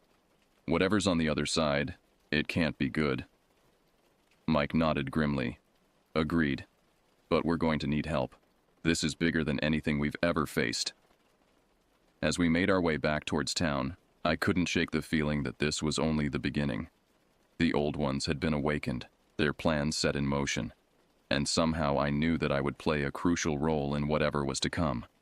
The forest around us seemed to whisper with hidden menace. Blackwood had always been my home, but now I realized I had never truly known it at all. The real battle for the soul of these ancient woods was just beginning. And I had a sinking feeling that the fate of far more than just our little corner of the world hung in the balance.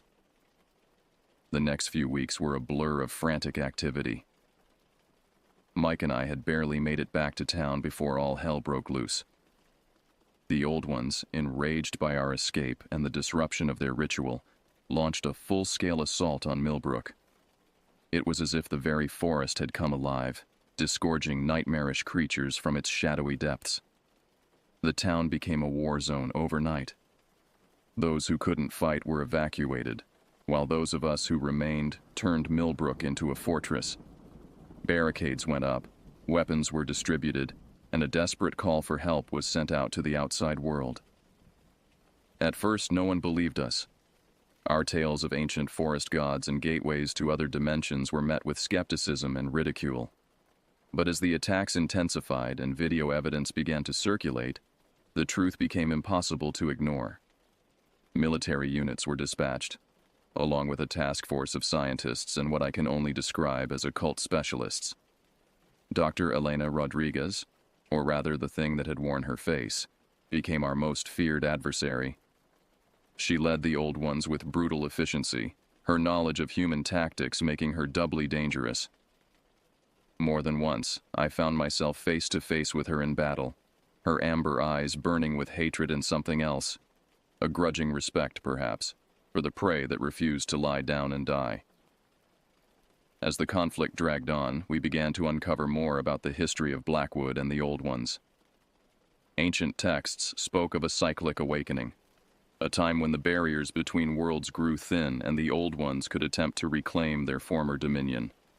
The symbol I had seen, the spiral bisected by a line, represented this cycle, the intersection of our world with theirs.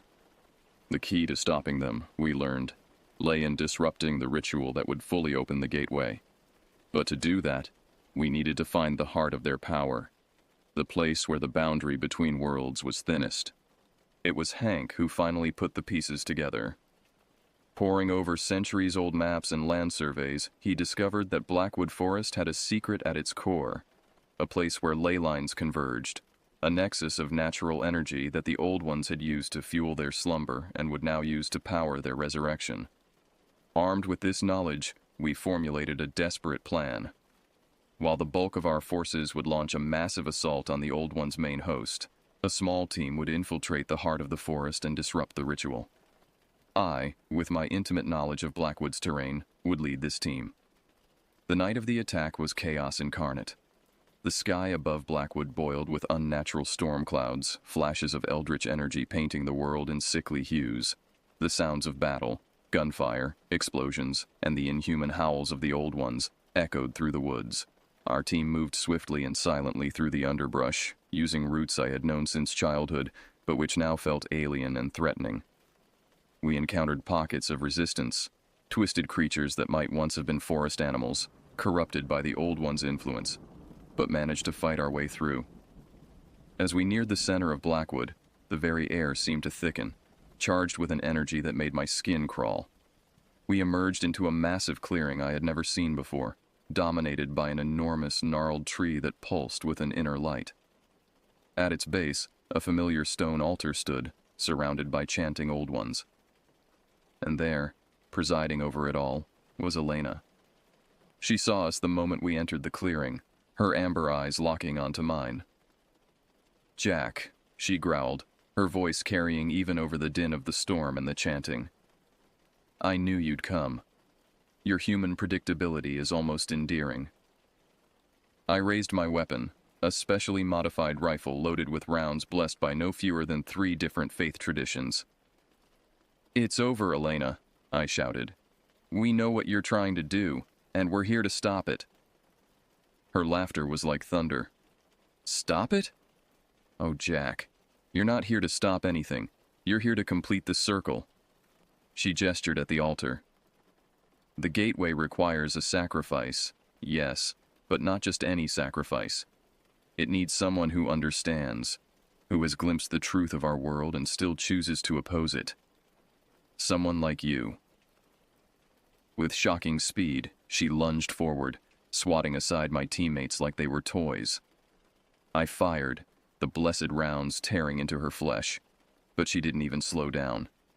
In an instant, she was upon me, her claws digging into my shoulders as she lifted me off the ground. "Don't you see, Jack?" she hissed, her face inches from mine. "This was always your destiny. From the moment you set foot in these woods as a child, you were marked for this." As she carried me towards the altar, I locked eyes with Mike, who was struggling to his feet. I saw the recognition in his eyes, the realization of what needed to be done. He nodded once, then turned and sprinted towards the great tree. Elena was so focused on me that she didn't notice Mike until it was too late. He reached the tree and plunged something into its trunk. A vial of silvery liquid that one of the occult specialists had given us, said to be anathema to the Old One's power. The effect was immediate and catastrophic. The tree's glow turned from a sickly green to a brilliant white, then began to pulse erratically. Elena screamed, a sound of pure anguish that shook leaves from the surrounding trees. Her grip on me loosened, and I fell to the ground. The clearing erupted into chaos. The Old One's chanting turned to howls of pain and fury. The storm above intensified, bolts of energy striking the ground randomly. I crawled away from Elena, who was writhing in agony, her form shifting uncontrollably between human and monstrous. "What have you done?" she shrieked, her voice distorting. "You've doomed us all." I watched in horrified fascination as cracks began to appear in the air itself, lines of bright energy that split reality like breaking glass. Through these cracks, I caught glimpses of something. Other worlds, maybe, or the spaces between worlds. The gateway was opening, but not in the way the Old Ones had intended. "We need to go," Mike shouted, grabbing my arm and hauling me to my feet. "This whole place is coming apart." We ran, the world dissolving around us. Trees twisted and warped, the ground beneath our feet becoming unstable. Behind us, I heard Elena's voice one last time, no longer angry but filled with a terrible sadness. "We only wanted to go home, Jack. Remember that." Then there was a sound like reality itself tearing, and a wave of force threw us forward. I don't remember much of what happened next. Flashes of light, a sensation of falling, the feeling that I was being pulled in 1,000 directions at once. When I came to, I was lying on the forest floor, the familiar sounds and smells of Blackwood surrounding me. But it was different. The oppressive atmosphere, the sense of ancient malevolence that had permeated the woods, was gone. Blackwood felt lighter somehow, as if a great weight had been lifted from it. We made our way back to Millbrook to find the battle over. The Old Ones had vanished, along with any trace of their existence. To most of the world, the events in Blackwood would be written off as a bizarre mass hallucination, a story to be sensationalized and then forgotten. But those of us who were there, who saw the truth, we would never forget. We had glimpsed a reality far vaster and more terrifying than we had ever imagined, and that knowledge would stay with us forever. In the months that followed, I often found myself back in the woods, walking familiar trails that now felt subtly changed. Sometimes, in the deepest parts of the forest, I thought I could hear whispers on the wind, catch glimpses of shapes just at the edge of vision, remnants perhaps of the old one's world bleeding through the weakened barriers between realities. Blackwood would never be the same, but then again neither would I. The forest had been my home, my teacher, my entire world for so long. Now I understood that it was so much more, a doorway to realms beyond human comprehension, a battleground in a war older than time itself. As I stand here now, watching the sun set over the treetops, I can't help but wonder, did we really win? Or did we simply delay the inevitable? The old ones spoke of cycles, of an eternal rhythm of sleeping and waking. Perhaps someday they will return. Perhaps the gateway will open once again. But until that day comes, I'll be here, watching, waiting, ready to defend my home and my world, no matter what horrors the forest might hold. For Blackwood is mine, as much as it ever was theirs, and I will not let it fall without a fight.